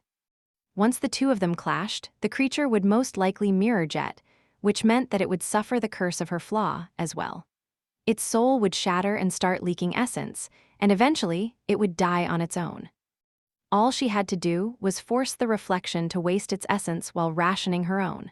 Something Jet was a great master of by now. She also had her aspect legacy and the souls contained within it, which she could consume if needed. And the hourglass memory, as well. Even if Jet lost once, she would get a second chance to destroy the reflection. That time, she would already be familiar with the flow and pattern of the battle. Ah, I really hate ships. Reaching the hull of the night garden, which seemed to extend into the distance like an endless plain, she turned into a stream of icy mist and rushed up its towering slope. Effie was still leaning on her spear when Mordred arrived. She knew he was coming because of how the ground trembled under the heavy footsteps of his vessels, Typhaon, Knossos, and all the rest. She had battled them all at some point or another during the siege of Bastion. Apparently, she even destroyed most of them at least once inside the loop. That time was gone now, of course, erased forever, and she retained no memories of these legendary battles. Which was a bit of a shame, since Effie would have really loved to remember striking down that ugly behemoth, Typhaon. Or rather, striking down Mordred while the bastard was wearing Typhaon's corpse. Soon enough, gargantuan silhouettes rose above the ruins, and the Prince of Nothing jumped down into the desolate courtyard from the rubble of the castle's wall. He walked toward Effie with an amused smile on his lips. "Saint Athena," Mordred looked behind her, lingered for a moment, and raised an eyebrow. "Would you be so kind as to point me to where my sister is? We have some unfinished business." She and I, Effie studied him for a bit, then shrugged. "Please accept my sincerest apologies, Your Highness, but I regrettably cannot. She is indisposed." "Oh, but you can talk to me instead." "Click to view image," Mordred laughed. "Don't tell me that she ran away? Gods, must I chase her like one would a frightened rabbit? Well, honestly, that can be quite entertaining as well." Nevertheless, I can't help but feel a bit disappointed. He looked at Effie with a pleasant, chilling smile. "I must admit that I am curious, though, if Morgan is gone, then why do you remain?" Chapter 22:30, Lord's Gift. Effie moved slightly, shifting her weight away from the spear to be able to raise it quickly, if need be. Looking at Mordred calmly, she said, "Actually, I'm also curious. Why are you still wasting your time here? Don't you know that your father is currently fighting Kai Song? If you don't hurry up and make yourself scarce, she'll kill him all on her own. That'd be pretty sad, right? I mean, since you're obsessed with revenge to a demented degree. Mordred's smile widened a little. Oh, thank you for your concern. To be honest, I'll be pretty inconsolable if someone kills him before me. Incensed, even, and very, very cross with the person who robbed me of the pleasure of killing him myself. No need to worry, though. I'll depart for Godgrave as soon as I'm finished here. He looked at Effie with an openly disdainful expression. Shouldn't take me long to sort things out anyway. She grinned. You say that, but in all these years, you've never once dared to try crawling into my soul. Everyone goes around being all scared of your Royal Highness, Prince Mordred of Nowhere, but I always suspected that you're all talk and no bite. Well, figuratively speaking. You know, some of us were actually hunting nightmare creatures and fighting for survival each and every goddamn day while you sat around in a perfectly safe prison cell, doing nothing. Effie chuckled. Even Morgan is better than you, and she literally carries her silver spoon wherever she goes, mind you. She was brave enough to leave her soul wide open, at least. And yet, what have you done despite receiving such a brazen invitation? Nothing at all. In all these months, you had not challenged her to a soul duel. Why? Because doing so would have actually put your life at risk. The rest of us have to take that risk all the time, you know. Aren't you nothing but a coward? Mordred continued to look at her with a pleasant smile. His strange, mirror-like eyes seemed to shine in the darkness with the pale radiance of the reflected moonlight, making him look quite eerie. How unexpectedly eloquent. Are you perchance stalling for time, Saint Athena? Effie smiled darkly. Oops, you caught me? He shook his head. Quite a clumsy attempt. What is your plan, anyway? Surely, you are not planning to fight me and my distinguished collection of transcendent attires alone. That'd be a bit too much, even for someone as unwise as you. There it was, the moment of truth. The moon must have already climbed quite high above the illusory bastion. Effie took a deep breath. It sounded like you called me a fool. If a madman calls someone a fool, though, that ought to be a compliment. Right. Oh, by the way, Your Highness, I wanted to ask, do you remember the Lord of Shadows? Mordred's smile grew a little forced. The Lord of Shadows? Ah, I do. He gave me quite a fright the last time we met. An unusual man, to say the least. What about him? Effie shook her head slowly. Well, it seems that you left an impression as well, enough so that he wanted to send you a little gift. Surrounded by the towering figures of his transcendent vessels, Mordred allowed himself to frown slightly. A gift, you say? He shouldn't have. As his vessels moved, Mordred asked pleasantly, what is the present? Effie took a step back as she activated the Black Beast locket and summoned what was hidden inside it into the world. I can't believe I let that creepy bastard talk me into this. Her locket contained the beast farm, and it sometimes served as a mobile base for the wolf army as well. At the moment, however, there was something else taking residence there. Something that made her skin crawl and cold sweat run down her spine. As if she was sitting on a bomb, Effie flashed Mordred a wide smile. Oh, nothing much, well, see for yourself. In the next moment, something massive appeared on the rubble between her and Mordred, obscuring him from view. It was a towering mountain of gray flesh overgrown with scarlet moss, 100 revolting limbs extending from it like a dreadful forest. The moment it escaped the locket, Effie suddenly found herself unable to breathe. A terrifying presence crashed into her, pressing her into the ground. Her eyes widened, and an involuntary groan escaped from her lips. She couldn't even look directly at the creature, afraid that her mind would be harmed by what she saw, not that she would, determined to avoid looking at it at all costs. Well, it wasn't every day that one found themselves mere steps away from a cursed demon. A cursed demon who was already awakening from unnatural slumber, having been somehow lulled to it by the Lord of Shadows.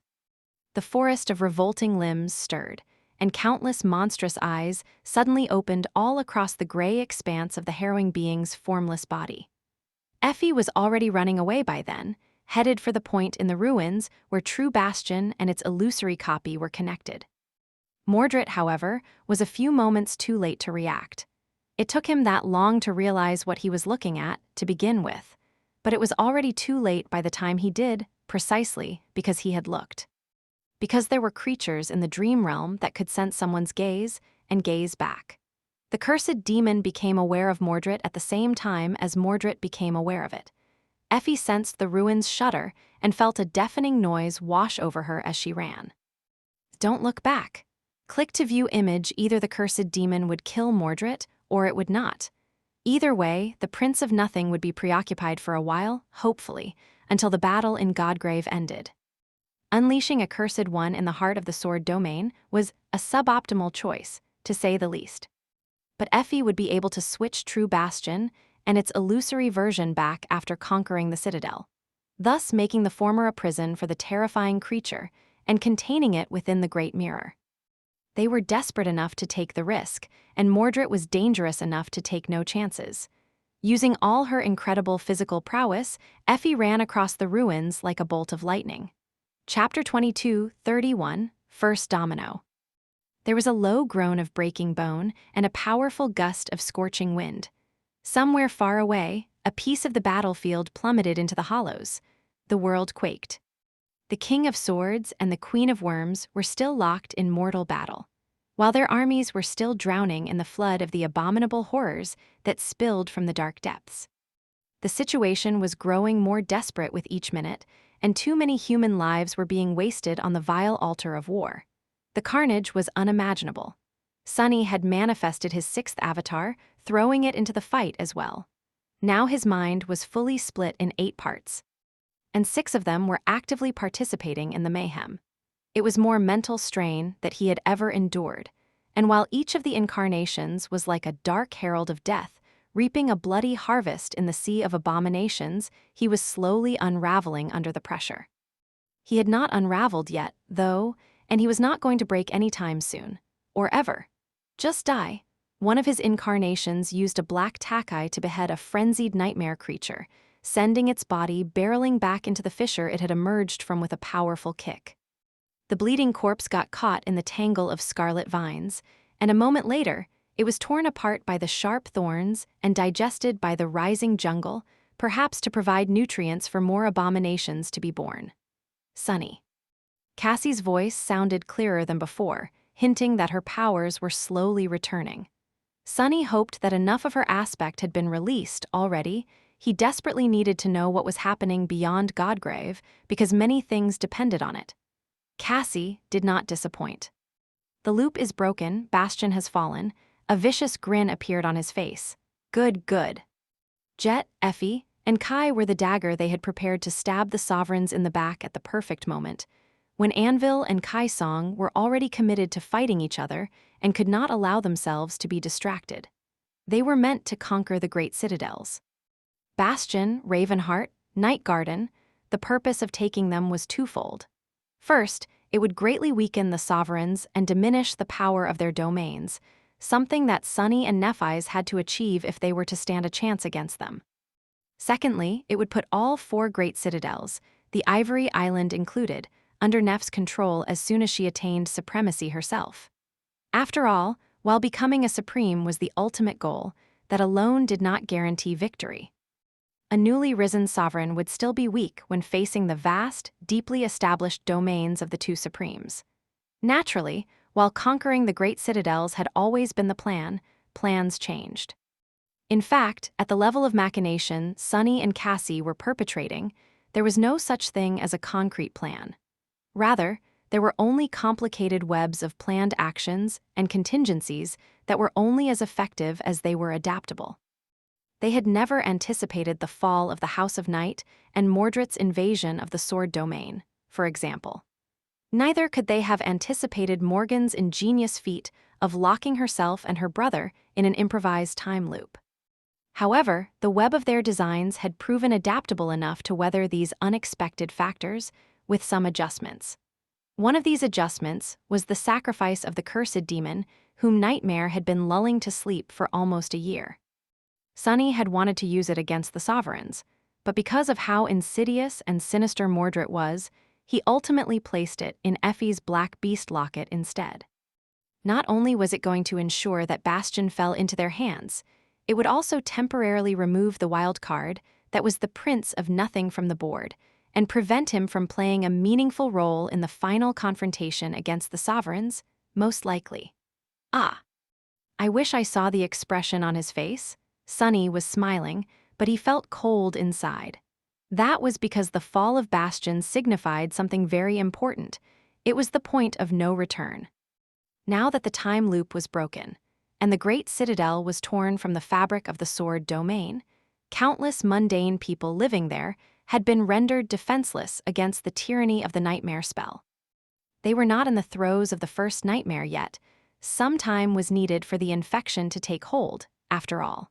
Because of the loop created by Morgan, they would have lost the protection of the sword domain mere hours ago.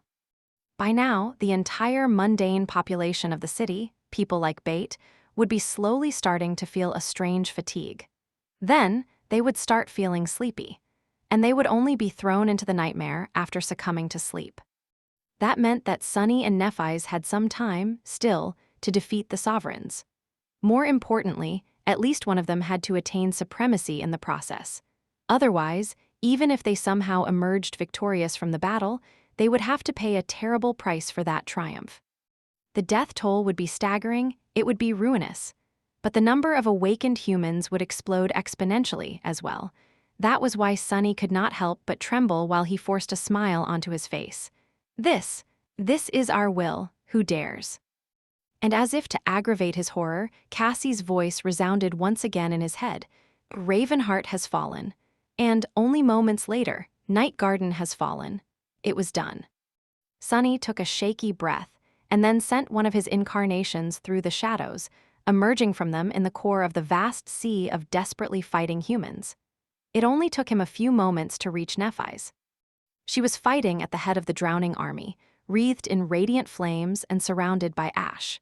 With her silver hair, incandescent blade, and white wings, naviSgate looked like an annihilating angel. The single gem of the crown of down shone with pure light on her forehead, resembling a third eye. The scorching heat had created an empty space around her, and the soldiers were dozens of meters back, battling the tide of abominations with dark resolve. The surface of the ancient bone was soaked with blood and littered with hideous corpses. Sonny lingered for a moment and then said evenly, "It is done, and we can't wait anymore." naviSgate glanced at him silently, then looked in the direction where Anvil and Kai Song were fighting each other. Neither of the sovereigns was at the door's death yet, which was not a part of the plan. But too many people were dying. And Sonny and naviSgate were wasting too much essence, and plans had to change. He took a deep breath, then steeled his heart. We must attack now. Here it was, the moment they had been waiting for, hoping for, and dreading for so long. Their chance to conquer the world, or die trying. Click to view image finally. naviSgate remained expressionless for a few moments, white flames dancing in her eyes. Eventually, she turned away and looked up. Then we attack. Chapter 2232 Cold Front, Then we attack. There was nothing more to say. The time for words had run out. naviSgate crouched slightly and then shot into the sky. Surrounded by beautiful radiance, she was like a white star ascending into the tempestuous expanse of the stormy sky. The soldiers watched her flight with numb expressions, her pure light reflecting in their eyes. Far above, the ivory island moved. Its 7 chains rattled as the flying island dove into the storm of swords, weathering the fury of obliterating steel with indomitable stillness. Left alone on the ground, Sonny temporarily filled the emptiness left by naviSgate's departure. His fearsome onyx armor was already awash with blood, and more was added to the crimson coat as he cut down powerful nightmare creatures that threatened the core of the human army. But despite all his deadly grace and chilling strength, the Lord of Shadows was a poor substitute for Changing Star. His sword was just as ferocious as hers, true, and he could slay abominations just as well. However, he could not heal the wounds of the fallen soldiers, and he could bolster their faltering courage with hope either. But that was all right, because Sonny had his own ways. Some distance away, the original incarnation of the Lord of Shadows, the dark swordsman wearing a fearsome mask, reached one of the wider fissures in the bone, a trail of death and destruction in his wake. His black odachi rose and fell, cleansed of all blood in one swift and fluid motion. Then, the serpentine blade rippled like a stream of liquid darkness. A moment later, it had already transformed into a long, tenebrous spear. Sunny looked past the slithering mass of scarlet vines into the depths of the jagged fissure. He remained motionless for a moment and then cast his spear down into the darkness.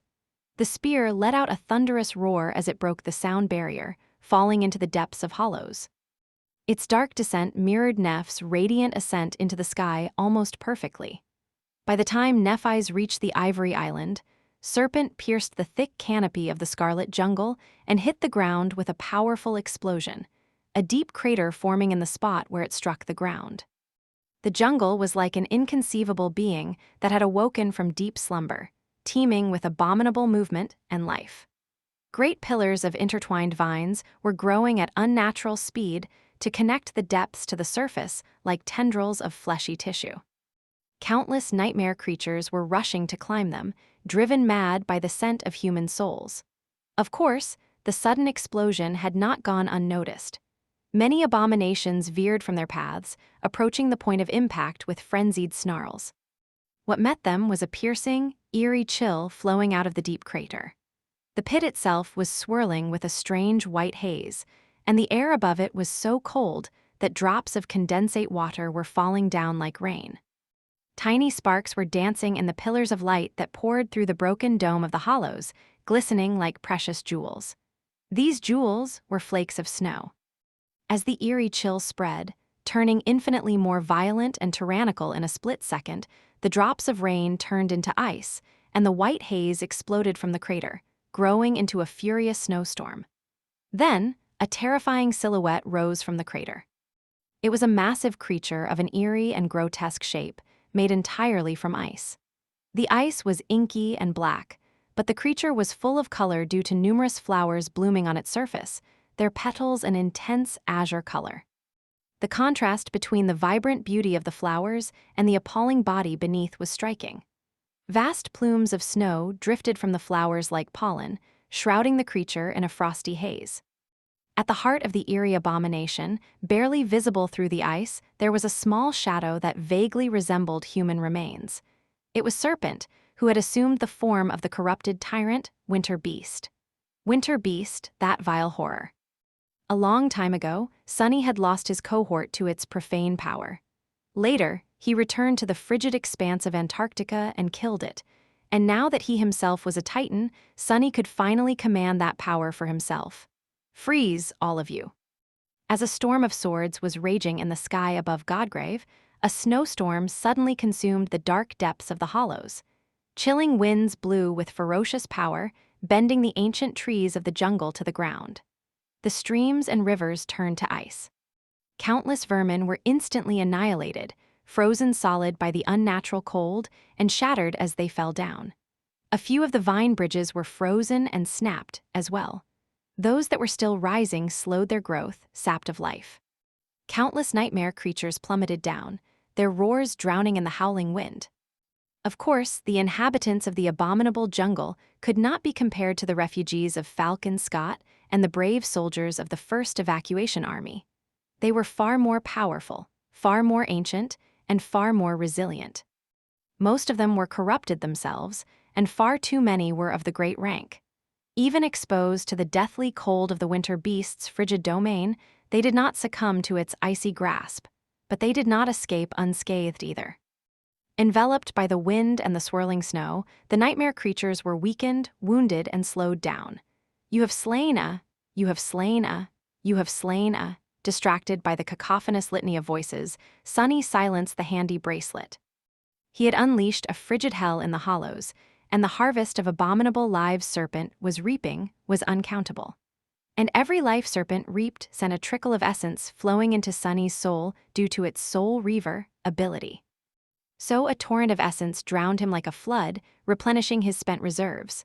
Much more importantly, the soldiers desperately fighting for survival in the sweltering heat of Godgrave suddenly felt a wave of mercifully cold air wash over them, and saw billowing plumes of snow rising from the cracks in the bone plain.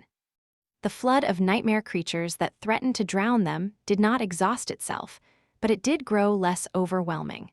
Fewer abominations were emerging from below, and those that did crawl to the surface seemed weakened, covered in ice and moving slowly. The pressure on the warriors of the two warring domains was alleviated somewhat, and they could finally breathe, at least for a moment. Sunny smiled darkly behind Weaver's mask. Sure, he was not like Nephi's, who inspired hope and healed the wounded soldiers. But he could inspire fear and bring death to the frenzied nightmare creatures. His way was not any less effective. Chapter 2233 Wrath of Heaven. Out there on the battlefield, the consequences of the three great citadels falling could already be felt. Anvil seemed strangely unaffected, fighting in the same cold and calculated, ruthlessly callous manner. But he had to have felt his power diminishing greatly when Effie took control of Bastion. Strangely enough, though, this significant loss could only help him at the moment, and he was in dire need of help, being pressed and battered by the fierce onslaught of the Queen. That was because the king only lost one great citadel, while the Queen lost two. So, while the sudden betrayal of the government saints did weaken both sovereigns, it actually served to narrow the gap between them, greatly improving Anvil's position. One could see the results already. The towering flesh golem, containing the blood essence of the Kai Song, staggered, allowing one of the king's swords to deal it a grievous wound. A strange wave spread through the sea of puppets, slowing them down for a few precious moments. Many fell victim to the storm of flying swords as a result. Most importantly of all, the great fissure of the dream gate rippled and then collapsed on itself, disappearing without a trace soon after. The torn fabric of reality slowly repaired itself. With the loss of Night Garden, the Queen had lost the component that allowed her to connect two areas of the dream realm as well. Therefore, not only did the power of her domain weakened greatly, but its presence in Godgrave was also severely diminished. Anvil did not waste any time, pressing his temporary advantage and bombarding Kai Song with a maelstrom of devastating attacks, almost as if he had been ready for the sudden reversal. Her titanic flesh golem, which had seemed indestructible, was slowly coming undone under the barrage of merciless attacks. It was being destroyed faster than she could repair it, and yet their battle did not turn any tamer. If anything, it only grew more calamitous. If before the sovereigns seemed to be holding back some of their power to defend themselves, then they focused on pure aggression now. The puppets and the flying swords discarded all caution to destroy the enemy, too. The fractured bone plane quaked and groaned, more pieces of it collapsing into the snowstorm raging in the hollows. The entire battlefield seemed to be swaying on the verge of collapse. It could not continue for much longer, and it didn't. Because, at that moment, the battered ivory island revealed itself from the storm of swords directly above where Anvil and Kai Song were fighting. And then, in the rattle of chains, came the crushing. An invisible force descended upon the shattered battlefield, flattening the rising tendrils of the abominable jungle and pressing the Queen's puppets into the ground. Countless swords plummeted from the sky, scraping against the bone before rising up again, their blades trembling from the strain. For a few moments, the calamitous battle seemed to have frozen. And, under everyone's gazes, changing star of the immortal flame descended from the sky, landing softly on the ground between the two sovereigns. With her silver hair dancing in the air, she folded her white wings and lowered her incandescent sword. Her clear voice rang above the ravaged battlefield. "Stop this madness! Stop this madness!" Nephi's spoke these words, knowing that they were meaningless. The sovereigns would not listen, and she did not want them to listen. All she wanted was to kill them. How could she not, after waiting for a chance to slay her abusers for all these years, for all her life? And it had not been an easy one, that life of hers. From the broken dreams of her childhood to the blood-soaked battlefield of her adulthood, Nephi's had always been driven by a singular, uncompromising desire. To conquer the nightmare spell and destroy it, to obliterate, decimate, and bring it to ruin, not because she was a noble hero, but simply because she loathed it. Nephi's was consumed by hatred, shaped by it, she was no hero. And yet, she had to pretend to be one. Because no one could survive the ruthless world of the nightmare spell alone. She needed the support and faith of those who believed in her to destroy it, just as much as they needed her. And she needed to obliterate those who stood in her way. That was why the sovereigns had to die. Not because they had ruined her family and haunted her childhood nightmares like monsters, but simply because they were inept. They might have been great and brilliant once, but they had lost their way. One did not exclude the other, though. Today, she was going to remove an obstacle on the path to fulfilling her ardent desire, and she was also going to have her revenge. Looking at them, the proud king in his vermilion cloak, the queen hiding inside her grotesque golem, naviSgate could feel it. A roaring flame igniting in her soul, drowning her mind, and engulfing her heart. The flame of wrath, the flame of hatred. Scorching, overwhelming. Impossible to deny. And so, telling them to stop felt like torture, because naviSgate wanted nothing more than to carve their souls and bodies with her sword. These ghouls, she had endured tolerating their existence for too long. Today, they were going to die. Her will was absolute. Looking at her, Anvil suddenly let out a low chuckle. And what if we don't stop, naviSgate? She looked at him, lingered for a moment, and then pointed her sword at him. Then, I will stop you. There was more she had to say, an entire speech, in fact, that Cassie and Sunny had prepared far in advance.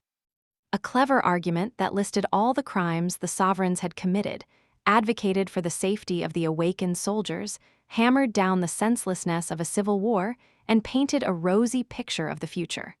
For everyone interested to hear. But naviSgate could not wait anymore. She had waited for too long already. Words were cheap anyway. Her actions would speak louder. Anvil looked at her silently, then asked in a cold voice, "Is it really wise to point a sword that I myself forged at me?" With that, her sword, the kinslayer, suddenly moved on its own. Flying from her hand, it rushed to Anvil and turned to point at her own chest, hovering above his shoulder. Just as expected, naviSgate smiled as she dismissed it. "If you insist, I'll kill you with a better sword, forged by a better smith." She summoned the blessing. Chapter 2234. Darkness falls. Far away, one of Sunny's incarnations was sitting on the steps of the nameless temple. The small camp, the soldiers sent to him by the sword army had built, was empty now. They had been recalled and left for Vanishing Lake to participate in the clandestine attack on the Lesser Crossing stronghold, which never took place in the end. By now, they were out there on the battlefield, trying to survive in the cataclysm caused by the sovereigns. Many of them were probably dead, torn apart, or turned into puppets. The nameless temple was eerily quiet. Sunny had spent a long time alone here, but he usually had the company of his shadows. Saint, fiend, serpent, nightmare, they were on the battlefield too, helping him hold back the tide of abominations. He felt strangely lonesome, despite the sleeping army of great nightmare creatures hidden in the darkness behind him, and the invisible presence of the temple guardian. Of course, his solitude was not destined to last. His shadow sense spread far and wide, encompassing the dark expanse of the Shadow Realm's fragment. That was why he could already feel it, the ragged force of the song soldiers approaching him from the north. And their commanders, of course. Lonesome Howl, Death Singer. He could not sense Silent Stalker, though, which meant that she was already somewhere close, aiming her arrows at him. Sunny did not move. Finally, the soldiers entered the empty camp, shivering as the eerie silence enveloped them. The daughters of Kai Song were the first to reach the dark edifice of the temple. They stopped, staring at him with tense expressions. In the end, it was Lonesome Howl who spoke. "Lord of Shadows, we meet again." Her voice was boisterous, but he could feel a hint of fear hidden deep within it. Sunny tilted his head a little. "You were sent to take the nameless temple, then?" She smiled. "Sure, it's a bit funny, though, oxymoron, or what have you. Your citadel is called the Nameless Temple, that's its name, so it's not very nameless, is it?" He hesitated for a moment, amused. "Perhaps, so tell me what's the logic? Last time I beat 13 of you, now there's only 3. Are you that impatient to die?" Lonesome Howl's smile faltered for a moment, then brightened again. "Ah, but most of you is far away, so I like our chances." Her bravado was ruined by Death Singer, though, who chose that exact moment to yell, "Death, oh death, we're all going to die, I sense it." Sunny stared at her for a moment, smiling, then shook his head. "Well, naturally, everyone dies one day, only the void is everlasting, so I guess you are right." Death Singer fell silent and looked back at him with wide eyes. "I'm right, me." Can you repeat that, Sir Lord of Shadows?" Louder. With that, she turned her head and glanced at Lonesome Howl vindictively. Sunny chuckled. Sorry to disappoint, though. You're not dying today. It was time. The nameless temple had long accumulated enough essence to travel, and the stage was set for the Lord of Shadows to make his entrance. As Sunny rose to his feet, he saw the daughters of Kai Song and the soldiers behind them flinch. He smiled behind the visor of his helmet. Oh, but you might become orphans. With that, he activated the component of his citadel and envisioned the calamitous battlefield. As the warriors of Song watched him warily, readying themselves for the lethal battle against the terrifying Saint of Godgrave, the ancient edifice of the Dark Temple turned hard to focus on. And then, they were suddenly blinded by bright light. Arg! Lonesome Howl raised a hand to cover her eyes and swayed. A wave of familiar heat washed over her. When she could see again, an expression of shock appeared on her face.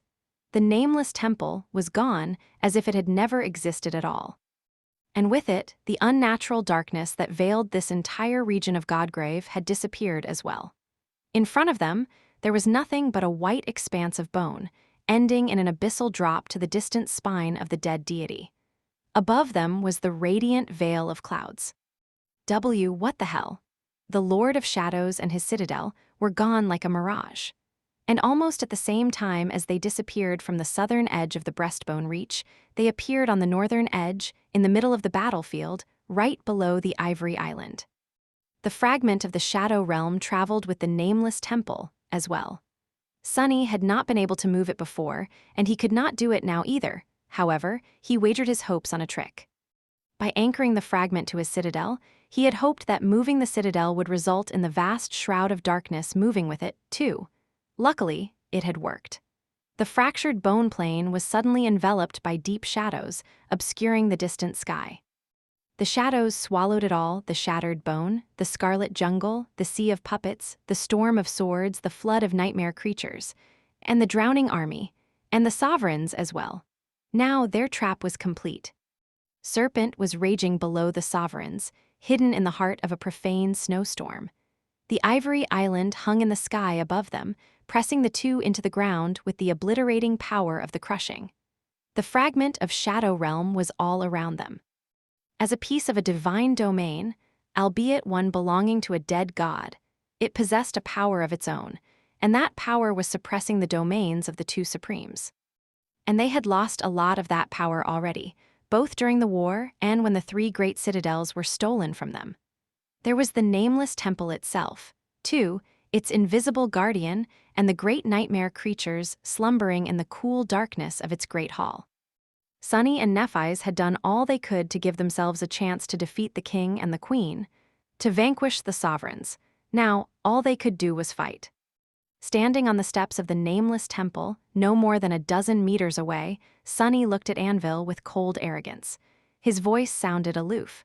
She's talking about me, by the way. I'm the better smith. Chapter 22, 35, Feeble Flame of Hope. First came the cold. Then came the darkness. It rose from below, swallowing the land, devouring the heavens, and blotting out the light of day. The soldiers, who had been tormented by blinding light and suffocated by heat for many long months, let out sighs of relief and basked in the cool embrace of shadows. Luminous memories swiftly ignited above the drowning army, and they fought against the rising tide of nightmare creatures with renewed vigor. Of course, it was a bit strange for snow to rise from the hollows and for deep darkness to envelop the world. But the soldiers had seen and survived too many bizarre events here in Godgrave to care about yet another one. All of them, both those who had awakened before the chain of nightmares and after it, were seasoned veterans now. They had been honed and tempered by the war, experiencing enough horrors to make them numb to eerie strangeness. All they knew was that the Lord of Shadows had something to do with it, and that he was assisting Changing Star. Changing Star herself was out there, far away in the distance, standing between the king and the queen. Her radiant figure was like a pure white beacon in the ocean of darkness, and although few could hear her speak, everyone understood what she was doing, attempting to do. She was trying to stop the mad battle between the two sovereigns, to spare the dying soldiers and save them all. The last daughter of the immortal flame had always been the voice of reason in this appalling war. In fact, she was the only one who had protested against it. And now, her voice was their only hope. Perhaps the Supremes would listen. If not, perhaps Changing Star would find another way to end the war. That faint hope burned in the hearts of the desperate soldiers, and they clung to it desperately, even while knowing full well how futile it was. Hope was a resilient thing. After all, it was far more resilient than reason, and there was fuel nurturing its feeble flame as well.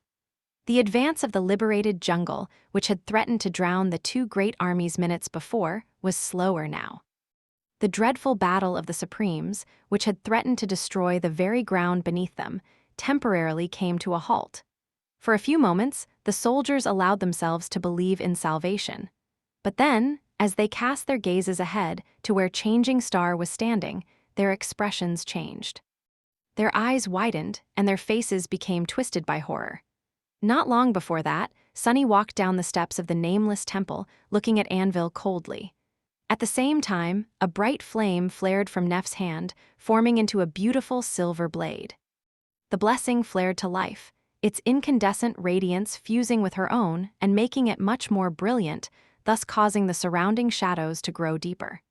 Anvil did not pay Sunny attention, staring at the brilliant sword as if enchanted by it.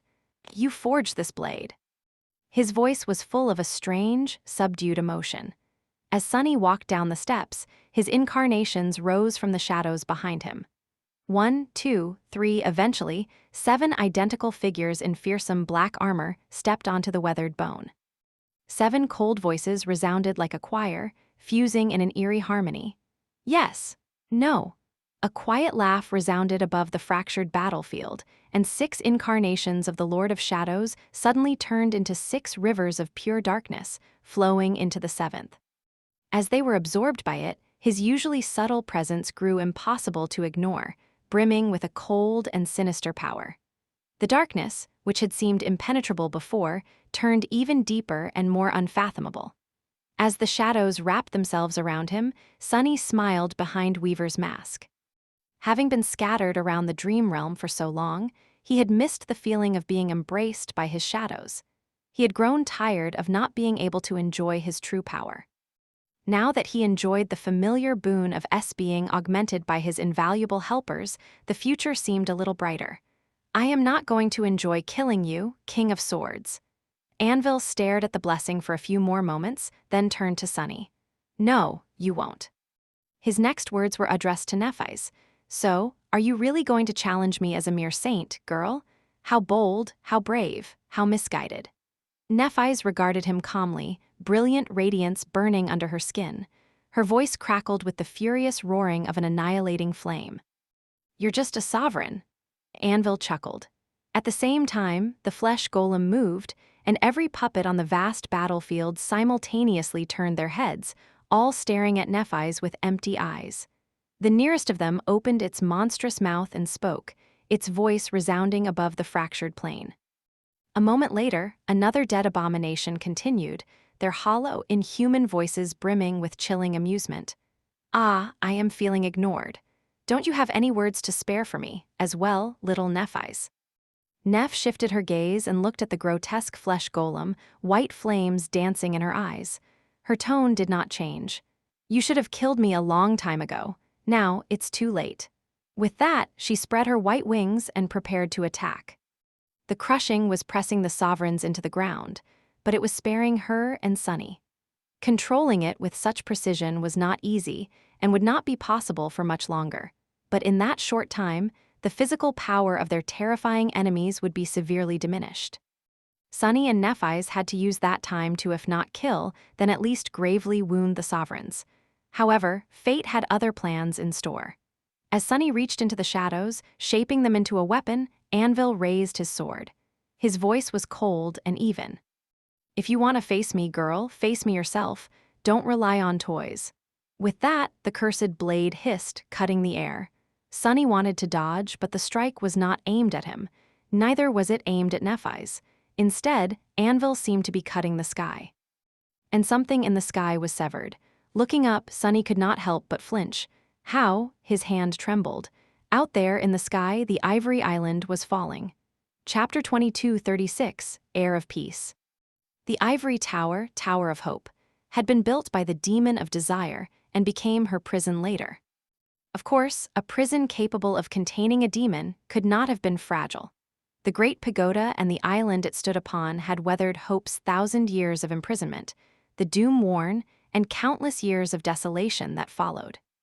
So, even Anvil of Valor was not powerful enough to destroy it. And he didn't. Instead, he cut the very concept that held the ivory island in the air, temporarily throwing the sorcery that allowed it to fly into disarray. The island plummeted down, its massive shape tilting as the 7 torn chains rattled loudly. The placid lake resting on its surface spilled over the edge, forming a vast waterfall. The bones of the dragon that lay curled around the great pagoda moved, tearing the ground. Far away, the soldiers were terrified by the sight of the symbol of their hope falling from the sky. Sunny's eyes widened. Crap! The massive island was falling, and the nameless temple was situated directly below it. The shadows stirred, ready to arrest the island's fall. Sunny had stopped a walking mountain once for a few moments, and he was much stronger now. And yet, he was not sure that he would be able to stop the falling mass of the flying citadel. The ivory island did not crash into the nameless temple, though. Before it could, an invisible presence rose above the dark edifice and barred its path, causing the entire island to shudder and chase course. It veered to the side, tilting, and hit the bone plane heavily hundreds of meters away. The battlefield trembled, the world quaked. The ancient bone crumbled. Countless tons of shattered bone plummeted into the billowing clouds of snow, and a massive hole formed in the ground where the ivory island struck it. The island itself crashed through the fractured plane, pulling more of the battlefield crumbling down with it, and sank into the cold darkness of the hollows. Soon enough, it disappeared from view, leaving a jagged chasm many kilometers across on the surface of the breastbone reach. Everything inside was obscured by snow, but a few moments later, another terrifying impact shook the world as the flying island broke the canopy of the abominable jungle and collided with the ground. The snow was pushed into the dark sky. And a lone figure was revealed on the edge of the vast chasm, rising unsteadily from the shattered bone. It was a slender young man with porcelain skin and attractive features, wearing a black mantle and a dazed expression. He was Master Sunless, the charming enchanter whom Changing Star had brought to Godgrave as a memory purveyor of the Fire Keepers, her infamous lover. Anvil looked at him with disdain, then glanced at his adopted daughter. "I'll take this toy from you, as well, to help you rid yourself of unnecessary distractions." Before Nephi's could even move, one of his 7 dreadful swords shot forward with terrifying speed. It moved so swiftly, and with such daunting power, that space itself seemed to rip around its chillingly sharp blade. The sword reached its victim in the blink of an eye, poised to pierce the delicate master and turn his body into a cloud of crimson haze. But instead, something that even the King of Sword could not have expected happened, causing both sovereigns to halt. The dazed enchanter raised his arm in a seemingly unhurried fashion and caught the dreadful blade with his bare hand. The snow behind him exploded in all directions, torn apart by a devastating shockwave, and the hems of his mantle danced in the air. The young man himself, however, did not even sway, standing there motionlessly like an exquisite statue. As the hurricane wind settled, he looked at the sword trapped in his seemingly weak hand, and his beautiful face was suddenly illuminated by a faint smile. Ouch! As he tightened his grasp, cracks appeared on the dreadful blade, and then it shattered into a myriad of scarlet sparks. Taking a calm step forward, the charming enchanter shook his hand in the air under Anvil's dismayed gaze. "Seems like her toys are of much better quality than yours, King of Swords, if I do say so myself." With that, he grinned shamelessly. A moment later, something even more astonishing happened. The terrifying Lord of Shadows, the sinister saint whose dark and dreadful power was only equal to the chilling mystery of his true identity, suddenly turned into a swift shadow that glided across the surface of the shattered bone and happily wrapped itself around the charming enchanter's body. Suddenly, he did not look weak anymore. His pleasant smile disappeared, replaced by a dark and chillingly cold expression. That said, as he took the next step, a fearsome onyx armor encased his body, and a frightening black mask of a snarling demon hid his beautiful face. "I'm a little mad now." A dark odachi suddenly appeared in his hand, and he pointed its tip at Anvil. "How about we settle it with swords, heir of war?" Anvil lingered for a moment, then dismissed his helmet, smiling with dark satisfaction. "As you wish, heir of peace." A moment later, he was already upon Sunny. Almost at the same time, the titanic flesh golem lunged at Nephi's. Now that the ivory island had disappeared below ground, the crushing was not slowing them down anymore. And neither was it hindering the legion of the dead puppets and the storm of flying swords anymore. The battlefield, which had grown still for a few short minutes, exploded with motion and violence once again. But before the queen's puppets and the king's swords could descend upon Sunny and Nephi's, something moved in the darkness behind the open gates of the nameless temple. A moment later, a litany of harrowing roars suddenly drowned the vast expanse of the fractured battlefield. The darkness stirred, and the first of the great abominations that Nightmare had lulled to sleep lunged from it in a maelstrom of terrifying claws and fangs, followed by another and another. The swarm of dreadful nightmare creatures slammed into the puppets, and a feast of carnage unlike anything Sunny had ever seen suddenly took place on the surface of the shattered plain. Chapter 22, 37, King of Swords. The swarm of great nightmare creatures escaped the gates of the nameless temple like a monstrous tide.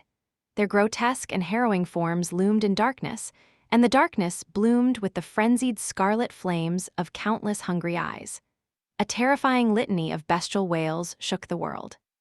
A moment later, countless fangs sank into dead flesh and countless claws shattered enchanted steel. There were beings among the liberated Great Ones who resembled beasts, and there were those who defied description. Having shaken off the shackles of the dream curse, these dreadful creatures were overcome with fury, hunger, and the chilling scars left on their souls by the endless nightmares.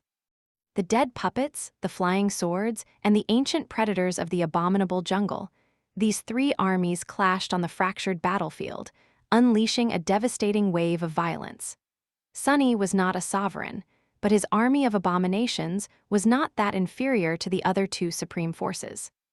Of course, there were far fewer of them than there were of the queen's puppets and of the king's swords. But each great nightmare creature was far more powerful than most individual minions of the Supremes were, and as a result, the carnage of their onslaught was simply chilling. There was a simple trick to why Sunny was able to match the sovereigns as a mere transcendent.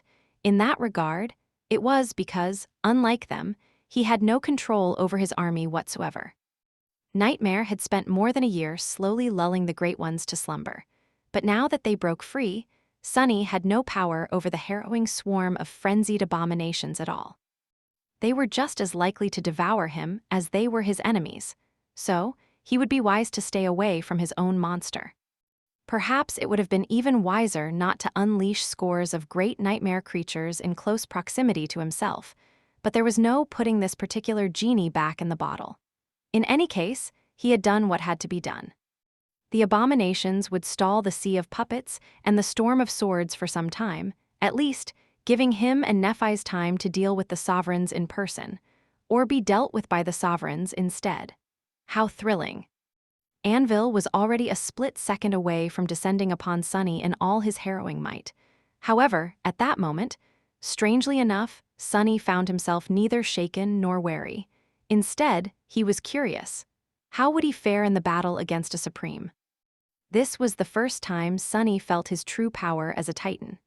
His original body and the onyx mantle encasing it were both augmented by all 7 of his shadows, making him feel strong enough to crush entire mountains under his palm. His speed, his endurance, his resilience, all of him was empowered by the embrace of shadows, becoming titanic. Beyond that, he was also being nurtured by the fragment of the shadow realm, pushing his physical prowess even further. Essence flowed into his soul like a river, both from being surrounded by the purest form of his source element and because of Serpent waging war on the scarlet jungle below. And much as Sunny was empowered, Anvil was suppressed. Do I stand a chance, I wonder? The first attack came faster than lightning. It was so fast, in fact, that Sunny could not even see it. He could only sense it through the movement of shadows. Time seemed to slow down to a crawl, and the snowflakes froze in the air, shining like cold stars in the night sky as they reflected Neff's brilliant radiance. Anvil's cursed sword descended upon him like an ill omen, twisting the very space around it. And moving through the frozen time, Sunny dodged it with the practiced ease of a master swordsman. Sidestepping the attack, he pushed himself forward. At this speed, the air itself was like a wall barring his path. Sunny shattered that wall easily and thrust his odachi into Anvil's unprotected face. Cold contempt glistened in the sovereign's gray eyes. Ah, I made a mistake. Ignoring the laws of inertia, Anvil's sword instantly changed direction and transitioned to a horizontal slash from a downward cut.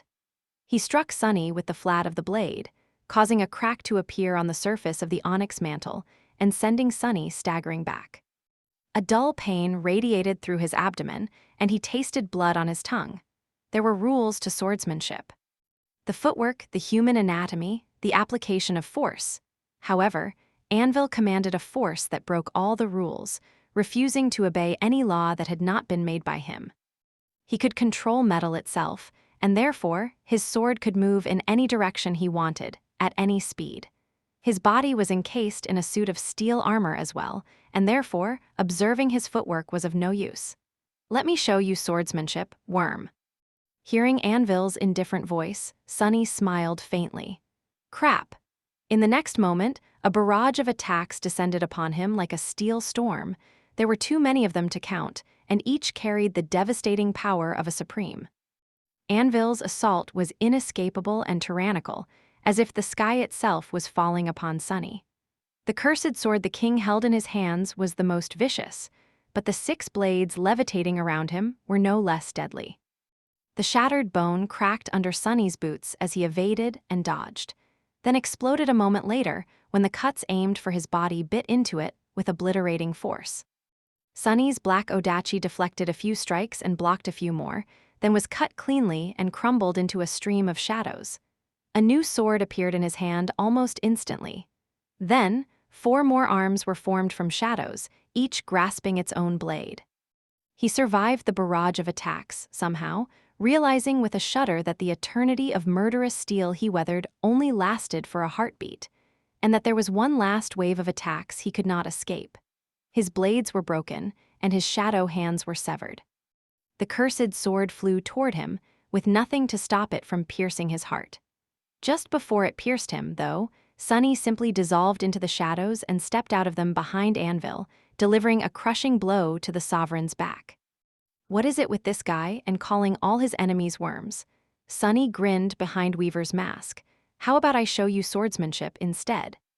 As Anvil used his aspect to right his body and turn, the 6 dreadful swords becoming a sphere of rustling steel around him, Sunny switched his stance and channeled a flowing and unpredictable battle style, the first style he had ever learned. The style Nephis had inherited from Broken Sword, and he inherited from her. Anvil's eyes darkened. Chapter 22, 38 Unassailable. Anvil of Valor was perhaps the most brilliant warrior of his generation, the most brilliant warrior of those who were still alive, at least. He had been born and bred to be the epitome of martial prowess, spent decades fighting bloody battles on countless battlefields, led glorious conquests of numerous vast regions of the Dream Realm, and solidified the rule of the great clan Valor over the world with his sword and his hammer. In some sense, he was the personification of the second generation. He was powerful, he was fearsome, he was tyrannical and domineering. But Sunny was a terrifying presence on the battlefield himself. And, as one of the most powerful awakened warriors in history, he was more than worthy enough to represent his own generation. The third generation was harder to describe than the previous 2. The members of the first generation had survived the descent of the nightmare spell and built the foundation of a new world order. The second generation, having been the first to be born into the ruthless world of the nightmare spell, grew up to subjugate it and build upon that foundation. The third generation had not been shaped by such distinct events, and neither had it achieved anything as noteworthy. Perhaps what had truly shaped it was the fall of North America, and the previous 2 generations of Awakened as well. So, today, the members of the 3rd generation were going to distinguish it by vanquishing the very people who had shaped it. The future was fighting against the past, longing to escape its iron grasp. As Sunny attacked, his transcendent battle art fully revealed itself. His movements were swift and flowing, guided by his shadow sense instead of vision. His sword was fierce and vicious, carrying the weight of a mountain or turning light as a feather the next moment. Each attack was ruthlessly lethal and imbued with dreadful power, causing devastating shockwaves to shake the world after each strike. Sunny himself was sinister and elusive, freely moving between the shadows. It was as if he was in several places at the same time. Even if he wasn't, the shadows themselves moved and flowed, turning tangible and deadly at times. Sadly, the manifested shadows could not compare with his titanic power, and were easily destroyed by Anvil without managing to even slow him down. Anvil was stronger, faster, more resilient, but not by much. Sunny grinned as he felt it. Sure, he was inferior to the tyrannical sovereign in terms of raw physical power, but the gap between them was not that vast. It was quite narrow, in fact. As if the true advantage the Supremes possessed lay mostly in their connection to their domains, and since the Shadow Realm fragment was suppressing that connection, Anvil was devoid of his usual strength. And yet, despite being narrow, the gap seemed impossible to bridge. Damn it. Every single one of Sunny's strikes was either blocked, deflected, or calmly evaded. Every single movement, no matter how fast or forceful, was predicted and turned against him. Despite his ferocious power and titanic strength, Sunny was struggling with all his might, while Anvil remained seemingly unbothered. Full of disdain, even. This style, did she teach you this style? It seems that the two of you had known each other for much longer than you let on. Sunny gritted his teeth behind Weaver's mask. She wasn't the one who taught me, and we don't know each other at all. Anvil smiled coldly. No matter. Pushing Sunny's sword aside, he moved forward. Sunny fled into the shadows, but by the time he escaped them, Anvil's fist was still poised to strike him in the chest.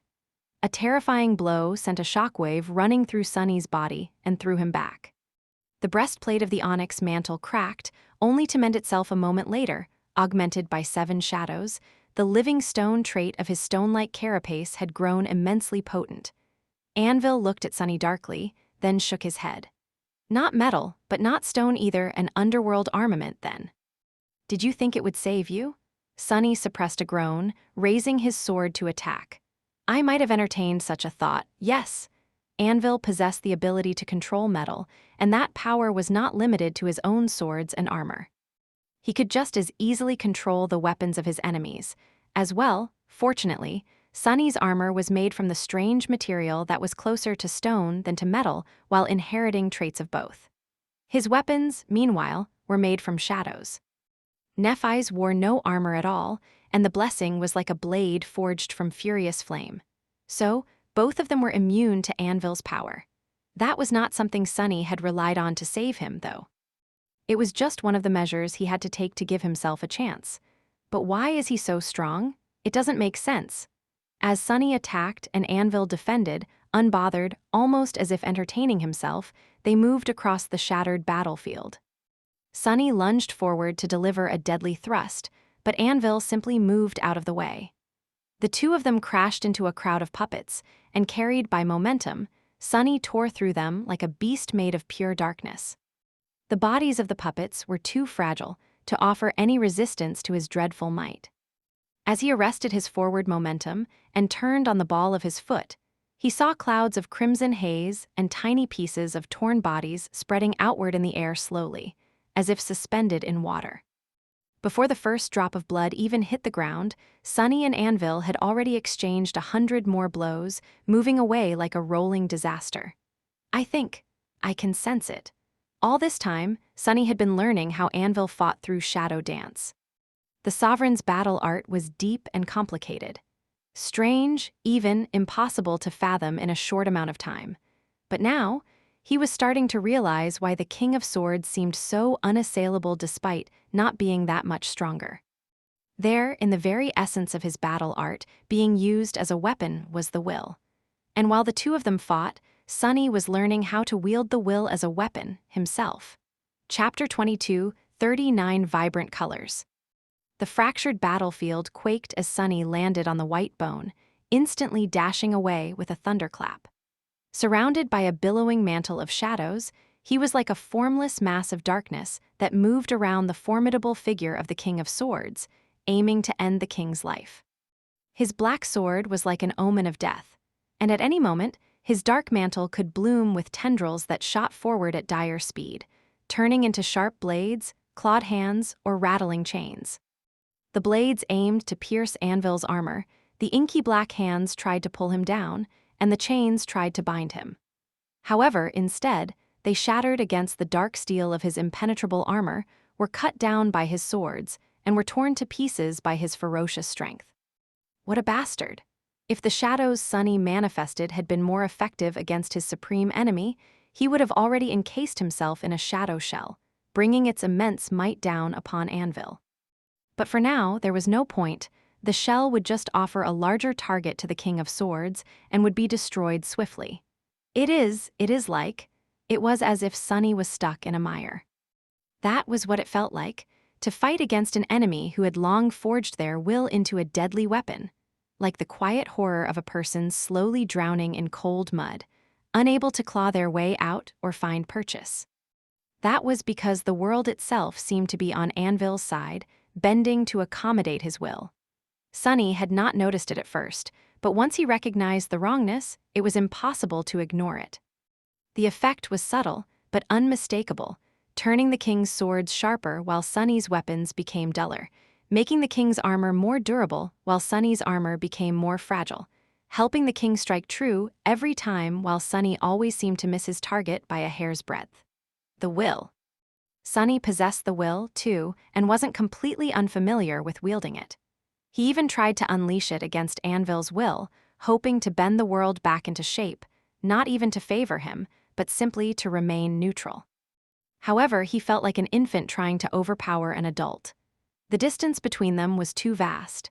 He could sense it, too, what Anvil was doing, and yet, Sunny had no words and no concepts to describe or understand what he was sensing.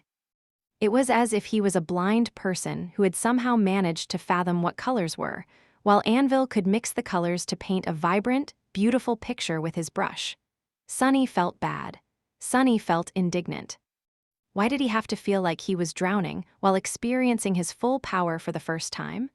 Ah, it's driving me mad. The world was suddenly consumed by blinding radiance as naviSgate unleashed a roaring torrent of white flame some distance away. Sunny could not spare any attention to observe her battle against the queen, but he did catch glimpses of it from time to time. naviSgate had already assumed her transcendent form, appearing like a spirit of light in the deep darkness of the Shadow Realm fragment. Her pure radiance spread far and wide, illuminating the dark sea of puppets and the rustling storm of swords above. Her beautiful figure was dwarfed by the gargantuan flesh golem, though, moving in the air as she dodged the devastating attacks of the queen. From a distance, it looked like a human was chasing a shining firefly across a dark abyss. However, that firefly had a vicious bite, searing the eerie creature with blinding rays of incandescent light, each of them hundreds of meters in length. The incandescent rays were soul flame channeled through the blessing, condensed and shaped by its radiant blade. They cut and burned the flesh golem at the same time, perhaps even evaporating some of the river of blood that flowed with the hideous creature. But then again, the queen's vessel was not that hideous anymore. As she fought, it continued to change and shift, assuming a more human form. The towering being still looked like a monster born from a feverish nightmare, but it also possessed an eerie, chilling kind of grace now, moving across the fractured battlefield with a ferocious and merciless sense of purpose. The wounds dealt to her by Nef's flame were erased in mere seconds, not leaving even a trace. The other dead titans had broken free by then, too. One had been torn apart by a particularly dreadful great abomination.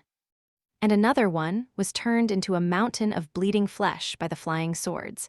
But the rest were already destroying Sunny's rabid army killing and consuming the ancient predators of the abominable jungle in a variety of gruesome ways. We are all holding back. Even as his armor broke and repaired itself, as he was assaulting Anvil like a whirlwind of deadly darkness, Sunny knew that the four of them had not gone all out yet. They were probing each other, for now, learning the ways of their enemy. Sunny was benefiting from this short introduction the most, because Shadow Dance allowed him a unique insight into Anvil, into learning the way a sovereign fought. What a sovereign was, but it wasn't going to last much longer. Because he could see it, already, Anvil was growing bored. Even though it wounded his pride and sent shivers running down his spine, Sunny saw that his enemy had only tolerated their battle in hopes of experiencing something amusing. But his hope was slowly being crushed by the lack of challenge Sunny offered. It was disheartening to see. So, what was the point of holding back? The bone plane shuddered as the head of an enormous serpent suddenly revealed itself above the vast chasm. At the same time as it appeared, a tenebrous steed suddenly rose from the shadows behind Anvil, biting down with adamantine fangs, while a graceful knight in intricate onyx armor stepped out of the darkness in front of him, bringing down her black sword on his head. Considering Anvil's power over metal, Sunny entrusted Fiend with another, equally important task, defending Rain against the abominable jungle. Saint and Nightmare, however, were enough to give Anvil pause. And that pause was enough for Serpent to turn into a black Odachi, landing into Sunny's hand a moment later. He was learning to wield the will from Anvil, but that did not mean that he could not cheat. Slaying Blade, ability description. When in its soul weapon form, Soul Serpent embodies the death aspect of Shadow God.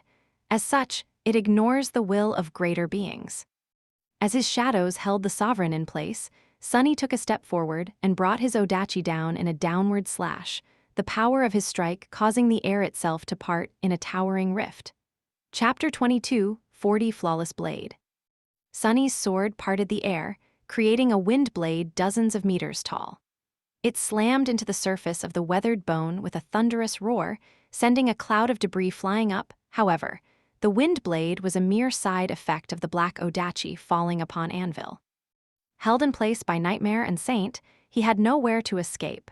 2 of his 7 swords bounced off Saint's shield, too, creating a breach in the sphere of rustling steel. Sunny's sword plummeted into that breach, and for a moment he allowed himself to believe that it would strike down a sovereign. No, not really.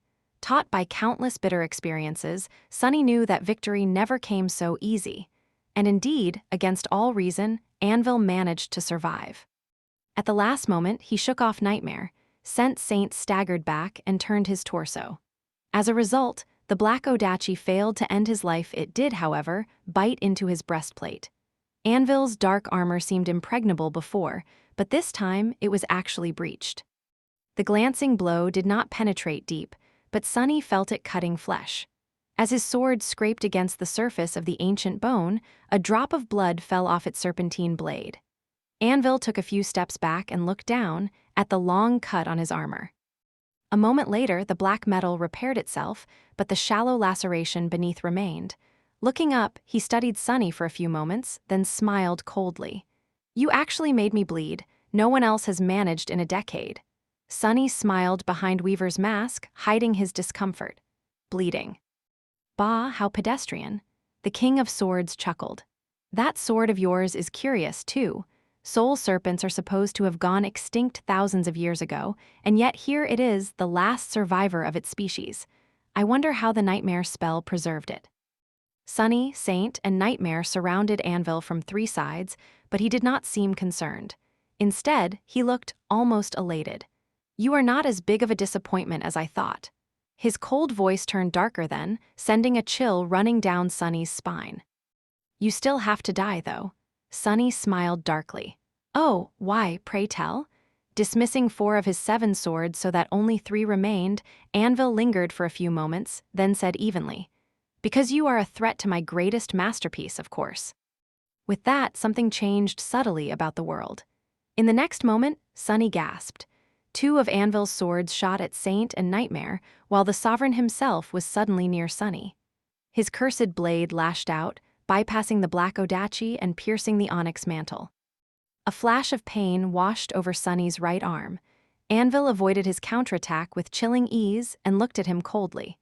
I spent decades forging that sword, you know. Sunny dove into the shadows, but Anvil's sword reached him in their dark embrace, as well, gifting him another wave of blinding pain. Rolling out of the shadows, Sunny staggered to his feet and raised his odachi in a desperate attempt to defend himself. Crazy bastard, you are not talking about navi's, are you? The corner of Anvil's mouth moved slightly. Who else? I will admit, I was late to realize her potential, but after she returned from the second nightmare alive, I saw it clearly. It was like a revelation. Everything fell into place, and I knew what I had been waiting for all these years. Sunny was suddenly overcome by an insatiable desire to rip that man apart. He had only been aiming to kill Anvil before, but now he wanted to kill him slowly and viscerally with his bare hands. But Anvil did not give Sunny a chance to bask in that fury, battering Serpent aside and leaving a deep cut on his left shoulder. The cursed blade scraped against the bone, making Sunny growl in pain. In hindsight, it was me who had tempered her into the flawless blade that she became. From a lost little girl to the radiant star she is now, it was me who had shaped her, sharpened her, guided her. It was me who had forged Changing Star into what she is today. Sunny was too appalled to process every word Anvil was speaking, so he simply tried to stop the next blow. However, Anvil simply crushed his block, leaving a deep gouge on his right thigh. And now, finally, the perfect sword I forged is close to being complete. It is just that you, disgusting thing, are blemishing its blade. But that is all right. A small stain can be easily removed. Sunny let out a stifled scream as Anvil's blade bit into his side. And at the same time, he realized something important: he's completely insane. The King of Sword had always been reserved and taciturn, so it was hard to see.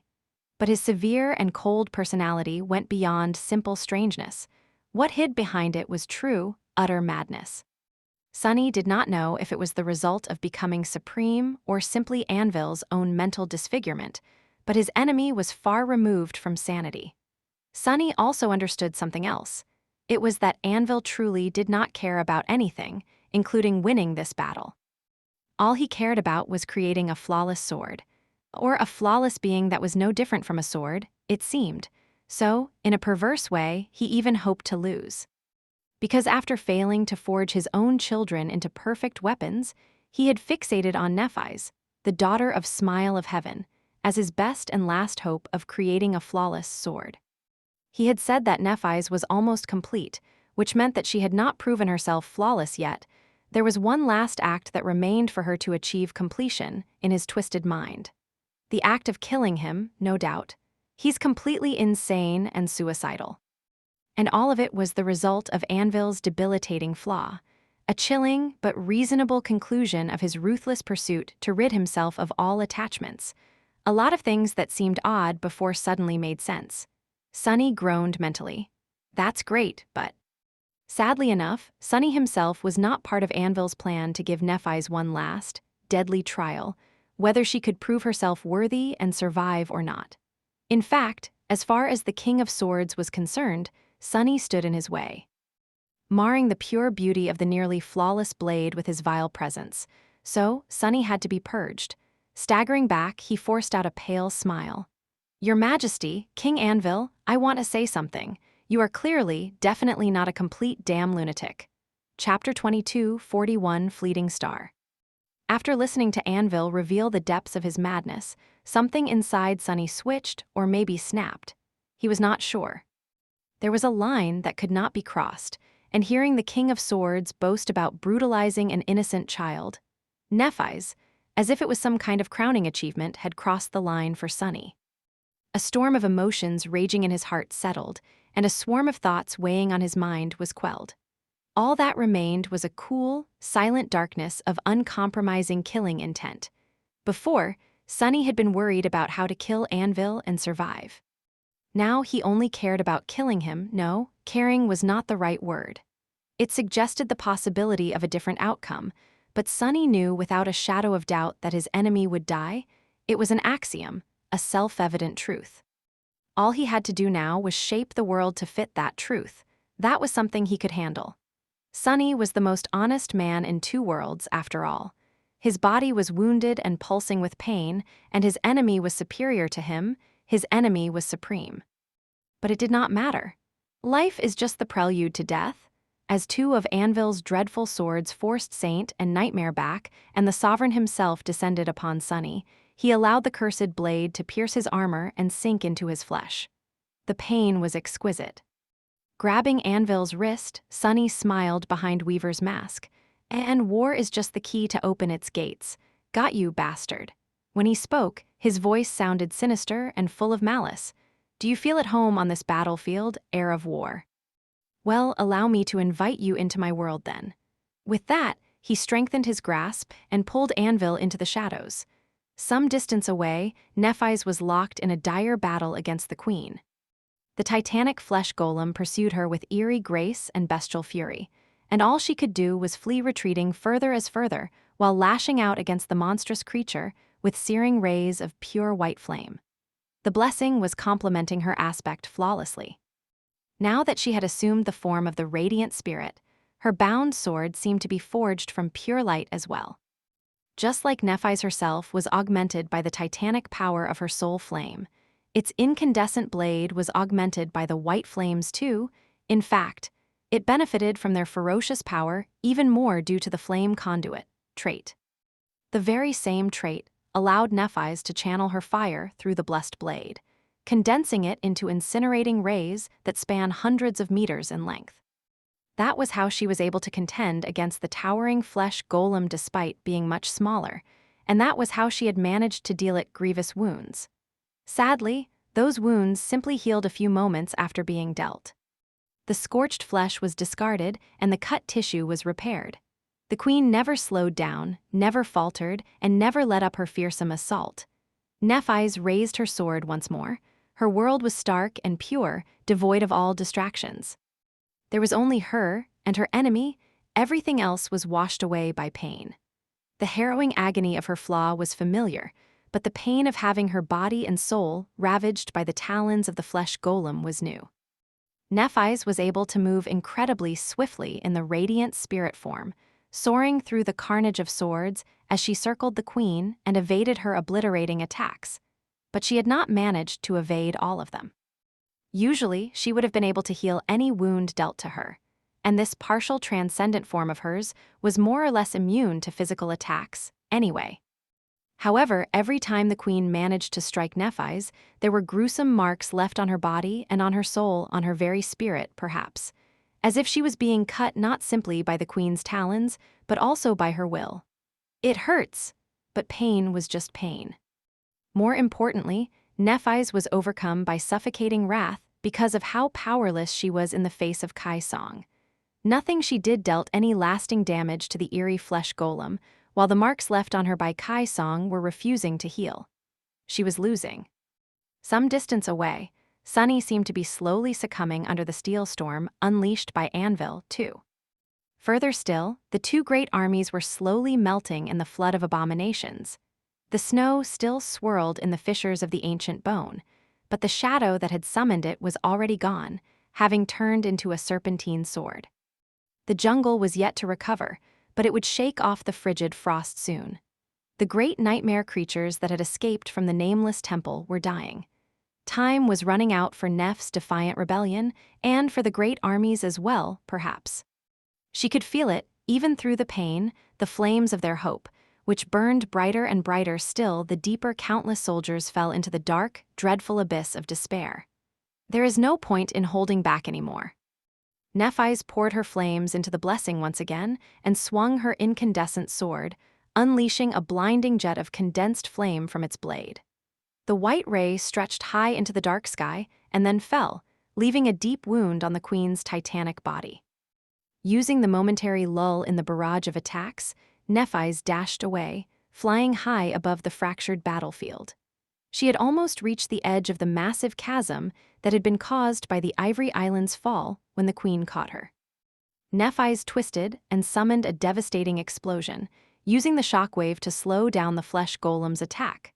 However, its enormous hand still reached her, the sharp talons tearing her flaming body apart. a flower of white flame in the dark sky as fire leaked from her gruesome wounds like blood. Suppressing a scream, Nephis forcefully contained the fire and coalesced her torn form back into its previous shape, then used her momentum to circle around the queen. Before the flesh golem could turn, she delivered another cut, this one aimed at the ankle of the titanic creature. Fall! The ray of light sliced cleanly through the queen's leg. The wound would heal itself moments later, no doubt, but for the moment, the flesh golem had lost its balance. And as Nephis dashed forward, using herself as the epicenter of a violent explosion, another shockwave slammed into the titanic creature, sending it stumbling over the edge of the chasm, into the billowing white veil of swirling snow. As the queen plummeted into the depths of the hollows, Nephis hovered above the chasm, shining like a radiant star in the boundless darkness of the vast starless sky. Then she aimed the blade of the blessing down and ignited her soul. Chapter 22, 42 Shining Depths. As Nephis felt the indescribable agony of her soul cores shattering and the ocean of flame contained within them escaping like an incinerating white inferno, she opened her mouth to scream. However, what escaped it was not a scream, but a thunderous melody of true names being evoked by a shaper to bend the world to her will. The true name of fire, the true name of destruction, her own true name as well.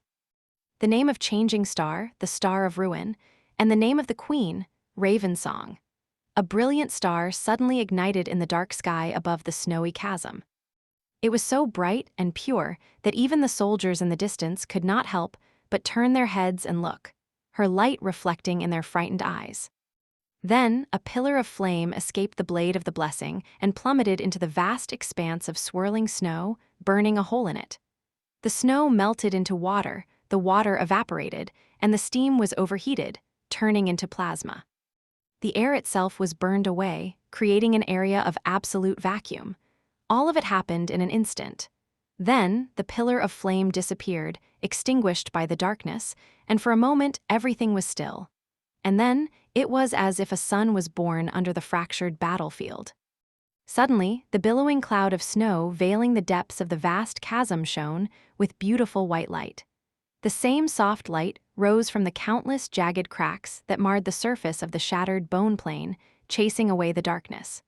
The hollows became a source of pure radiance. It was as the dark depths of Godgrave had somehow switched places with its blinding sky, with light pouring from below and darkness looming far above. Everything was still for a brief moment, and in that moment, the soft radiance pouring from the cracks in the ancient bone gradually turned more intense, and then more intense still, until it was almost violently bright. The world shuddered. A terrifying roar rose into the sky, making the awakened soldiers stumble and press their hands against their ears. The nightmare creatures faltered. The swirling snow was instantly obliterated, and towering walls of white flame shot from the jagged cracks into the black sky. The bone itself was blackened, entire swaths of it plummeting into the white inferno below. The abominable jungle, which had been frozen by the lethal snowstorm, was now set aflame and turned to ash. The great vertical bridges of twisting vines all collapsed into whirlwinds of embers, and countless nightmare creatures perished in the explosion, either annihilated by the obliterating shockwave or burned to death by ferocious flames. By the time the world stopped quaking, the hollows were a radiant hell of white fire and incandescent embers. The snow was replaced by swirling ash, which rained down from above. Smoke veiled everything in sight. And from that smoke, something rose, stretching its tendrils toward a small, radiant star burning in the black sky. Sunny had carried a corrupted titan through the shadows once. The weight of its vile soul had been both crushing and immense. But the weight of Anvil's soul was simply unbearable. Or rather, his soul seemed immovable. And yet, Sunny did move it. In that moment, for a moment, his will tramped that of a supreme, perhaps because he had caught the King of Swords by surprise. As the two of them submerged into the embrace of shadows, though, Sunny did something that he had never done before, and had never been capable of doing before. Instead of stepping through the shadows while carrying another living being to emerge from them someplace else, he simply pulled both Anvil and himself into the familiar cold darkness. There, in the world of darkness, Both of them were nothing more than intangible shadows themselves, their souls laid bare. And Sunny was quite familiar with battling other shadows in that lightless realm. He was in for an unpleasant surprise, though. Shadows were usually shapeless and formless, unless they were guided by a conscious mind that shaped them into a particular form. It had taken him quite a while to learn how to shape himself into a form capable of battle long before, but Anvil was not formless. His shadow was vast and terrifying, as deep as Sunny's own. What's more, it had maintained the very same form he wore in the tangible world, as if Anvil's sense of self was so absolute that nothing could change it. Out there, in the world of lightless shapelessness, Sunny saw color for the first time in his life. There was a colossal figure of an armor-clad warrior in front of him, entirely black, wielding an impenetrably black sword.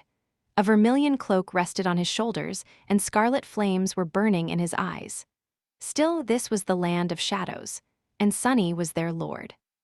As his own shadow turned into a towering giant with 6 hands, he rushed at Anvil and clawed at his colossal form. Whatever armor the King of Swords wore must have granted him a great degree of protection against soul attacks, and yet it parted in front of Sunny's claws like paper. For the first time since their battle started, he felt that his enemy was truly hurt. Anvil only wasted a split second to orient himself in the unfamiliar world of shadows, almost as if he had experienced fighting someone wielding power over shadows once, already and coldly pushed his dreadful sword forward. The harrowing blade cut into Sunny's vast form, threatening to cut it in half. Anyone else would have probably been destroyed by that single attack, their souls collapsing like tattered cloth.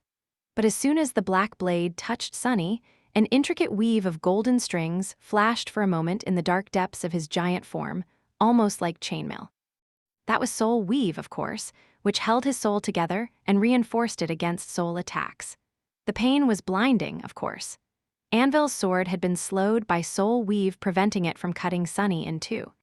But it did not stop the cursed blade altogether. But in the next moment, his towering form simply parted in front of the sharp edge, allowing it to pass through him without dealing any damage whatsoever. He was not obliged to maintain the same form, after all. In fact, the very concept of shape was merely a crutch here in the embrace of shadows. The 6-armed giant collapsed, turning into a formless mass that enveloped Anvil like a shroud. Countless clawed hands protruded from its surface, and countless fanged maws opened on it, ripping the sovereign's soul to shreds. Anvil did not allow Sunny to attack him unpunished, of course.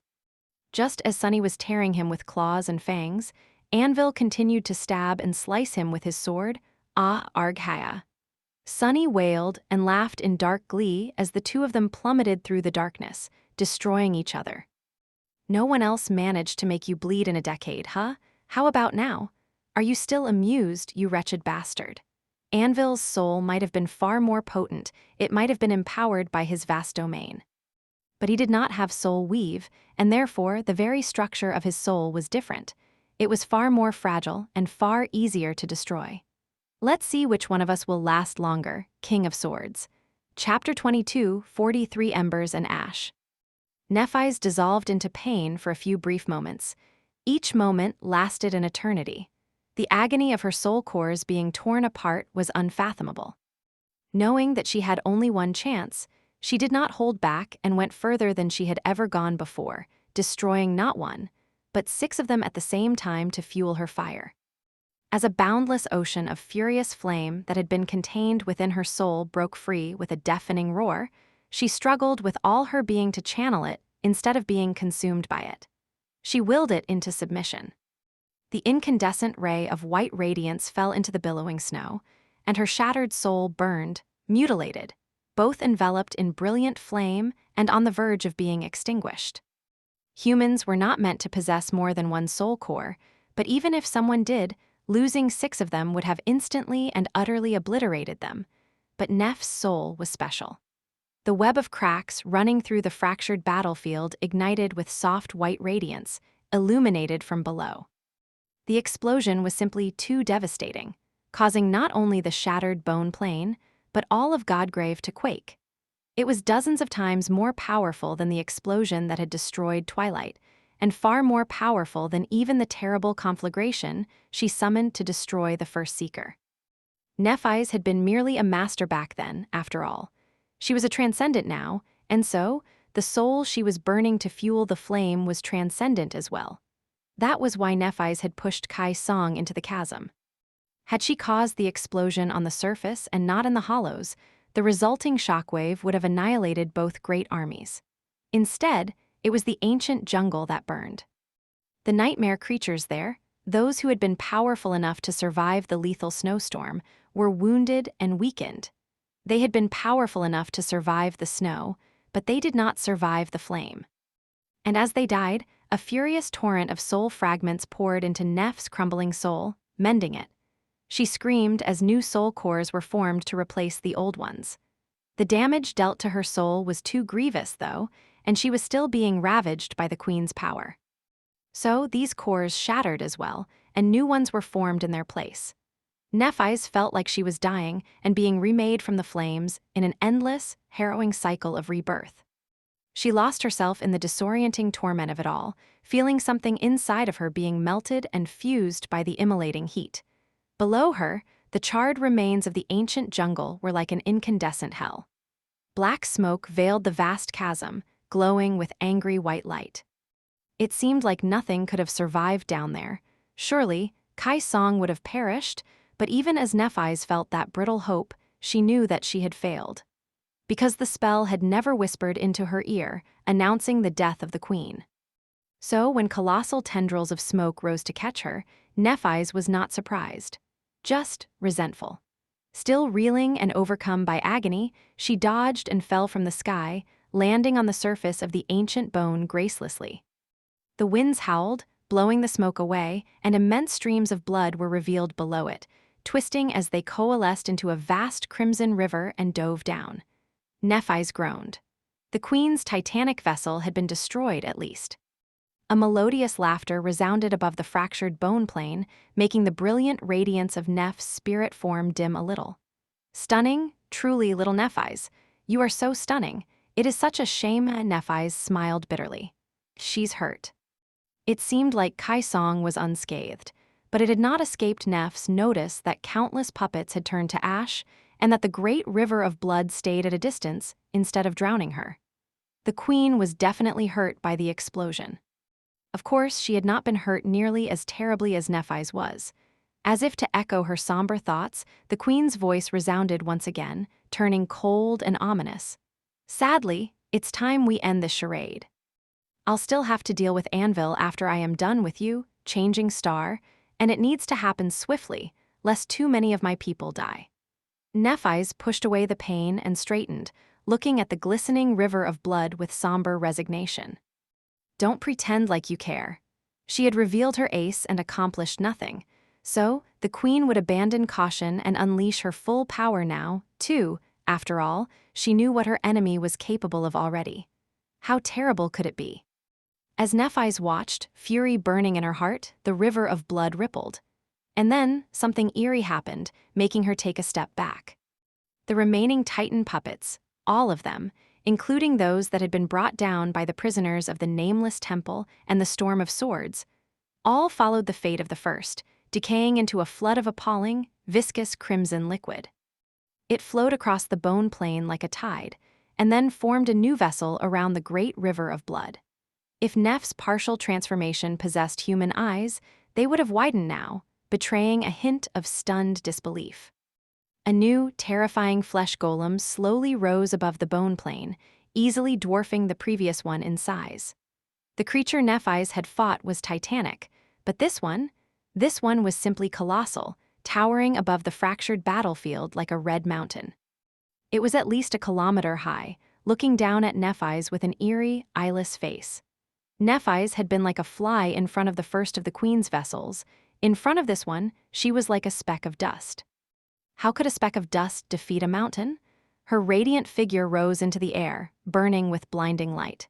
Chapter 22, 44 7th Strike.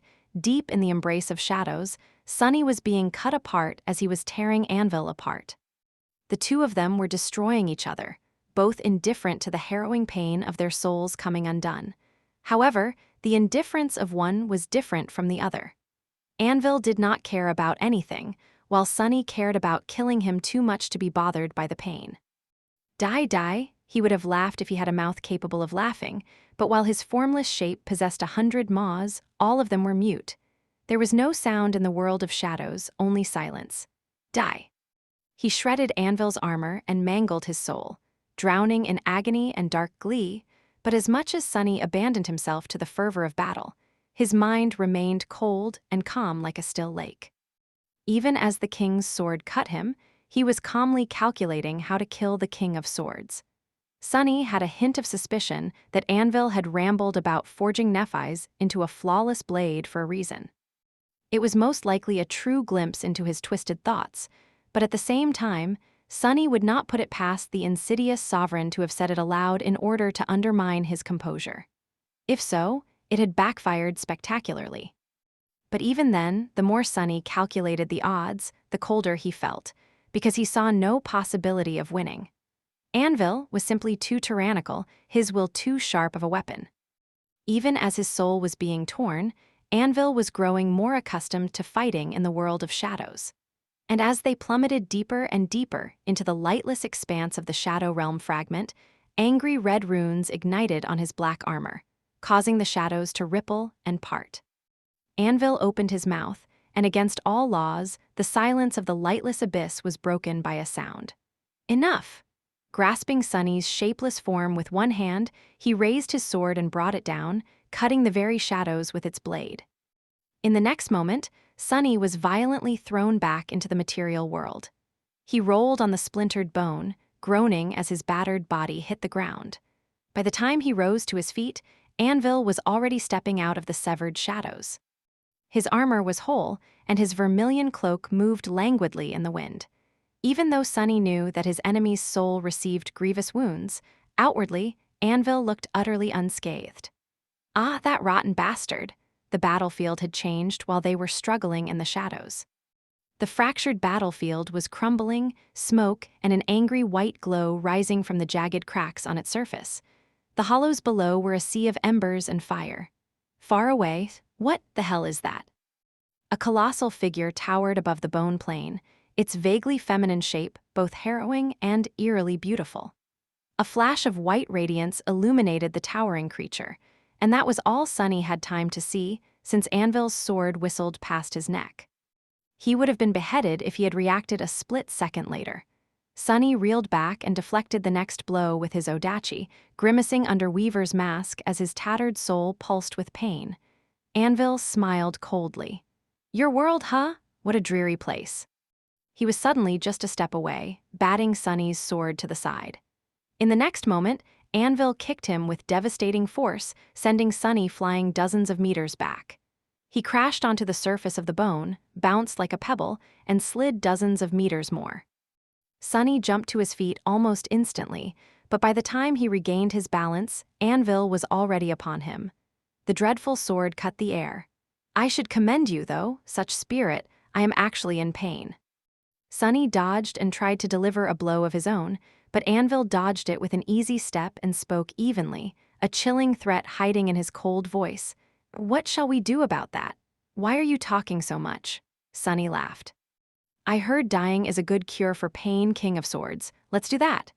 Anvil smiled darkly. "Still insolent, I see." With that, his sword lashed out, suddenly encompassing the whole world. This time, Sunny could not escape. The cursed sword seemed to pierce his very essence, cutting his courage apart. Suddenly, Sunny felt terror grasping his heart. The next strike cut his determination, and Sunny staggered, suddenly unsure of why he was still resisting the inevitable.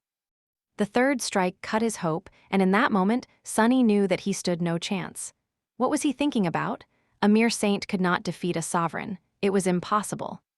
Serpent suddenly felt heavy and unwieldy in his hands, and his pain, both physical and mental, became overwhelming. He groaned. The fourth strike cut his killing intent, or rather, tried to. Instead, the cursed blade came to a screeching halt and bounced back, failing to destroy its target. Full of terror, hesitation, and hopelessness, Sunny took an unsteady step and looked up at the towering figure of the king. His hands trembled. And yet, He forced himself to smile despite the dread, doubt, and despair that had conquered his heart. "I'll kill him. I must kill him, I must." His shaking voice escaped from behind the fearsome mask. "Are you ready to die?" Was he ready? Anvil shook his head. How stubborn. The fifth strike cut space itself. What? The space was suddenly warped. It seemed like even Anvil could not destroy the Shadow Realm fragment, but being the inventive craftsman that he was, he found a way to displace a part of it. There was darkness behind them, and there was darkness in front of them, but in the space where Sunny and Anvil stood, the harsh radiance of the overcast sky poured from above, and the familiar heat enveloped them like a suffocating veil. Sunny was blinded by the light. He was also robbed of the power that had been bestowed upon him by the Shadow Realm fragment and lost connection to the source element that nourished him. The sixth strike was quite mundane, piercing his abdomen and throwing Sunny to his knees. Pulling his sword back, Anvil looked down at him with a cold expression and said in an indifferent tone, "Rest in peace, Lord of Shadows." The cursed blade fell down. Chapter 22, 45 Council of Despair. The cursed sword fell down, its inescapable blade shining in the blinding light. Sunny was kneeling in front of Anvil, looking up. His black mask was baring its fangs in a fearsome snarl, but beneath it, he was pale and terrified. In his eyes, the thin edge of Anvil's sword seemed as vast as the sky, obscuring the whole world. He was gruesomely wounded and weak, his hands trembling, fear consuming his dazed mind. He could not move, he could not breathe. There was no escape. There was no point in trying to escape anyway. He was defeated, and so all he could do was surrender. He wanted to surrender. Ah, had he not struggled enough? Every step he had taken was an arduous struggle. Every battle he had won was a torturous trial.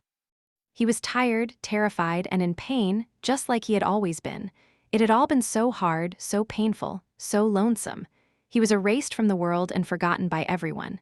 He was lost. There was no salvation from Anvil's blade, but the blade itself offered salvation. A sad and somber kind of salvation, but salvation nonetheless, an end to all his pain and all his fear, as well as everything else. Sunny had no hope left. Let's give up, Sunny." He looked at the falling sword meekly, ready to accept his end. And then he raised his hand and caught the cursed blade, stopping a short distance away from his neck. Sunny's hand trembled. The sword trembled as well, and as Anvil pushed it down, the steel blade easily cut the onyx gauntlet, mangling the flesh beneath and becoming smeared in blood. The sharp tip drew closer to Sunny's throat, but it still failed to pierce it for now. The two of them wrestled for control of the sword. Anvil was pushing it forward with his physical might and aspect powers, while Sunny fought to hold it in place with all his strength, desperation, and sheer unwillingness to give up. Giving up sounded wonderful. But there was one problem: if he gave up, he would not be able to kill Anvil. And that was not something Sunny was willing to compromise on. The cursed sword traveled a bit more, and a bit more of its length became painted by Sunny's blood. It was mere centimeters away from his throat now. Not good. Pale as a ghost, Sunny gritted his teeth behind Weaver's mask and looked at Anvil with murderous darkness burning in his eyes. He had not saved himself from death, really. He had merely postponed it, and not by long at that. He was managing to hold the cursed sword back for now, but Anvil would overpower him soon. The smallest of actions would break his concentration and allow the sword to plunge into his neck as well. So, what was Sunny supposed to do? Think. He could sense Anvil's shadow. He could feel Anvil's tyrannical will giving shape to his killing intent and empowering the fatal inevitability of his sword. Summoning death upon Sunny. The will, the sword, what came first? What was the true weapon? No, was there even a distinction between the two, or were they inseparable? Were they one and the same? As Sunny drowned in powerlessness and pain, as he was being consumed by a singular and overwhelming desire, a hint of a vague understanding suddenly dawned upon him. His eyes narrowed slowly. Far away, Nephis was hopelessly outmatched in the battle against the colossal vessel of the Queen. The titanic creature was too vast to be hurt by her flames. The burns they left on its flesh were too small to deal any lasting damage, and the cuts were too shallow to do any real harm. Even these shallow cuts healed in mere moments, leaving no trace behind. At the same time, she was deeply infected by the queen's power. Nephise could heal herself, while Kai Song could aggravate any wound. Their powers had been locked in a stalemate before, but by now, Nephise was too outmatched, too grievously injured. And so her soul continued to rot and crumble a little faster than it was being cleansed and repaired. Her suffering was unbearable, and her defeat was inevitable. Deep in her heart, Nephise knew that she could not survive. It was impossible. She was thinking of assuming her full transcendent form, but there was no point. Even if Nephise unleashed herself, she would not be able to harm the colossal vessel terribly enough to destroy it. And it was dangerous for her, as well. There was a reason why Nephise only ever used her partial transformation. And it was that she was afraid of losing herself forever in the furious flames of her true form, of never being able to become human again. She would have still done it, of course, if she saw that there was a chance, if that could have helped her survive. Ah, the colossal creature moved irrationally fast for its prodigious size. There was both something regal and something bestial about her ferocious onslaught. The queen's titanic hand reached toward Nephise, creating a hurricane with the pressure of its passing. Nephise evaded the immense talons this time, but she could not avoid them forever. Sooner or later, she would be caught, crushed, and extinguished. There was nowhere for her escape. All she could do was fall.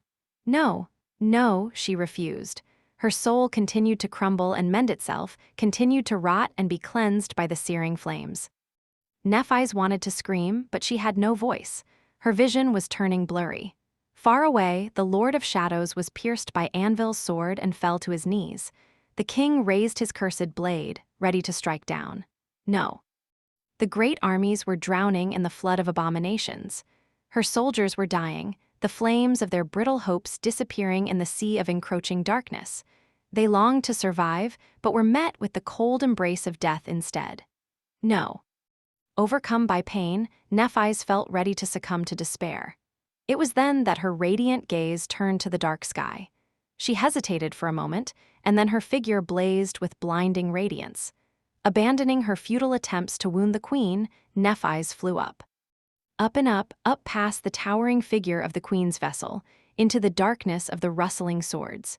And beyond it, rising high above the battlefield, Nephise left the veil of shadows and escaped into the brilliant light of the cruel sky.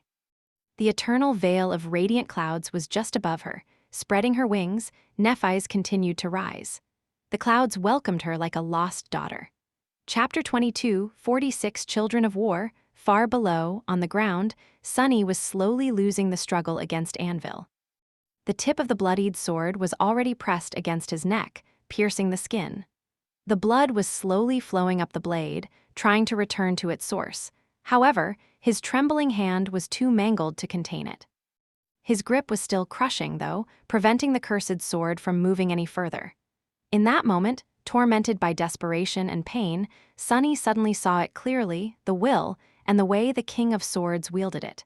The vague shape of the path to supremacy. Disjointed pieces of knowledge and the things he had observed all came together, falling into place. And suddenly, it all made sense. His eyes narrowed. It all made sense, but Sunny still did not know what he had to do. What he gained was not a map, but rather all the necessary tools he needed to draw the map and then chart a course to his destinations across it. If only he had time, but there was no time. He was going to be killed in mere seconds. Sunny gritted his teeth, desperate and refusing to give up. No, no, no. And just then, a miracle happened. Far above, the clouds of Godgrave parted, and rays of annihilating light poured down from the white abyss of the incandescent sky. The fragment of the shadow realm endured them with cold indifference, remaining as dark and lightless as it had always been. But Sunny and Anvil were currently devoid of its protection. Sensing the clouds breaking above them, the King of Swords looked down at Sunny with cold contempt and pushed her sword forward with tyrannical force. He must have hoped to finish the job before the light reached them, but Sunny refused to be killed. The sword did not move. However, the annihilating light did not reach them either. High in the sky, the storm of rustling swords shifted, and both of them were suddenly drowned in shadows. Shifting his gaze up, Sunny saw the flying swords forming a vast, impenetrable shield above them. The enchanted blades were pressed tightly against each other, so that no gap was left between them, and therefore, no light reached the ground below. Of course, the sky of Godgrave was not forgiving enough to be stopped by a barrier of mere steel, enchanted or not. Already, there were aisles of angry red glow spreading across the surface of the celestial shield. Glowing drops fell down, and soon, molten metal rained from the sky. The swords were being annihilated, but there were so many of them that, for now, the barrier held. It was not going to last long, though. Sunny lowered his gaze and looked at Anvil, feeling the cursed blade scrape against the bones of his hand and sink deeper into his neck. He was drawing the map feverishly. And then, he saw it. He finally understood how to attain supremacy. Far above, Nephis was drifting in the harrowing white abyss of the godless sky. There was no wind here, no hope, and no salvation. Only silence and blinding radiance that went beyond fire, beyond light, beyond heat. That radiance was destruction incarnate.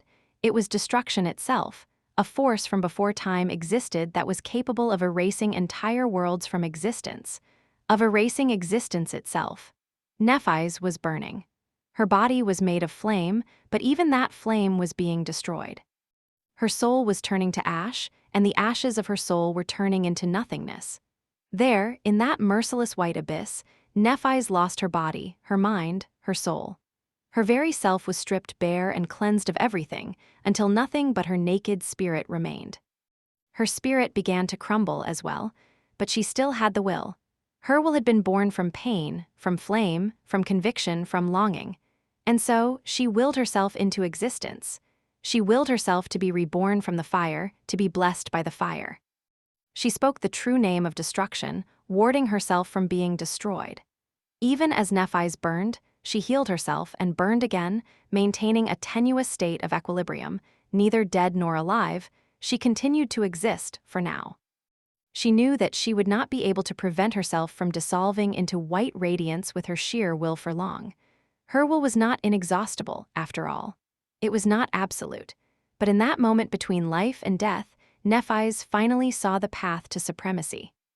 She knew what she had to do and what her will had to become. I have to survive. I have to die. That was his answer. It was so simple, but Sunny had remained blind to it for so long.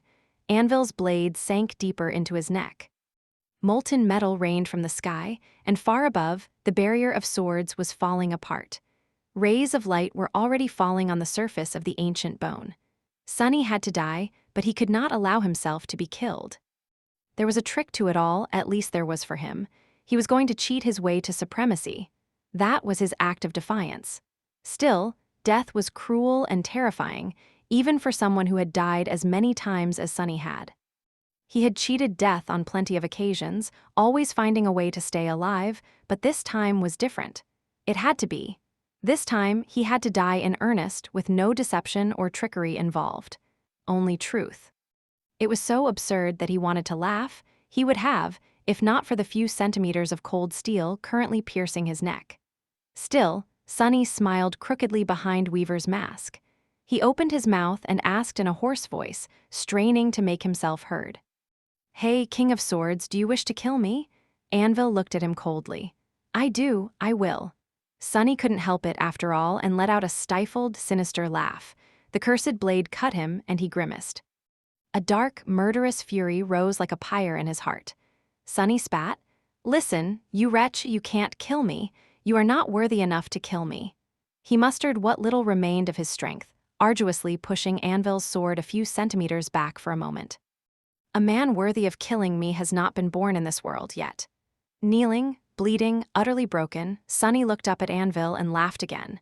"And never will be. I am the heir of death, you fool. Did you really think that you could kill death?" The only thing that could kill death was death itself.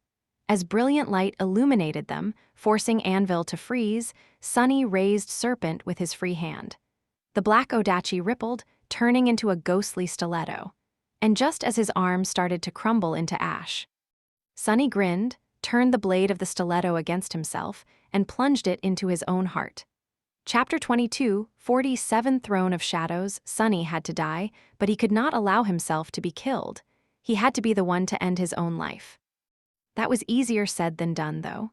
After all, he excelled at staying alive against all odds. His soul was vast and tenacious, while his body was like a fortress. He could endure an incredible amount of punishment and heal at breathtaking speed.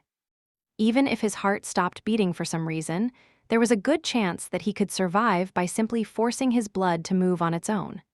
That was why Sunny had pierced his chest with the dark stiletto, with serpent, with the slaying blade that embodied death itself. His eyes widened as the cold blade pierced his heart. That coldness spread in an instant, permeating his entire being, pulling him down and slowing down his thoughts. It was cruelly painful, but the pain was overshadowed by the terrifying realization of what he had done. He felt it. Death coming to claim what used to be a person, what used to be him. He felt his body growing weak, his soul collapsing, his vision turning dark. This was the end, and there was no escape from that end. No trick he could use, no clever strategy that could save him. The finality of it all, the eternal nothingness that lay in front of him, terrified Sunny at the last moment. At least death was swift and merciful. He did not even feel the agony of being burned alive by the blinding light, just saw his arms crumbling into ash, as if observing someone else ceasing to exist from a distance. The last breath escaped from his lips, which grew forever silent. The kneeling figure of the Lord of Shadows swayed and then fell.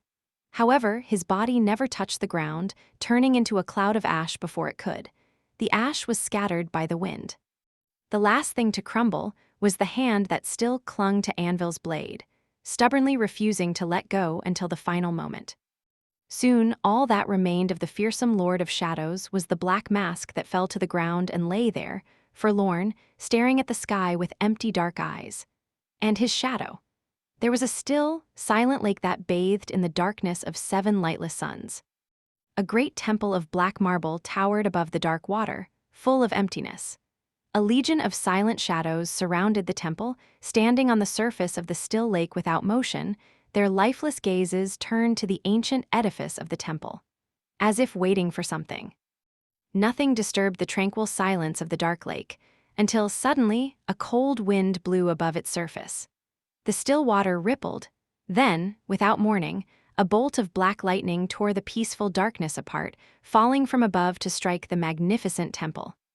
It passed through the tiles of its roof, unobstructed, and disappeared inside. And by the time the black flames retreated, a new shadow stood alone in the impenetrable darkness of the empty great hall. It was the shadow of a slender young man, his beautiful features still and unmoving. His eyes were closed. As the cold winds raged above the surging lake and the 7 suns burned with dark flames above it, the young man remained silent and motionless, just like the legion of shadows outside. But then, his eyelids trembled.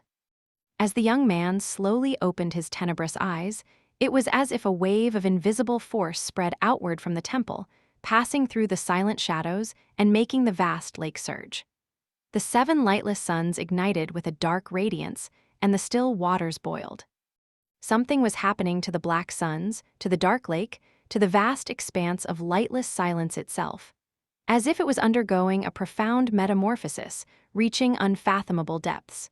The shadow of the young man seemed to break the chains that had kept it motionless, moving slightly, coming alive. He looked around slowly, gaining awareness, then inhaled deeply. Then, he walked across the great hall of the dark temple and passed through its gates. Standing atop the steps of black marble, the stunning young man looked down at the legion shadows with his dark, cold, lightless eyes. And answering to his presence, the shadows, which had always been lifeless and motionless, finally moved. Those who possessed forms that resembled humans knelt. Those who possessed forms that resembled beasts lowered themselves to the surface of the water. All of them prostrated themselves before the young man, as if welcoming their lord, their monarch, their sovereign. The young man looked down at them, his face emotionless and cold. Then, a sinister smile twisted his alluring lips. It worked. Sunny wanted to laugh. He had done it. He had died and returned from death. This time, without the help of powerful memories or the endlessly flowing waters of the great river. He had defeated death with nothing but his will. Which was to say, he had defied an absolute law, and galvanized his soul into becoming supreme in the process. Of course, there was a little trick involved. If Sunny had been killed, his shadow would have been sent to the shadow realm, and there, it would have been turned into pure essence by the world, thus erasing him from existence. But shadows of those creatures that Sunny himself killed never entered the realm of death. They entered his own soul sea instead, and joined the ranks of all his previous victims. So, by killing himself, Sunny had sent his shadow into his own soul sea. That was why he had to die by his own hand, and not by Anvil's blade. And that was how he had been able to will himself into coming back to life, instead of being consumed by the shadow realm. When he did, the wall that prevented him from attaining supremacy was broken, and his nascent domain manifested itself into existence. Looking at the legion of prostrating shadows, Sunny exhaled slowly. So this is what Yuri's meant. These silent shadows, they were his domain. He had been building it all along without even knowing it, and what a powerful domain it was. His sinister smile turned dark and murderous. Now, then, Sunny looked up. There was someone out there he had to kill. Back on the fractured battlefield, the fearsome black mask trembled. Chapter 22, 48th Throne of Light. High in the godless sky of Godgrave, Nephis was being reforged. The brilliant white abyss was her anvil, and her will was the hammer with which she forged her soul into shape. The pain was the pristine flame that kept her soul pure. Burning, restoring herself, and burning again. Being destroyed, being created, and then destroyed again. Destruction, creation, it was one and the same. For Nephis, they were two sides of the same coin. Her flames could both heal and burn, after all, so she was not foreign to the concept. Her soul was being reshaped, but it was her will, her spirit, that ended up being tempered with each excruciating rebirth. Until her soul and her will permeated each other and became too interwoven to be separated, let alone discerned. At that moment, Nephis felt a profound change happen to her. It was as if an incandescent spark of a beautiful golden hue had ignited in the blinding radiance of her fiery soul, making the immolating white flames seem dim in comparison. That spark was a catalyst. But it was not a catalyst for her soul becoming supreme. Instead, it was a catalyst that ignited her nascent domain, making it swell with heat, with light, with life. The fragile, ethereal connections she had established to numerous people who had been inspired by her suddenly shone with a beautiful radiance, and the radiance spread through the vast web of them, chasing away the encroaching darkness. Her source element underwent a change, as well. No, not quite. It remained the same, however. It was as if the floodgates that prevented Nephis from experiencing it fully had been opened, and the shallow trickle of essence she had been receiving before turned full and powerful like a freely flowing river. The dam had been broken. Each of the countless people whose souls had been ignited by the flames of longing was a source of this radiant spirit essence, and as the spirit essence flowed into Nephis, her own essence was galvanized by it, undergoing a qualitative transformation, making her supreme. Nephis felt her essence changing, becoming brighter, richer, vastly more potent, brimming with ferocious, unimaginable power. Her soul cores rebuilt themselves, becoming deeper and stronger in order to contain that startling power. Her soul sea changed as well. The copy of the ivory island there had been lifeless and still before, like a frozen replica, but now it suddenly seemed much more real.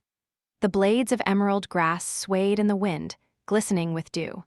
The leaves of the ancient trees rustled peacefully. The waters of the clear lake rippled as they shone beautifully, reflecting the sunlight. And that was not all. The Tower of Hope was not the only landmark in her soul's sea anymore. Some distance away, a great castle of white stone towered above the resplendent water. A magnificent black palace was there, as well. A gargantuan ship drifted on the calm waves, its numerous sails full of wind. There were other citadels, as well, all of them rose from the water like islands, and the vast expanse of her radiant soul was not empty anymore. Instead, it resembled a small world. Nephis survived. She had survived the incandescent heaven of the sun god's fallen realm, and therefore defied both the absolute law of death and the laws governing this broken world. She became a supreme. Her domain was now truly manifested, as well, and it was both vast and splendid. 4 great citadels were empowering it. Dozens of other citadels belonged to her domain now, too. That was because the saints who ruled them had lost their faith in the sovereigns, but had faith in Nephis instead. Even those like Sation had been swayed, choosing her over the supremes that had failed them. Dozens of saints, thousands of masters, hundreds of thousands of awakened, and numerous mundane humans believed in her, too. Their souls were a part of her domain, shining like a myriad of stars in the radiant sky. After all, Nephis had spent a decade building upon the legend of her clan with Cassie's help to create a myth of her own. Now, across the two worlds, countless people were inspired by changing star of the immortal Flame clan, their souls burning with yearning. Countless people believed in the famous propaganda slogan invented by the government. As long as immortal flame burned, humanity would not be extinguished. So, it was as if the immortal Flame clan and its last daughter had become synonymous with humanity. And therefore, most of humanity was a part of her domain. Nephis could feel all of them. Too, the connection she shared with those who had been inspired by her was much deeper now and more universal. It did not depend on distance or proximity anymore, and so there was a boundless ocean of hopes and desires that washed over her mind, threatening to overwhelm her. Nephis silenced it, for now, or at least tried to. There would be time to explore this connection later. For now, she had to finish the battle. Boundless power, endless essence. Full of furious light, Nephis cast her flaming gaze to the ground. Far below, on the ground, the great armies were melting in the flood of nightmare creatures. The sudden snowstorm summoned by the Lord of Shadows had stemmed the tide of abominations, somewhat, and the terrifying explosion caused by changing star diminished their swelling number even further. But people were still dying, and the remnants of the incinerated jungle still threatened to consume them all. The humans were losing. Until, suddenly, a soft radiance flooded the battlefield. The soldiers of the United Army faltered for a moment, looking at their own skin in amazement. They themselves were the source of the radiance. It was as if white flames ignited within all of them, washing away their wounds, and making them much stronger, much faster, much more resilient, augmenting them with fearsome power. Those who were on the verge of dying were saved, and those who were beaten and exhausted suddenly found themselves full of renewed might. The radiant army stirred, meeting the dark tide of abominable monsters, and pushing it back. Chapter 22, 49 Depths of Despair, not long before that. Sid fell to the ground, blood pouring down the torn, bent metal of her breastplate. It was flowing out of her mouth as well, but she was more concerned about the armor. The memory was on its last breath, ready to collapse into a rain of sparks. It was a shame, too, because the charming enchanter, Master Sunless, had personally improved it for her. More importantly, she was wearing very little under the armor. Becoming one of the Queen's dead puppets would already be bad enough, but shambling around the battlefield both dead and while wearing nothing but her underwear seemed simply mortifying. Ah, that'd be embarrassing. She reached for her sword and looked up, knowing full well that she would not escape the nightmare creature that had thrown her to the ground. The towering beast loomed above her, foamy saliva flowing between its rotting fangs. Before it could bite down, however, a slender figure in a tattered red dress appeared between Sid and the abomination, stubbornly holding her ground. The wavy dagger in her hand seemed like a toy compared to the immense size of the appalling creature. "Fellies, you fool." Was she hellbent on dying together? Sid finally grasped the hilt of her sword, wondering if she would be able to stand up. The two of them were probably finished. They would make for a couple of lovely corpses, though. So, there was a bright side to anything. Using the sword as a cane, Sid groaned and rose to her feet. Some distance away, Ray and Fleur were desperately trying to survive in the sea of abominations. They had lost Ronnie and Tamar in the chaos of the battle a while ago, and the nightmare creatures around them were not something a couple of awakened could fight. Ray had thought about trying to escape by hiding himself, but he could not take Fleur with him, and he would not abandon her either, so the two of them were barely staying alive. Staying alive for now. At some point, they found themselves protecting the backs of two unfamiliar masters. Judging by their age and armor, the masters seemed to be legacies from the Sword Army side. Neither of the young knights was in good shape, but one of them seemed barely alive, bleeding profusely from a deep cut on his head, mumbling nonsense and asking for mercy.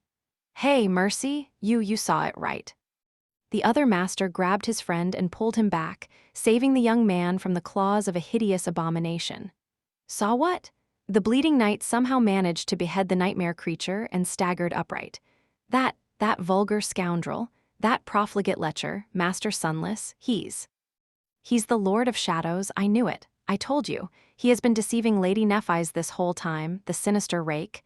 The other knight, Mercy, looked at him with concern. "Were you hit on the head, Tristan? Wait, don't answer that, you were." "Anyway, there is no way." Tristan shook his head, paying no attention to the blood streaming down his face. No, I saw it clearly. He is." At that moment, Fleur let out a scream and fell. Ray swayed too, suddenly finding it hard to breathe. A terrifying, maddening presence enveloped their minds, and a new nightmare creature appeared in front of them, this one more dreadful than all the rest. A great one. Mercy paled, and Tristan raised his sword weakly. Neither stood a chance in the battle against a great abomination, especially not wounded and exhausted as they were. But what else could they do? Simply moving under the gaze of the terrifying being was a difficult task, while the being could obliterate the four of them in one move. All hope seemed lost until something massive suddenly fell from the sky, flattening the great nightmare creature. Ray blinked, doubting his eyes. It was a quaint brick cottage with glass windows and a wooden porch. The bloodied nightmare creature stirred beneath the cottage's sharp pieces of bone protruding through its hide. Before it could escape, though, a terrifying maw opened in the middle of the brick wall, and the cottage bit down on the great one, tearing its head off with countless sharp fangs. What? Ray, Fleur, Mercy, and Tristan froze, staring at the terrifying cottage with stunned expressions. For a moment, they even forgot about the sea of abominations surrounding them. It was then that the door of the cottage opened, and a petite young woman appeared on the porch, floating a few centimeters above the wooden boards. She looked at them with a pale face and then shouted, "What are you waiting for? Get inside if you want to live, fools." Ray stared at the petite floating beauty for a moment, then looked behind her and shuddered at the morbid scene. The spacious room on the other side of the door was littered with bodies, blood smeared across the floor. It was like the belly of an insatiable, man-eating monster. He was terrified. What a bizarre abomination. Most chillingly of all, some bodies were still moving, suggesting that they had been swallowed whole. No, wait. Those weren't bodies, they were dozens of injured soldiers, slumped on the floor in exhaustion and treating their wounds. Ray lingered for a moment. Then, he grabbed Fleur into a princess carry and jumped onto the porch. Whatever, I don't care. The two dazed masters dawdled a little, then followed while muttering curses with shaky voices. Somewhere else, Rain was fighting side by side with Tamar and the Feather Knight, whose name was Tell, apparently. Things were not going great for the two great armies, and they were not going great for the three of them either. Especially for Rain, who felt suffocated by her inability to kill. And yet, she could sense it. The nameless feeling swelling in her chest, becoming clearer and clearer. It was her awakening aspect. It felt as if a seal placed on her soul was slowly crumbling, ready to collapse entirely. The terror of the calamitous battle, the pain and indignation she felt while witnessing all this senseless destruction, the desperate desire to prevent all these lives from being wasted. Perhaps all she had to unseal her aspect was find the name for the emotion she felt. But the correct words were not coming, as if they did not exist in human language. And the three of them were on the verge of being destroyed themselves. A hulking monstrosity had just torn an ascended knight apart and was now barreling toward them, frenzy burning in its bloodshot eyes. Rain paled and raised her takai, knowing that its blade would not even be able to cut the monster's hide. In the next moment, however, a fearsome figure of silvery black steel appeared from the darkness, its eyes blazing with infernal red flames. 4 clawed hands reached for the charging abomination, piercing its body and raising the massive creature into the air. Then, with a revolting squelch, the nightmare creature was torn into 4 bleeding pieces. As blood flowed onto the four-armed fiend's dark carapace and evaporated, it turned its fiery gaze down and stared directly at Rain. The fiend's hellish maw opened, and a grating voice resounded from within, addressing her. "Protect Auntie," Rain blinked. "Huh, a Auntie me." She stared at the towering fiend, stunned. But she was barely 21, Chapter 22, 50 Flames of Hope. The nightmare creature was about to finish off Felice, whose dress was soaked with blood by then, and Sid was not swift enough anymore to stop it. It was then that a soft radiance suddenly illuminated the darkness, chasing it away. Sid's heart raced. Lady Nephi's. Was she close? No, the last she had caught a glimpse of her, Changing Star was disappearing into the black sky, too far away to heal the dying soldiers with her soothing flames. But there was no mistaking it. Sid knew this feeling well, having relied on it to stay alive for many years, across numerous battlefields.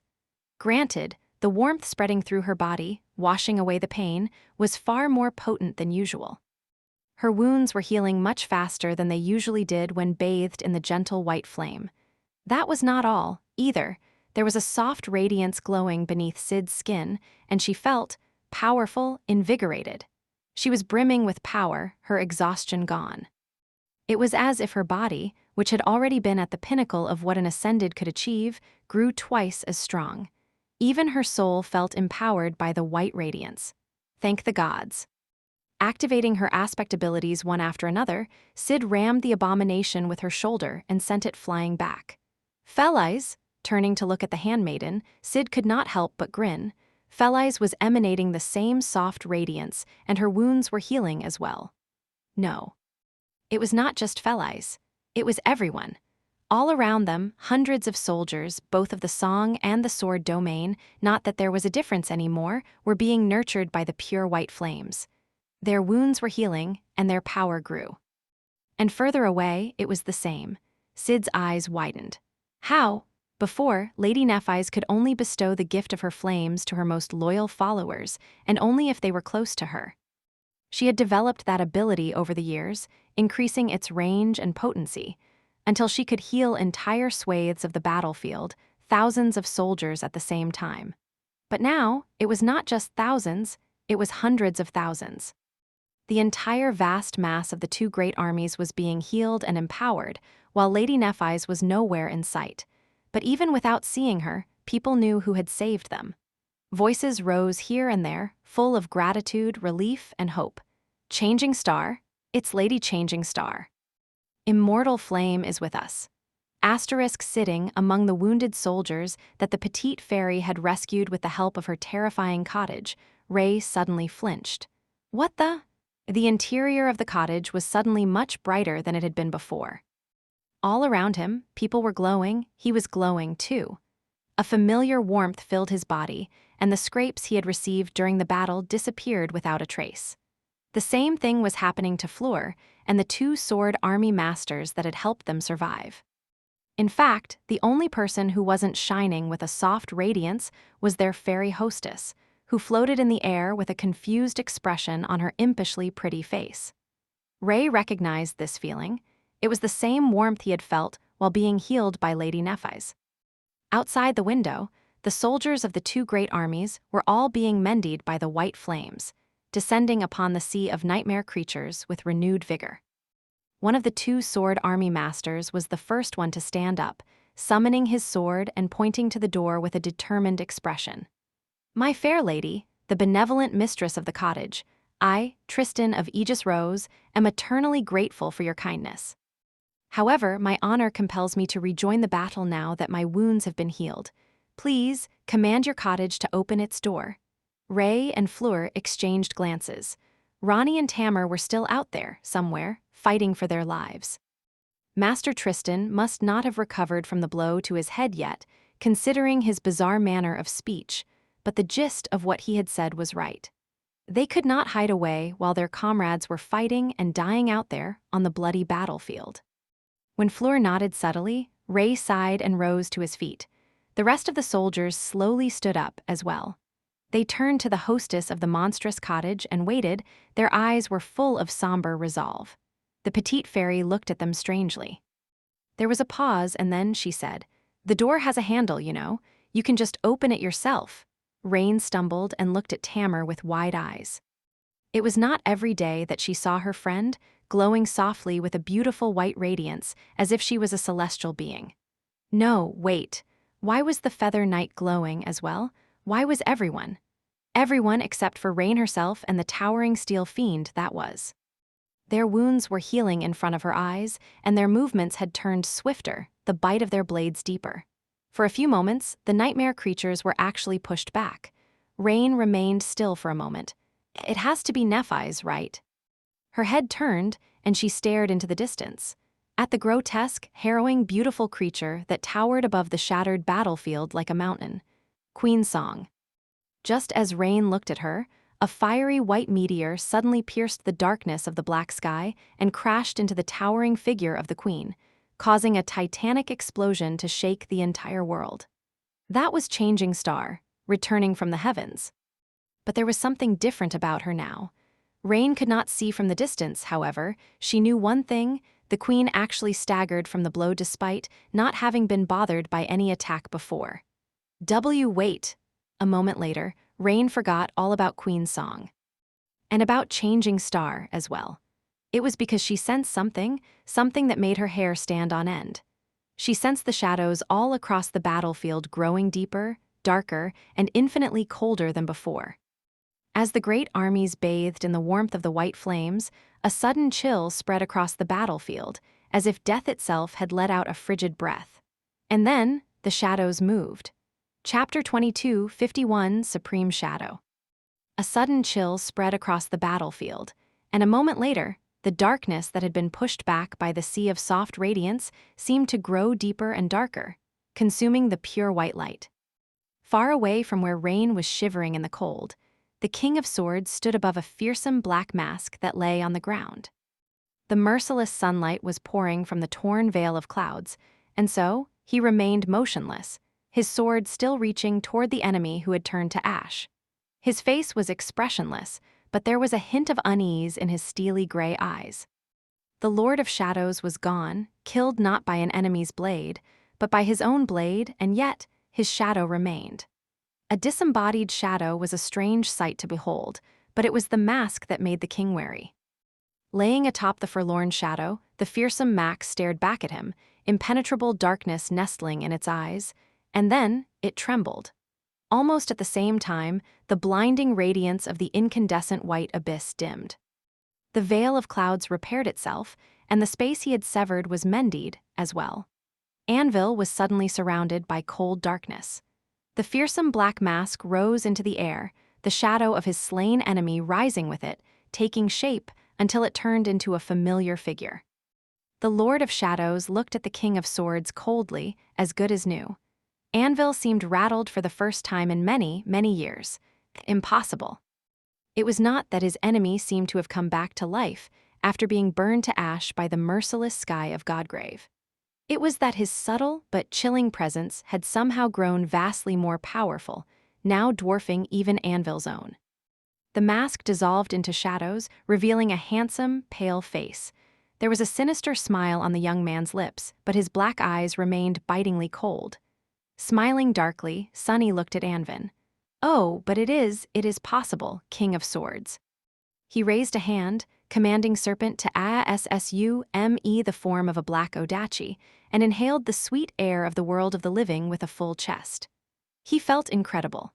His body brimmed with ferocious power, more power than he had ever felt before. The difference between a supreme physique and a transcendent physique was not as vast as one between a saint and a master, but it was still substantial. The other changes that he had undergone were profound enough to make up for the relative modesty of his physical evolution.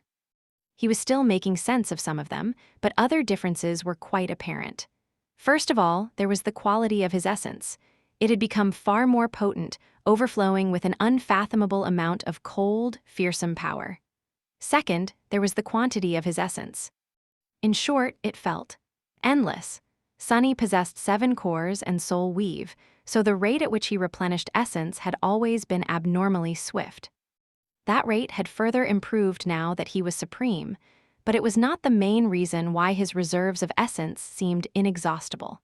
Rather, it was because of the way he absorbed spirit essence.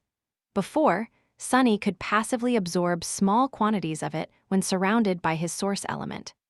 But now, he was receiving a constant flow of it from his domain, from every silent shadow resting in his soul.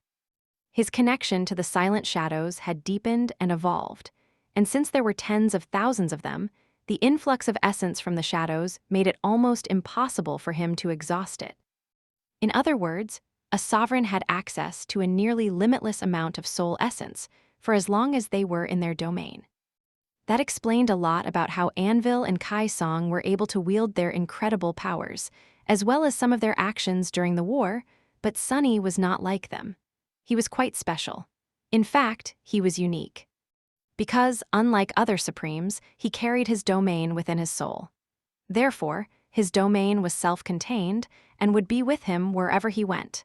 He did not need citadels to make it stronger. He did not need loyal followers and the faith of the people either. All he needed was to collect the shadows of living beings by slaying them. What a frightening proposition. Sunny was scared to even imagine such power in the hands of someone who was not as reliably sane and mentally stable as he was. The most drastic change, of course, was his will. It had become a far more tangible force, now as well as far more forceful.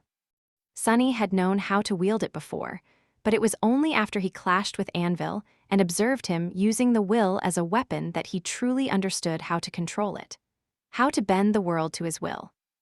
It would take him some time to truly master that skill, of course, as well as incorporate it into his combat technique, but he already knew enough to make use of it in a battle. There were quite a few changes of a lesser scale, too. The onyx mantle, for example, was not onyx anymore. His armor was still black, but the texture of its polished surface had changed, becoming even darker, even smoother, almost flawless. It had assumed a noble, somewhat eerie quality, as if carved from black jade. The onyx mantle had evolved, as well, becoming the jade mantle. Oh, and of course, the very nature of his soul had changed. The soul of an ascended was contained within their body. The soul of a transcended expanded beyond the body, partially fusing with the world. The vast soul of a supreme, meanwhile, could be freely unleashed upon the world via the medium of a domain, subjugating it. That was the fundamental principle of what a domain was to begin with. And so, looking at Anvil, Sunny unleashed his soul. He manifested his domain. And as he did, the shadows across the fractured battlefield moved. Chapter 22, 52, Sovereign of Death. Far away, an incandescent star fell from the dark sky, and a colossal explosion of white flame enveloped the dreadful figure of the queen. The two unified great armies shone with beautiful light, pushing the flood of nightmare creatures back for a few short moments. The wounded were healed, and the morale of those who had almost lost hope was bolstered. Sunny smiled. Nephis had succeeded, as well. A profound relief flooded his heart. As much as Sunny had steeled it to accept the possibility that numerous people would die as a result of their rebellion, consumed by the nightmare spell, he was incredibly relieved to know that the worst had not come to pass. Their plan had worked. Both Sunny and Nephis had become supreme. In fact, the two of them seemed to have attained supremacy at the same time.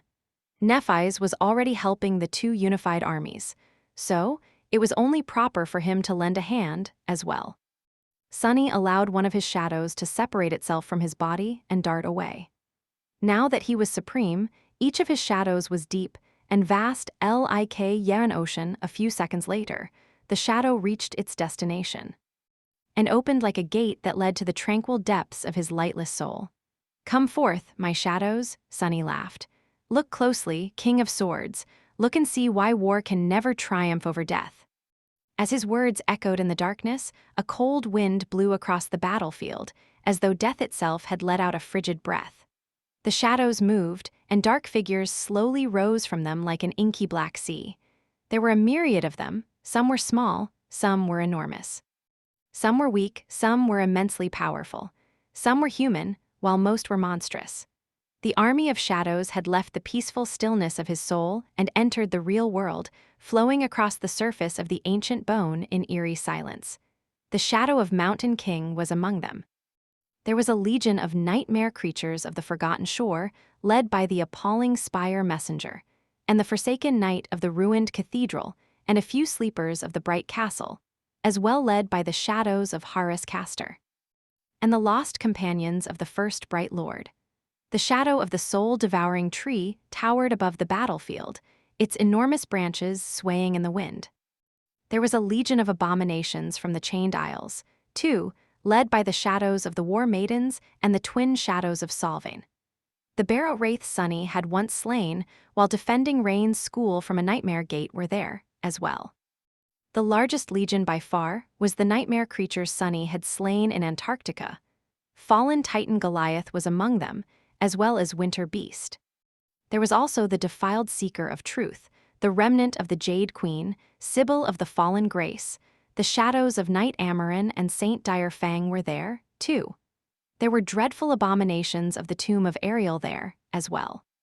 The shadows of King Daron and Windflower led them, standing side by side under the sky of the Dream Realm once again. There were the shadows of various nightmare creatures he had killed while wandering the Dream Realm, forgotten by everyone. Lastly, there was a vast legion of powerful nightmare creatures whom Sunny had slain here, in Godgrave. The 6 saints of the Song army he had killed were among them, too, led by the giant with the head of a jackal. And at the head of the Shadow army, serving as its general, a taciturn knight in an intricate onyx armor sat atop a tenebrous steed, her graceful figure shrouded by a mantle of dread and darkness. The only shadow that refused to answer Sunny's call was the shadow of condemnation, which remained quietly in his soul. The rest of them, however, stirred as Saint raised her black sword. Sunny smiled viciously and looked at Anvil. "Kill them all." Saint pointed her sword forward, and the sea of silent shadows surged. As it flowed forward in eerie silence, it separated into 3 forces. One of the 3 forces came to the rescue of the human armies. Nephis had already bestowed the power of her radiant domain upon the desperate soldiers. But now, countless shadows joined the fight, obliterating the nightmare creatures of the abominable jungle. And with each creature they killed, a new shadow appeared on the surface of the dark lake within Sunny's soul, escaping it moments later to join the battle on his side. The second force descended upon the puppets of the Queen, aiming to annihilate them all. The third force clashed with the remnants of the storm of flying swords, destroying them one after another. Looking at it, Sunny could not help but shiver. Even he was a little afraid of his newfound power. His power just seemed exponentially terrifying. It was like death itself. But maybe that was what it meant, to be a sovereign. Especially a sovereign carrying the power of a divine aspect. And he had no doubt that the Dream Realm hid many horrors that could put even his terrible power to shame. Horrors that could break him, let alone stop him. As his shadow legions were reaping lives and destroying the forces of the king and the queen, Sunny turned to Anvil with a pleased smile. Not bad for a rookie sovereign, don't you think? Anvil just stared at him coldly, a hint of unease in his gray eyes. Natural supremacy? That is impossible. How did you? Sunny chuckled. Well, if you wish to know, he took a step forward. I traveled to the very edge of the Dream Realm, scaled the jagged peaks of the Hollow Mountains, descended to a land below the underworld, to seek counsel from the corpse of a forgotten godslayer, killed the shadow of a corrupted god, forged a blessed sword for an incorruptible soul-cheated death, by taking my own life and survived.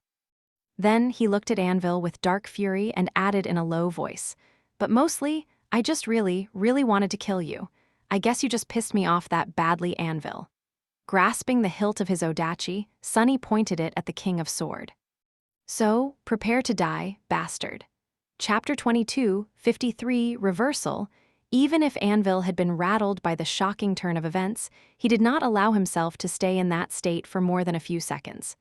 After all, he had come to this battlefield to fight a sovereign. It did not matter much to him whether he had to fight Kai Song or the Lord of Shadows. There was a lot Sunny had to adjust to, however. The fractured bone plane shuddered as he pushed against it with his foot. His newly found power was too vast, too tyrannical. Underestimating his own speed, Sunny failed to align his sword properly and missed Anvil entirely, crashing into him instead of beheading him with one clean, ruthless strike. Their clash caused a shockwave to tear the world apart, and Anvil was thrown dozens of meters back. The impact was truly terrible. Sunny looked down at his armor, expecting to see fractures marring the smooth surface of the jet-black jade. However, to his surprise, the mantle was entirely intact. It was Anvil's impenetrable armor that dented, instead. A vicious smile twisted Sunny's lips. You must have worked quite hard to forge this supreme suit of armor. A split second later, he was already upon Anvil, slashing down with his black odachi. His speed was so great that it seemed as if Sunny was blinking in and out of existence instead of moving across the weathered bone. Anvil still managed to deflect the blow, though, staggering back as a result. Sunny smiled. I bought my armor from a sleeper for a fistful of soul shards. Behind the smile, however, he was a little wary. Serpent's class depended on Sunny's own, but its rank depended on his mastery of shadow dance. So, it was still a transcendent titan despite Sunny already being a supreme one. Anvil's condemning sword, though, was sacred. If Sunny was not careful, his shadow could be destroyed.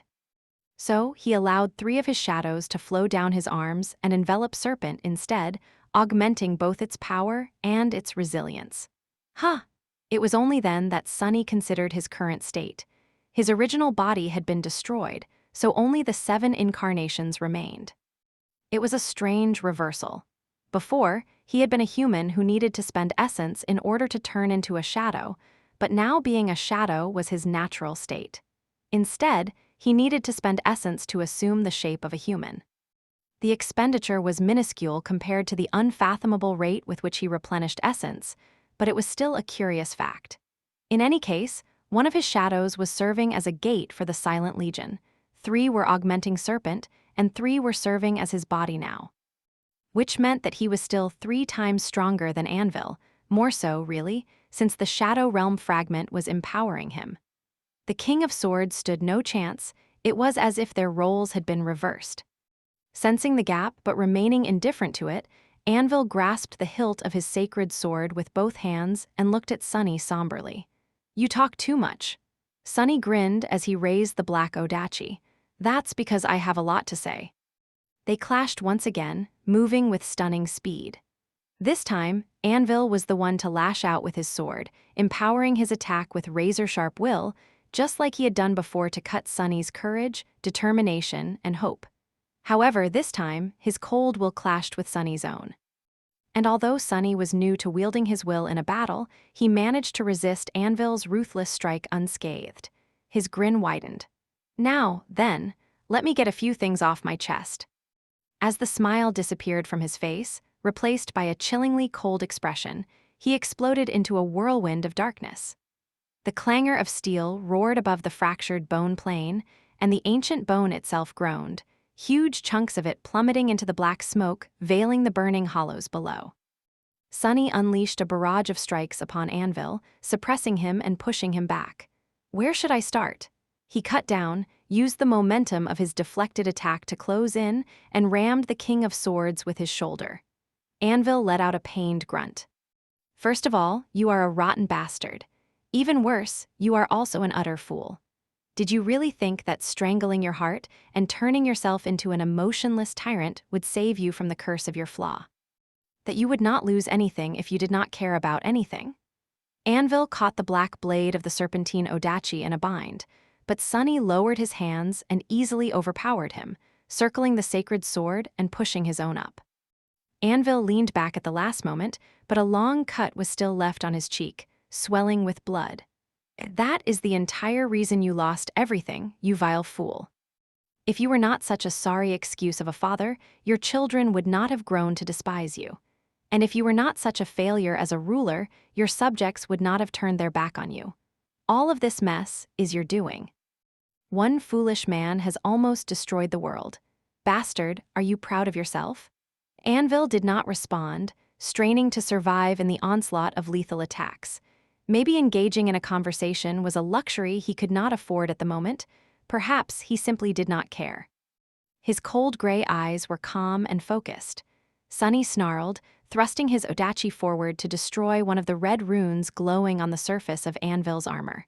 Secondly, damn, where do I even begin? Stifling humanity's growth to prevent more gates from opening. suppressing and eliminating our most talented warriors to stop them from becoming saints, abandoning billions of people to die because trying to save everyone seemed less likely to succeed. Starting a bloody damn war against fellow humans instead of aiming your precious swords at the nightmare creatures. You scum, that was your grand strategy. That was the best you could do. He growled and took a step forward instead of taking a step back to avoid the falling blade of Anvil's sword. Catching it on his odachi, Sunny pulled both blades downward and slammed his elbow into Anvil's face, feeling with great satisfaction something give under his titanic blow. As Anvil staggered back once more, blood flowing from his nose, Sunny looked at him with murderous madness burning in his black, terrifying eyes. And lastly, he aimed his odachi at Anvil's heart. Bastard, what nonsense were you spouting about forging nephis into a flawless sword? How fucking unhinged are you, you piece of trash? Come on, say it again, I dare you. Say it one last time before I pull your tongue out, cut it, and then feed it back to you. I'm listening. The black odachi lashed out once again, throwing Anvil to his knees. Bloodied and reeling, the King of Swords looked up at Sunny and smiled. Chapter 2254 Spirit of Flame. Their clash had been swift but violent. However, it was also a bit one-sided, which left Sunny wanting more. Well, there was no helping it. As much as he would have wanted to break the King of Swords slowly, now that he was a supreme, the imbalance of power between them was simply too great. It was not only because Sunny was a supreme titan, while Anvil was a supreme beast, or because of the fact that Sunny wielded a divine aspect. It was also due to the fact that Anvil's powers were both undermined and severely suppressed. His aspect was one of a craftsman and enchanter, as well, only loosely tied to combat. Anvil's armor and sword had flared with various potent enchantments while they fought, but Sunny was powerful and resilient enough to shrug the effects off. It was almost like Anvil's own strategy during the war. Nothing was of use in the face of overwhelming strength, and there were 6 incarnations of Sunny, while Anvil was alone. So, the King of Swords looked quite battered by now. Many of the runes glowing on his armor had been destroyed, and the armor itself was slow to repair itself after enduring numerous blows. His face was bloodied, and his hair was wet with sweat despite the chilling cold. Even his sacred sword was nicked, its blade damaged in several places. Nevertheless, Anvil did not seem disturbed. Instead, creepily enough, his smile seemed genuine when he looked up at Sunny. What is this bastard smiling about? Anvil remained silent for a few moments, then spoke in a hoarse voice. You can mock me all you want, Lord of Shadows. But look, isn't my masterpiece beautiful? With that, he turned his head and looked into the distance, where the towering figure of the queen was staggering after enduring the annihilating shockwave of an awful explosion. As Sunny's face contorted in a wrathful grimace, he added, She has surprised me once more. She is complete. Far away, Nephis had descended from the godless sky like a falling star. The darkness welcomed her with a soothing cold, and a split second later, she collided with the colossal vessel of the queen, her flames blossoming into a terrifying explosion. This time, the titanic creature actually staggered. More importantly, the burns on its flesh did not disappear immediately. In that short moment when Kai-Song was reeling, Nephis looked to the spot where Sunny had been kneeling, on the verge of being killed by Anvil. Her radiant figure suddenly shone even brighter. He's alive. A sense of profound relief washed over her. Nephis had been scared that she would be late, but the Lord of Shadows did not need her help. Not only had he survived, but he had also achieved the same feat as her. He had broken the barrier preventing them from attaining supremacy and became a sovereign. The sovereign of light, the sovereign of shadows. With the two of them becoming supreme against all odds, victory was all but assured. We've won. She allowed herself to bask in that startling realization for a moment, then strangled it ruthlessly. Arrogance was a deadly poison. Sure, it seemed like Anvil and Kai-Song, who had been weakened by their nefarious plot, and by battling each other were at a dire disadvantage against the usurpers. But it was in these last moments, when victory seemed so near that one could touch it, when countless warriors had perished.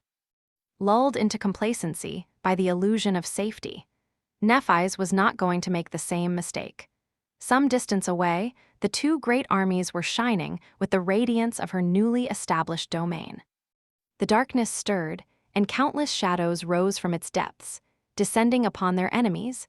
Nephise thought that she saw a few familiar figures among the Dark Legion, but her mind soon wandered back to her enemy. The queen had regained her balance in mere moments and froze, studying her with the eerily empty canvas of the golem's featureless face. Supremacy! Instead of answering, Nephise raised the blessing and delivered an annihilating strike. She had nothing to say. Her soul had been destroyed and then rebuilt countless times, and the cores she had sacrificed were now whole again. So, in the end, she did not have to use the ruined trait of the blessing, at least for now. She was not that desperate yet. But there was still a problem, even now that the blessing had become a supreme blade, channeling supreme soul flame. The damage it dealt was not significant enough to seriously harm the colossal flesh golem. What's more, the queen could transfer all harm to her countless puppets, and although they were being destroyed by the Legion of Shadows, they had not been destroyed yet. Nephise needed a different way to attack the queen, a more monstrous attack, and one that could be sustained instead of being momentary. Landing on the ground, Nephise looked up at the harrowing creature that she needed to destroy. She could not even see all of it from that angle, because of how immensely tall the titanic flesh golem was. She was like a speck of dust in front of a mountain, full of resolve to bring the mountain down. Lowering her head, Nephise took a deep breath, or went through the motions of doing so, rather, since her current form neither had lungs nor needed to breathe. She was still in the form of the spirit of light. Her radiant figure was like a vessel that struggled to contain an ocean of furious flame, and as the queen leaned down to crush that vessel, Nephise looked up with cold contempt, unleashing the flame. Allowing the thin barrier of the human-like form to dissolve into pure radiance, thus assuming her true transcendent form. An unimaginable, roaring mass of white flame escaped from her disappearing figure, rising to meet the queen. The flames moved with purpose and intent, like a living creature, the billowing cloud of them constantly shifting and dancing in the vast darkness of the fractured battlefield. The darkness reeled back in fear. The vessel of the queen was more than a kilometer tall, and so the mass of white flames rose to be more than a kilometer tall. It fell upon the titanic creature, burning it, and then enveloped it whole. Chapter 2255 Shadow Legion. Out there on the battlefield, Cid rolled, evading the maw of the grotesque nightmare creature she and K.Lights were fighting. The abomination moved on the edge between the radiance emanated by the human army and the deep darkness that surrounded it, its shape both hulking and indescribably frightening. The situation had vastly improved after the miraculous flames enveloped the desperate soldiers. Awash in pure light and empowered by its brilliance, they cast their despair away and threw themselves into the battle with renewed vigor. Not only had they become stronger, but their wounds would also heal and disappear without leaving a trace. It was as if they were immortal. An immortal army of hundreds of thousands of awakened. Could there be anything more terrifying? The endless flood of terrifying abominations suddenly did not seem so fearsome anymore. But therein lay the problem. While it felt like the soldiers had become immortal, they had not. They recovered from dire wounds in mere moments, but if a person was outright killed or torn to pieces, even the miraculous flames would not save them. So, the battle was far from being over, and survival was still not guaranteed. That was why Cid cursed as she scrambled to evade the lunging nightmare creature. However, the nightmare creature never reached it. A chilling wind blew across the battlefield, and the shadows moved. In the next moment, the lunging beast slammed into the ground, convulsed, and let out a frightened wail. Something massive was in the darkness behind it, pinning it to the ground, hurting it. As Cid watched in stunned horror, the colossal abomination was dragged into the darkness in the blink of an eye. Its wail was cut off abruptly. All she saw out there was a glimpse of a terrifying beak, a mess of gaunt limbs, and a mass of black feathers. A deep fear that she thought she had forgotten rose from the depths of her heart and grasped it with icy claws. Looking at K.Lights, Cid shivered and said, her stunned voice full of disbelief. Spire messenger? It was a spire messenger. What was one of those cursed things doing in Godgrave? At the same time, all around the battlefield, the silent legion of shadows descended on the spawns of the Scarlet Jungle.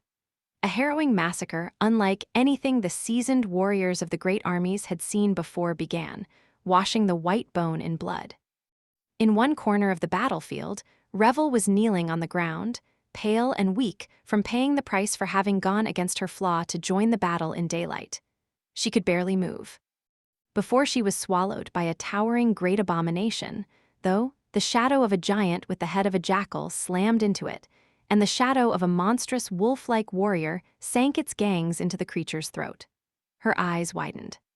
Somewhere else, Sation, Cassie, and Moonville were fighting side by side. The latter had recovered from her wounds thanks to the white flames, but was still a bit dazed. As they were besieged by a swarm of grotesque spider-like monstrosities, twin shadows of a stunningly beautiful woman cut into the swarm, tearing the abominations apart. All around the battlefield, the soldiers watched in awe and terror as the eerie legion of silent shadows flowed out of the darkness like a river, slaughtering their enemies. Most of the shadows were just as dreadful as the nightmare creatures that besieged the Radiant Army, and yet there was no mistaking who commanded them: the Lord of Shadows. It was hard not to realize that it was the sinister sellsword saint who had summoned the Dark Legion from the depths of some forgotten hell, considering that his famous Echo was leading the silent charge, galloping atop the dreadful steed as her black blade rose and fell, reaping the lives of powerful abominations like death's own scythe. Two furious crimson flames burned behind the visor of her helmet, and a trail of severed bodies was left in her wake. The graceful Knight of Darkness was not the only being whom the soldiers recognized, though. All across the battlefield, those who had been in the Antarctic center during the Chain of Nightmares faltered for a moment, looking up at the towering figure of the fallen Titan, Goliath. The Fire Keepers and the Handmaidens caught glimpses of the nightmare creatures of the Forgotten Shore.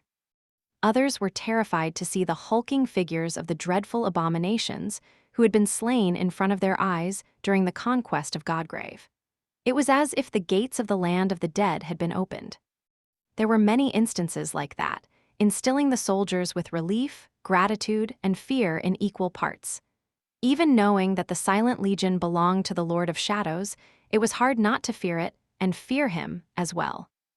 At a certain spot on the battlefield, Rain let out a long sigh and lowered her tackeye for a moment. Tamar was looking around with a pale face by her side, while the Feather Knight stared at a bizarre figure that moved across the sky in the distance, half obscured by the vast whirlwind of flying swords. This is its winter beast. Her voice was full of wariness and loathing. Rain gave her a long look and then forced out a smile. "Don't worry, I am quite certain that these things won't hurt us. They belong to my brother, I think." Tell and Tamar turned to her with similarly confused expressions. You have a brother?" Rain coughed and scratched the back in embarrassment. Yes. Actually, you already met him." Tamar raised an eyebrow. "I did." Noticing another nightmare creature barreling towards them, Rain raised her tackeye. "Yeah, my brother, he is the..." The rest of her sentence drowned in a bestial howl of the lunging abomination. Far away, the colossal vessel of the Queen was being consumed by the dancing mass of white flames. She clawed at her own flesh, trying to extinguish the fire that was consuming her, but to no avail. The flesh golem was being annihilated by the fire faster than Kai Song could repair its flesh. At the same time, Nephi's was healing her soul faster than Kai Song could destroy it, until the Queen shifted strategy, transferring the damage dealt to her vessel away. Almost instantly, countless puppets across the battlefield ignited like torches and turned to ash. A moment later, even more burned, and a moment after that, even more. It did buy Kai Song some time, allowing her to unleash the full power of her insidious aspect upon Nephi's and temporarily catch up to her in their vicious battle of attrition. There were not that many of her puppets left on the battlefield, though. And even those that remained were being swiftly burned by the flames and slaughtered by the shadows.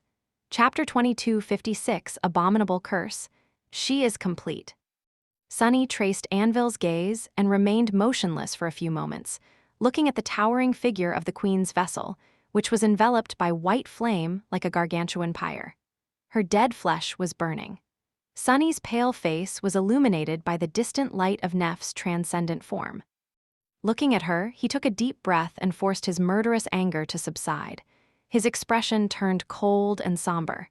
Glancing at Anvil, he remained silent for a bit, and then said with a hint of disdain in his voice, "You see, this is your root problem. A failure of imagination or ambition, perhaps." Taking a step forward, Sunny pressed the tip of his odachi against Anvil's neck. "Nephi's, complete. She is not complete, Anvil. She won't be complete until she becomes divine. Unlike you and the other two ghouls, she will not surrender until she conquers the nightmare spell entirely. That, in the end, is your sin. That is the reason why you don't deserve to sit on the throne of humanity, and she does. That is why you must die." Anvil glanced at him with a dark smile. "Funny, isn't it?" Sunny's expression grew colder. "And what exactly do you find so funny?" Anvil shrugged. "She is just like her father in that regard. Ah, but I think that she resembles her mother much more instead." Sunny took a deep breath, holding himself back. There was a reason why he was wasting time conversing with Anvil instead of simply finishing him off, of course. It was not because Sunny had suddenly developed a fondness for villainous monologues, although he would lie if he said that giving Anvil a piece of his mind had not felt good. No, it was because Sunny had to get something out of Anvil before the King of Swords met an ignoble end. There was something he had to know. He exhaled slowly. "Right, you bastards killed Broken Sword as well. Was that also for the greater good?" Anvil's eyes darkened. "You should know by now why he had to die, Lord of Shadows. All of this could have been avoided if not for that selfish man's folly." Sunny smiled faintly, suppressing the desire to cut off the king's self-righteous head. Controlling his expression, he said, "Enlighten me." Anvil let out a sigh and calmly looked Sunny in the eye. "It was because he absorbed Weaver's forbidden lineage, of course. Our hands were tied the moment he did." Sunny allowed himself to frown slightly, pretending to be clueless. As far as everyone was concerned, even Cassie and Nephi's, he was the heir of Shadow God. No one knew that Weaver's blood flowed in his veins instead. Anvil would not know either. He raised an eyebrow and asked, hiding how vital knowing the answer to that question was to him. "And why was that so important? What was it about Weaver's lineage that made you betray your comrade? To kill your own leader?" Anvil smiled coldly. "Children, you don't know anything, do you? Well, no surprise. Some things are not meant to be known by mere mortals." As the hurricane of swords above them shifted, numerous blades changing direction, he leaned forward a little and asked, "Why did Broken Sword have to die?" "Let me ask you a question instead, Lord of Shadows. Have you ever been to the Chained Isles? You should have. Why did the gods destroy Hope's kingdom and imprison her in the ivory tower?" This time, Sunny's frown was genuine. He hesitated for a few moments and then responded in a subdued voice, "Because demons were their flaw." Anvil chuckled. "Indeed, demons were the flaw of the gods, because demons were children of the forgotten god." Sunny drew a breath as Anvil shook his head and continued. "And yet the gods did not punish and imprison all 7 demons. Only Hope. Why was that?" Sunny hesitated with the answer. "I'm not sure. I heard once that it was because she was the only demon who was worshipped by humans." Anvil looked at him with a grim resignation and nodded, not paying attention to the blade of the odachi that had cut into his neck. "Yes. It was because Hope was the only demon who was benevolent toward humans, those who carried the sparks of the original desire. She came to live among them, cared for them, and bestowed gifts upon them. As a result, she was beloved by humans, worshipped by them." His voice turned heavy and dark, but she was a daughter of the forgotten god. She carried the lineage of the forgotten god. And therefore, everyone who worshipped her was worshipping the forgotten god, was propagating his name, his divinity, and his power. And the more they did, Sunny's eyes widened slowly, but Anvil did not seem to notice, continuing in the same stark tone. The more he stirred in his slumber, coming closer and closer to awakening. That was why the gods destroyed the kingdom of Hope and imprisoned her. That was why they had forbidden the demons from siring offspring, as well. And that is why Weaver's lineage, created in secret, is an abominable curse that should never have existed. He gritted his teeth. The forgotten god is closer to awakening today than he has ever been. Now then, imagine if Broken Sword, the most revered hero of humanity, was allowed to build a vast and powerful domain while carrying that abominable curse. How many humans would have known him, loved him, and worshipped him? What would have happened then? Sunny shivered, feeling his mind go blank for a moment. He did not know what to answer, he did not want to know the answer. He would not have answered if not for the pain of his flaw, which forced him to be honest even if he wished to deceive himself. Feeling something cold permeate his chest, he said slowly. The forgotten god would have grown more aware of reality. Or maybe even awakened from his slumber completely. Hearing his words, Anvil smiled darkly. Yes, now you know. That is why we killed Broken Sword, because an heir of Weaver must never be known, must never be loved, and must never be worshipped by humanity. Chapter 22:57 Mercy of Shadow must never be known, must never be loved, must never be worshipped. Sunny stared at Anvil, no emotion showing itself on his face. A deep, boundless darkness nestled in his eyes. Far above them, all around them, numerous flying swords rustled as they slowly assembled into a gargantuan dome. Sunny looked up, then sighed deeply. Good thing I became fateless then. The world had forgotten him after all. Nobody could love him because nobody could know him. Not truly, anyway. As the full weight of that realization settled on his heart, he raised his head and looked into the distance. There, the titanic vessel of the Queen was being consumed by fire. The distant radiance of the stunning white flames illuminated his face, but failed to dispel the shadow drowning his eyes. Sunny remained motionless for a few moments, then lowered his gaze to the ground. And good thing I had always shied away from the spotlight. He had been pushed to hide the full extent of his power by the very nature of his aspect, staying in the shadows and avoiding being noticed, let alone known. Unlike Broken Sword, who had been the most renowned and revered warrior of humanity, Sunny used to be seen as merely a supporting character of someone else's story. It was as if fate had been guiding him to this moment from the very first day. It had both led him to the forbidden lineage of Weaver and given him the necessary tools to escape its curse.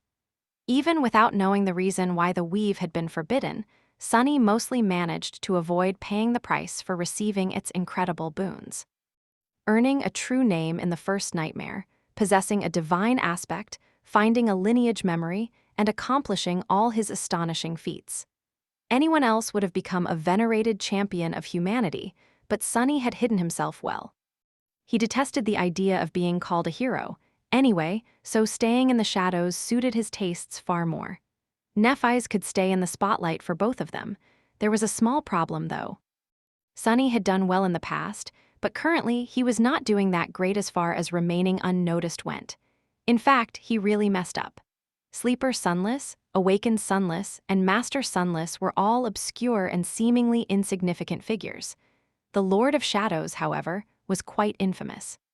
Worse than that, he was poised to become a sovereign. His renown would explode and spread throughout both worlds, surpassing even that of Broken Sword. Because Broken Sword, despite all his accomplishments, had been a mere saint in the public's eye, the first and the most powerful of all human saints at the time, but still only a transcendent. Sunny, however, was a demigod now. Not only was he a demigod, but he was also the only equal Nephis, the shining star of humanity, had. Her counterpart, most powerful ally and rumored lover as well. In other words, he had entered the stage, and the spotlight, in a manner that was impossible to conceal. Once the war was over, billions of people would come to know him, and although it was doubtful that he would be beloved by many, he would definitely be feared, revered, and worshipped by all. The soldiers of the two great armies would return home to spread the tales of his terrifying power and merciless blade. They would also be full of gratitude since he had saved countless lives, and his fame would only grow from there. Ah, how troublesome. The future was not entirely grim, though. There was a silver lining, as well. It was that Sunny's domain did not depend on people. He only needed shadows, and shadows, unlike humans, did not carry the sparks of the original desire in their souls. Shadows did not even have souls, really, so being worshipped by them would not bring about the end of the world. So, Sunny did not have to cripple his power if he wished to avoid disturbing the slumber of the forgotten god, who would swallow all of existence if awakened. Which was good, because they were going to need all the power they could get. He only needed to disappear into the shadows again, somehow. Hypocrite. Shaking off his reverie, Sunny looked at Anvil with a calm, cold expression and said in a measured tone, "I really hate hypocrites like you the most, Anvil. You say that broken sword had to be killed to prevent humanity from worshipping him. And yet, you sovereigns managed to hide your own existence for almost 2 decades, all in order to contain Asterion. Why was it that you could hide but broken sword had to die?" He shook his head in contempt. "Number, just admit it, be honest for once. You killed him because you hated him, as simple as that." Anvil smiled coldly as Sunny raised a hand, having removed it from the hilt of his odachi. "What do you even know about hatred, boy?" With that, his presence exploded with tyrannical power, and the storm of swords around them froze, numerous blades assembled into gargantuan runes. The runes ignited with vermilion radiance, and Sunny suddenly found himself awash in a blood-red glow. As Anvil moved his hand, a single harrowing blade fell from the sky, and the sky itself seemed to follow. A hurricane rose, the wind howling deafeningly as it swirled around them, and as the falling sword plummeted from the heights, its dreadful sharpness seemed to grow exponentially keener with each glowing ring of runes that it pierced, until it seemed sharp enough to cut the fractured bone plane, sever the floor of the burning hollows, and part the sea of ash below. Of course, first, it would pierce Sunny first. Looking up, Sunny grasped the memory that he had summoned a moment before and raised his hand higher. The severing sword fell on him in a furious maelstrom of wind. The powerful gale raised a cloud of ash into the air, and by the time the ash settled, Sunny was still standing in the same spot, unmoved and entirely unscathed. There was a small stone lantern in his hand, its gate wide open. Lowering it, he slowly closed the gate with his thumb. Anvil's eyes widened. "How did you withstand that attack?" Above them, the runes lost their glow, and countless flying swords crumbled into a river of scarlet sparks. Sunny smiled. "I did not withstand it. I simply sent your sword into the shadow realm. Why should I overcome your great power when I can escape it with a little trick instead?" The smile drained slowly from his face. "Now, then," the black odachi lashed out, sinking into Anvil's flesh. Sunny's expression turned dark and chilling. "This is for the soldiers of the 1st Evacuation Army and the people of Falcon Scott, whom you abandoned to death. Samara, Dorn, Bell, and countless others. Remember their names, bastard." The King of Swords managed to avoid a fatal blow, but Sunny was already delivering another slash. Anvil tried to deflect it with his vambrace, but failed. Red blood flowed onto the white bone, and a severed hand fell onto the ground. "This is for the soldiers who died here in Godgrave, fighting in your senseless war. Each and every one of them was a person, Anvil, not a statistic. None of them had to die, though I doubt that a monster like you would care." Anvil did not react to losing a hand and instead staggered back in an attempt to retreat. But there was no escape from Sunny. The black odachi bit deep into Anvil's thigh, leaving a dreadful wound on it. More blood splattered onto the surface of the ancient bone. "This is for Nephi's, whose childhood you destroyed. You cruel, vicious thugga, did you have fun tormenting a child? Taste some torment from me, then." Gritting his teeth, Sunny kicked Anvil in the wounded thigh and watched him fall to his knees. A rain of swords plummeted from the sky to destroy Sunny, but a great wave of shadows rose from the ground and turned into an impregnable wall, preventing them from interrupting him. He took a deep breath. "And this is for me. This is for all the suffering I had to go through because of you and others like you." Many things had changed about him, but one of them remained the same. Sunny never forgot his grudges. Looking at the kneeling king with cold contempt, he raised his odachi and prepared to deliver the final strike. For the first time, a clear emotion ignited in Anvil's eyes. Anger, reluctance, despair. He struggled to stand up, blood flowing down his mangled armor. You can't kill me, Nephi's, she is the one who..." Sunny struck down without waiting to hear the rest. The black blade of his serpentine odachi passed through the king's neck without meeting much resistance, and a severed head rolled to the ground. The iron crown slipped off and fell onto the bloodied bone with a rattle. Anvil's body swayed and then toppled heavily in the clangor of steel. Far above, all of the remaining swords dissolved into a storm of sparks, and for a moment, it seemed as if the sky was aflame with scarlet light. It was really a breathtaking sight. Looking at it, Sunny could not help but remember the crimson tapestry of polar lights above Antarctica. As the sparks disappeared, he took a deep sigh and closed his eyes. A few moments later, Sunny said quietly, "Find peace within me, even if it's more than you deserve, bastard." This was the mercy of Shadow. Chapter 22, 58 Regicide. Far away, the colossal vessel of the Queen crumbled, its flesh burned away by the furious mass of white flames. The river of blood that had been contained within it boiled as it escaped. A billowing, scorching cloud of crimson vapor obscured the world, and in that haze, the flames condensed to form a beautiful figure. She seemed to be woven out of pure radiance, her silhouette both vague and blinding. Her incandescent sword fell without mercy, parting the river of blood. A sound that resembled both the murmur of a vast sea and an agonized groan rolled over the fractured battlefield. Hundreds of puppets were severed, and countless more turned to ash. naviSgate pursued her enemy, her sword and her will relentless. An enemy like her was a fearsome obstacle for the Queen. After all, the Queen held authority over blood and decay, while naviSgate possessed no blood in her transcendent form and could resist decay with her flames. Her soul was still susceptible to the insidious influence of Kai-Song's aspect, but thanks to the blessing, her power only grew in proportion to how badly her soul was damaged.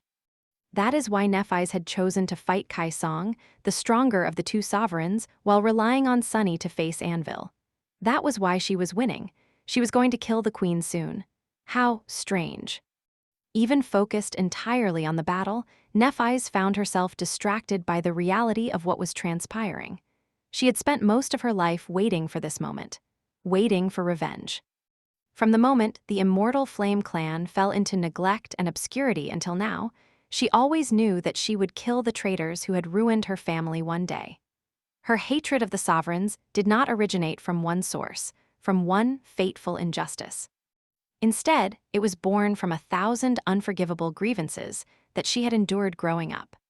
The hideous trauma of the violence perpetrated against her as a child, the deaths of the loyal servants who had chosen to remain with the falling clan despite the danger, the subtle look of defeat and despair that appeared on her grandmother's stoic face from time to time. When she thought that no one was watching, all of this and more, so much more. That was why naviSgate had expected to feel a storm of emotions when the day of her vengeance finally came. An unbearably bitter but indescribable sweet feeling of bloodthirsty glee, a fury beyond anything she could ever imagine. But now that her goal was so close, she found herself feeling surprisingly little. It was partially, mostly, perhaps, because her feelings had been burned away by the cleansing ruthlessness of her Flaw. But it was also because killing the sovereigns had never really been her true goal. The sovereigns, odious as they had become, were merely a symptom of the larger curse that plagued the world. The world itself was the problem. The children who died in the throes of the first nightmare. The adults who grew up to become callous and heartless, twisted by the fear of falling asleep. The nightmare gates that opened near parks and schools, the frenzied monster that roamed the streets looking for prey. The incalculable loss and sorrow that countless people felt every day. The nightmare spell. The sovereigns might have killed her father and obliterated her clan, but it was the nightmare spell that had created the sovereigns. It was also the nightmare spell that had taken her mother and grandfather away, along with an entire continent. That was what naviSgate had once believed, at least. Now, she wasn't even sure if the nightmare spell was the cause or merely another symptom. In any case, disposing of the sovereigns was just a stepping stone to reaching her true goal. She was not a trembling child to whom the three supremes were like unfathomable monsters anymore. She had outgrown them. Still, naviSgate had hoped to feel something, at least. If not for her own sake, then at least for her father's. But reality was cruel, just like naviSgate was cruel.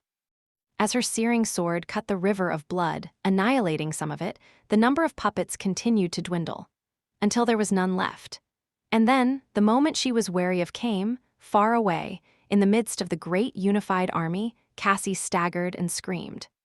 Then, her flesh started to blacken, as if it was being burned from the inside. Nephis could not see it, of course, because of the distance separating them. But she could feel her friend's desire for relief from the terrible agony through the connection they shared due to her domain. As Cassie burned, her crumbling body was enveloped by a beautiful white radiance and healed. Only to be burned again the next time Nephis brought her sword down on the dwindling river of blood. And as her delicate body was destroyed and rebuilt, a tiny drop of the queen's blood coursing through her veins, mixed with her own, was annihilated, a tiny drop, but not all of it by far. The queen spoke to her then. "Don't you feel pity for your friend?" Did she? Nephis wasn't sure that she did, that she was capable of feeling anything anymore. But then, finally, an emotion came. It was not fury, not bloodlust, and not the dark glee of being close to exacting her vengeance. Instead, it was compassion. It was concern and worry for her friend. It was also relief of being able to feel anything at all. Nephis did not seem to have lost all of her humanity in the end. Perhaps her efforts to ground herself in human things and passion had not been in vain, after all. "I'm sorry, Cassie." Descending upon the queen in a storm of flame, Nephis continued to cause her friend indescribable pain and heal her. "Can you feel it?" Queen's song.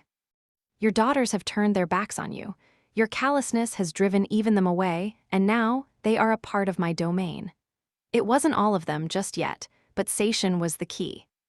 With her choosing her sisters over her mother, Moonville had followed Beastmaster as well. The rest would fall behind their eldest sister, too. Boiling and seething, the greatly diminished river of blood rippled and coalesced into a human figure. Kai Song looked at Nephis, a pale smile illuminating her beautiful face. "Are you saying this to shake my resolve?" Nephis shook her head. "I just want to see if you care about them at all." The blessing lashed out once again, scorching the ancient bone and forcing Kai Song to retreat. "Beastmaster was barely alive when I healed her. Moonville was dying. She would have been dead by now, if not for me. Their mother led them to their deaths, while their enemy saved them. Isn't that ironic? Even as we speak, my flames are permeating them, granting them power. However," her voice grew cold, "my flames can both create and destroy. Now that they are a part of my domain, do you think I can burn them to ash instead? Shall we see?" The smile on Kai Song's face turned brittle. "Are you threatening to kill my daughters, Nephis?" Instead of answering, Nephis lunged forward and pierced her with the incandescent blade of the blessing.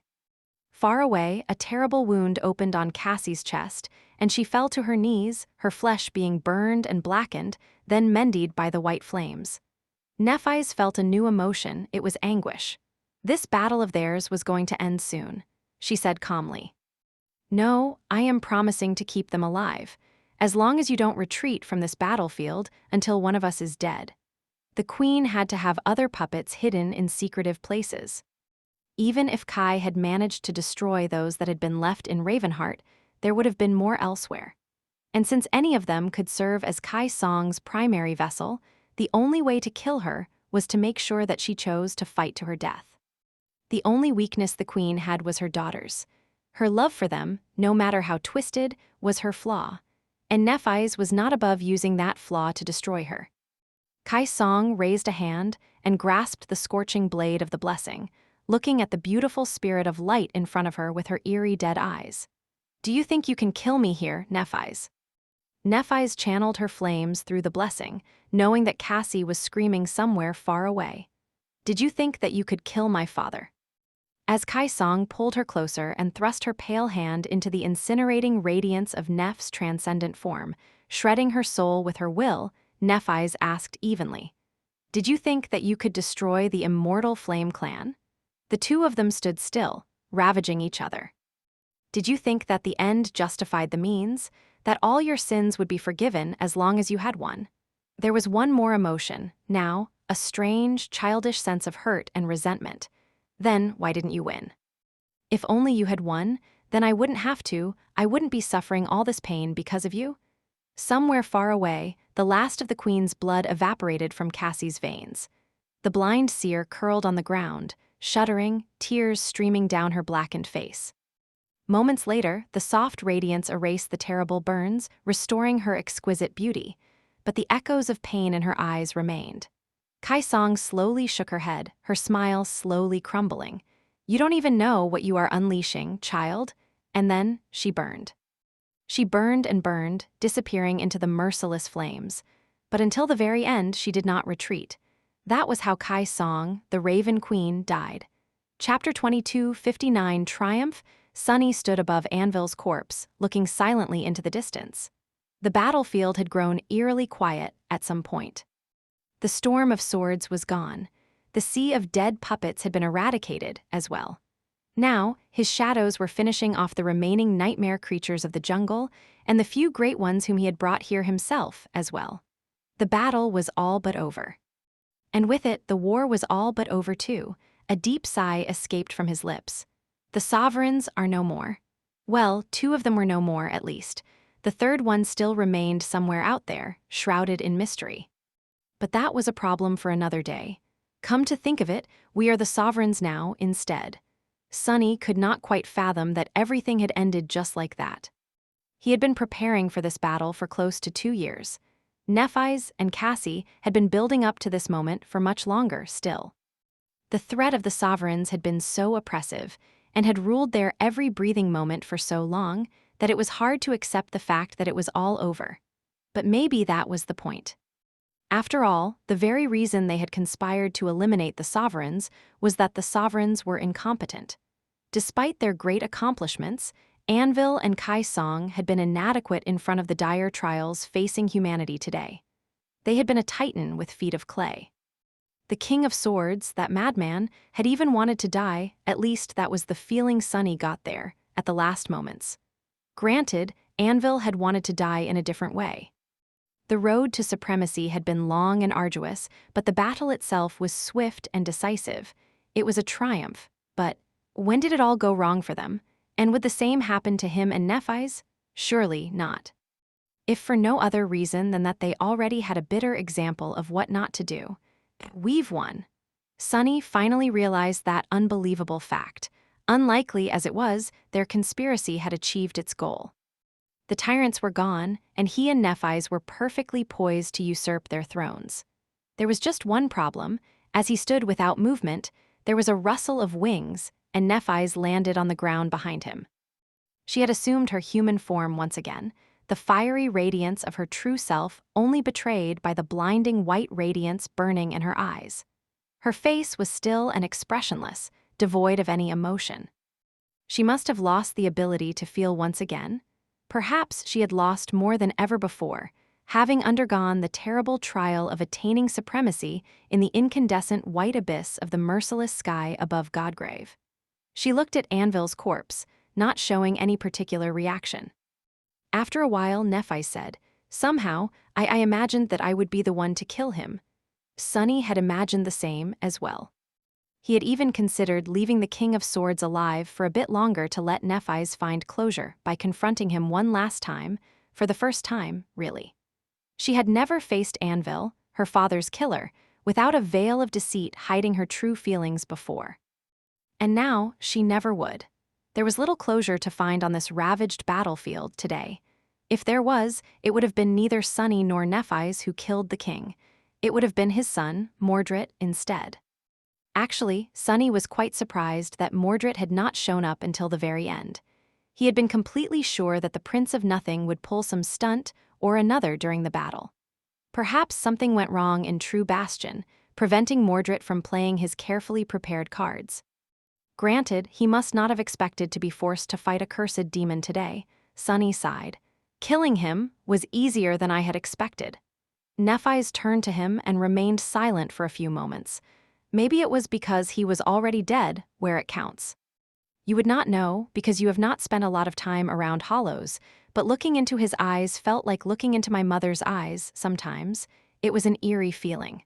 Sunny lingered a bit, then asked, "What about the queen?" Nephis answered evenly. The queen was fierce, the queen was powerful, she fought until the very end. Her radiant eyes dimmed slightly, but she had a weakness, and because of that weakness she was undone. So Kai-song is dead too then. It was really all over. They had succeeded. Things went better than he had expected. They went almost exactly as he had hoped. Almost. Sunny smiled darkly. Are you wondering if you have a weakness as well? Nephise tilted her head a little, looking at him with her expressionless gaze. Everyone has a weakness, Sunny. I have a couple myself. He nodded. How do you feel? The sovereigns are dead. Your family is avenged. You must have waited for this moment for so long, and now it's here. She lingered for a bit. I don't feel much of anything, really, yet. I think I will feel more later. For now, I am simply content. A hard task is over. More arduous tasks are to come. Sunny sighed, then took a step back. There were so many things they had to do, so many things they had to discuss. Before it all, he wanted to simply embrace her, hold her, and kiss her. To share the joy of their victory with her, even if Nephise wasn't capable of feeling that joy just yet. But he was not destined to feel the soft touch of her lips today. Instead, he felt the cold touch of Weaver's mask as it settled on his face. Raising his black odachi, Sunny smiled bitterly and said in a cold, emotionless tone, "It's time for you to die then, changing star." Far away, his dark legion had already slaughtered the remaining abominations. The shadows did not retreat back into his soul, however. Instead, they surrounded the two battered armies, looking at the soldiers in eerie silence. The human shadows raised their weapons. The monstrous shadows bared their fangs. Nephise frowned. What is this? Sunny let out a disdainful laugh. This. It's betrayal, my lady. I would have asked for forgiveness, but really, it's your own fault. Has no one ever told you not to trust a man whose loyalty can be bought? Chapter 22, 60 piece, neither the sword domain nor the song domain had won the war. Instead, both of them ceased to exist. Sunny and Nephise had won the war instead. Changing Star was destined to become the new sovereign of humanity. However, the Lord of Shadows could not stand by her side. Because he was the fateless heir of Weaver, the demon of fate. Simply disappearing into obscurity was not going to work, either. Anvil and Kai Song were able to hide their existence because they had become supreme in the darkness of the underworld. Unwitnessed by anyone, Sunny, however, attained supremacy in the most flamboyant fashion. He became supreme in front of hundreds of thousands of awakened warriors, summoning a legion of shadows to save them from the flood abominations and slaying the King of Swords in full view of everyone who had the ability to see. So, there was only one solution. The Lord of Shadows had to die. And he could not simply die either, since that could potentially turn him into a revered martyr. He had to waste all the goodwill he had earned first. Far away, the soldiers grew tense as they looked at the legion of silent shadows that now faced them, ready to attack. Some gazed into the distance, as well, where the Lord of Shadows was pointing his dark sword at Changing Star. Their eyes were wide with shock, and their faces were pale. But the soft radiance still illuminated their souls and their bodies, so they were not afraid. Many gritted their teeth, grasping the hilts of the weapons tighter. Sunny stared at Nephise from below Weaver's mask and sneered. Changing Star, you are surprisingly naive for someone so exceptionally strong. But then again, you are so righteous and benevolent, disgusting, really. Did you really think that I would share the throne of humanity with someone, anyone, when I can sit on it alone? He took a step forward. Anvil and Kai Song had the right idea, you know. There can only be one person wearing the crown. They had the right idea, but what could I do? I wanted to be that person. I could not kill them both myself, though, so I needed to use someone gullible as a distraction. Sunny chuckled. So I used you, and now I have no use for you anymore. Nephise pursed her lips, looking at him calmly. A few seconds later, she asked. So it was all a lie? Sunny laughed. Of course. Did you think I enjoyed being treated as your toy? Did you think I wanted to spend time in your company? Ah, I hated every minute of it. Seducing you was surprisingly easy, but enduring the burden of your naive infatuation was an unpleasant chore. She tilted her head, then sighed and raised the blessing. I see. So it was like that then? I understand. No, maybe I don't, but you are right. I should not have trusted you. Her eyes shone with blinding radiance, and she said in an even tone, I think I will feel hurt by your betrayal later. Maybe I will even be hurt by having killed you, so I should hurry up and kill you soon. Sunny smiled bitterly behind Weaver's mask. The two of them looked at each other, the air practically crackling with tension at the point where their gazes met. For a few moments, the entire world seemed to stand still, and the pressure continued to build until it became crushing. The shadows stirred, growing deeper and deeper. The blade of the blessing shone with radiant light, chasing the shadows away and illuminating the two supremes as they prepared for battle. Then, in the blink of an eye, both Sunny and Nephis lunged forward. There was a flash of light and a thunderous thunderclap, and when the light dimmed, the soldiers saw the Lord of Shadows kneeling on the ground, Changing Star's blade buried in his chest. Sunny groaned, struggling to grasp its blade. Looking down at him, Nephis spoke solemnly. 3 supreme warriors of humanity died today. Ah, what a waste! A heavy sigh escaped from her lips. And at the same time, Cassie's voice resounded in Sunny's head. Nephis says not to be so dramatic. You're not really hurt. Sunny shuddered, still pretending to be in pain. The blessing was indeed buried in his chest, but the area around the supposed wound had turned into an intangible shadow just before it hit, so he was not wounded. It was still a bit painful, but since Nephis had not put any killing intent into her strike, his soul was mostly intact. Well, tell her to act her part better. Wait, no, actually, never mind. Tell her she did well. Nephis was not known for her acting skills. She was doing her best. For a few moments back there, Sunny had wanted to reenact their vicious battle in the Crimson Spire. He had imagined losing the fight, then hearing Nephis ask why he allowed her to win in a trembling voice.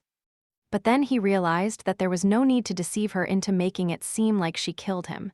He could just ask. So, he had told what needed to happen to Cassie, who relayed it to Nephis. And as a result, the Lord of Shadows was dying now. She says that you owe us a good explanation later. Sunny forced out a smile. I'll try. Would he even be able to explain? Probably yes, with some trouble. She trusts me enough to go along without asking why. Why is this so sweet? With that, Sunny pretended to convulse and then dissolved into shadows. At the same moment, his dark legion disappeared as well, returning into his soul. Nephis was left standing alone, like a sole island of light in the ocean of darkness. Victorious, the long war was over.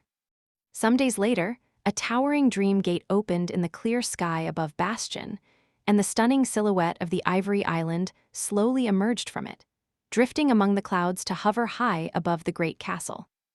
Millions of people had gathered on the streets of the city to watch the triumphant return of Changing Star, the last daughter of the immortal Flame Clan, the new ruler of humanity. High above them, Nephis was looking down at the familiar sight of the sprawling city that had grown on the shores of Mirror Lake. Then, with a sigh, she turned away and left the balcony. Descending the stairs, she walked through the corridors of the Ivory Tower and entered a spacious room.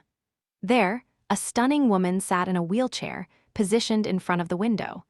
Her face was emotionless, and her gaze was strangely hollow, as if she was not there at all. Placing a vase with fresh flowers on the table near the bed, Nephis walked over to the window, leaned against the windowsill, and looked at the woman quietly. She did not speak for a while, then sighed. Hi, Mom. I am sorry if you are uncomfortable. It's just that it's difficult for me to come to NQSC these days, and I don't know how much longer it will be safe for you to remain there. So, I asked Cassie to bring you here. Nephis lingered for a few moments. I am supreme now, and I avenged Dad. His killers are in the grave, well, 2 of them are at least. A shadow suddenly ran across her face. Oh, right. You wouldn't know for you, they would have been your friends still. In that case, I am sorry. Your friends have passed away. Then, she smiled awkwardly. By the way, I guess I have a boyfriend now. He is very handsome. I'm sure you would have liked him, but things are a bit complicated between us at the moment. Things are complicated in general. With a sigh, she looked in the window and said wistfully, Our world is being consumed by the dream realm. There's so much to be done before it is swallowed entirely. I am terribly busy, and he is too. She looked at the woman and smiled. We need to become gods, after all. With that, Nephis inhaled deeply and headed for the door. She did not know how much time they had left, but it was probably not as much as they hoped. Somewhere far away, a desolate land lay under a starless sky, shrouded in eternal darkness. There was a colossal crater at the heart of that land, and on its edge, a dark city stood, empty and forlorn. Nothing moved in that city. Until, suddenly, a magnificent black temple appeared there, as if it had stood in the darkness all along. Soon enough, two figures emerged from the temple. One of them was a young man with pale skin, wearing a simple black tunic. The other was a petite woman who floated a few centimeters above the ground, with a grim expression on her face. Looking around, Aiko shook her head in disbelief. Gods, I really never thought I'd ever return to this hellhole. Hey, boss, do we really need to be here? Sunny looked at her and shrugged. There's almost no nightmare creatures here anymore. It's one of the safest places in the dream realm, really. Plus, can't you see in the darkness? What are you so angry about? Aiko stared at him with indignation. What am I angry about? My job, I'm jobless again. All the effort I spent on building the brilliant Emporium brand, and my boss just had to go and become the most villainous scum of humanity. And then die. Couldn't you at least have the decency to stay dead after dying? Huh, boss. Sunny coughed. Decency? What is that? Then he patted the petite girl on the shoulder.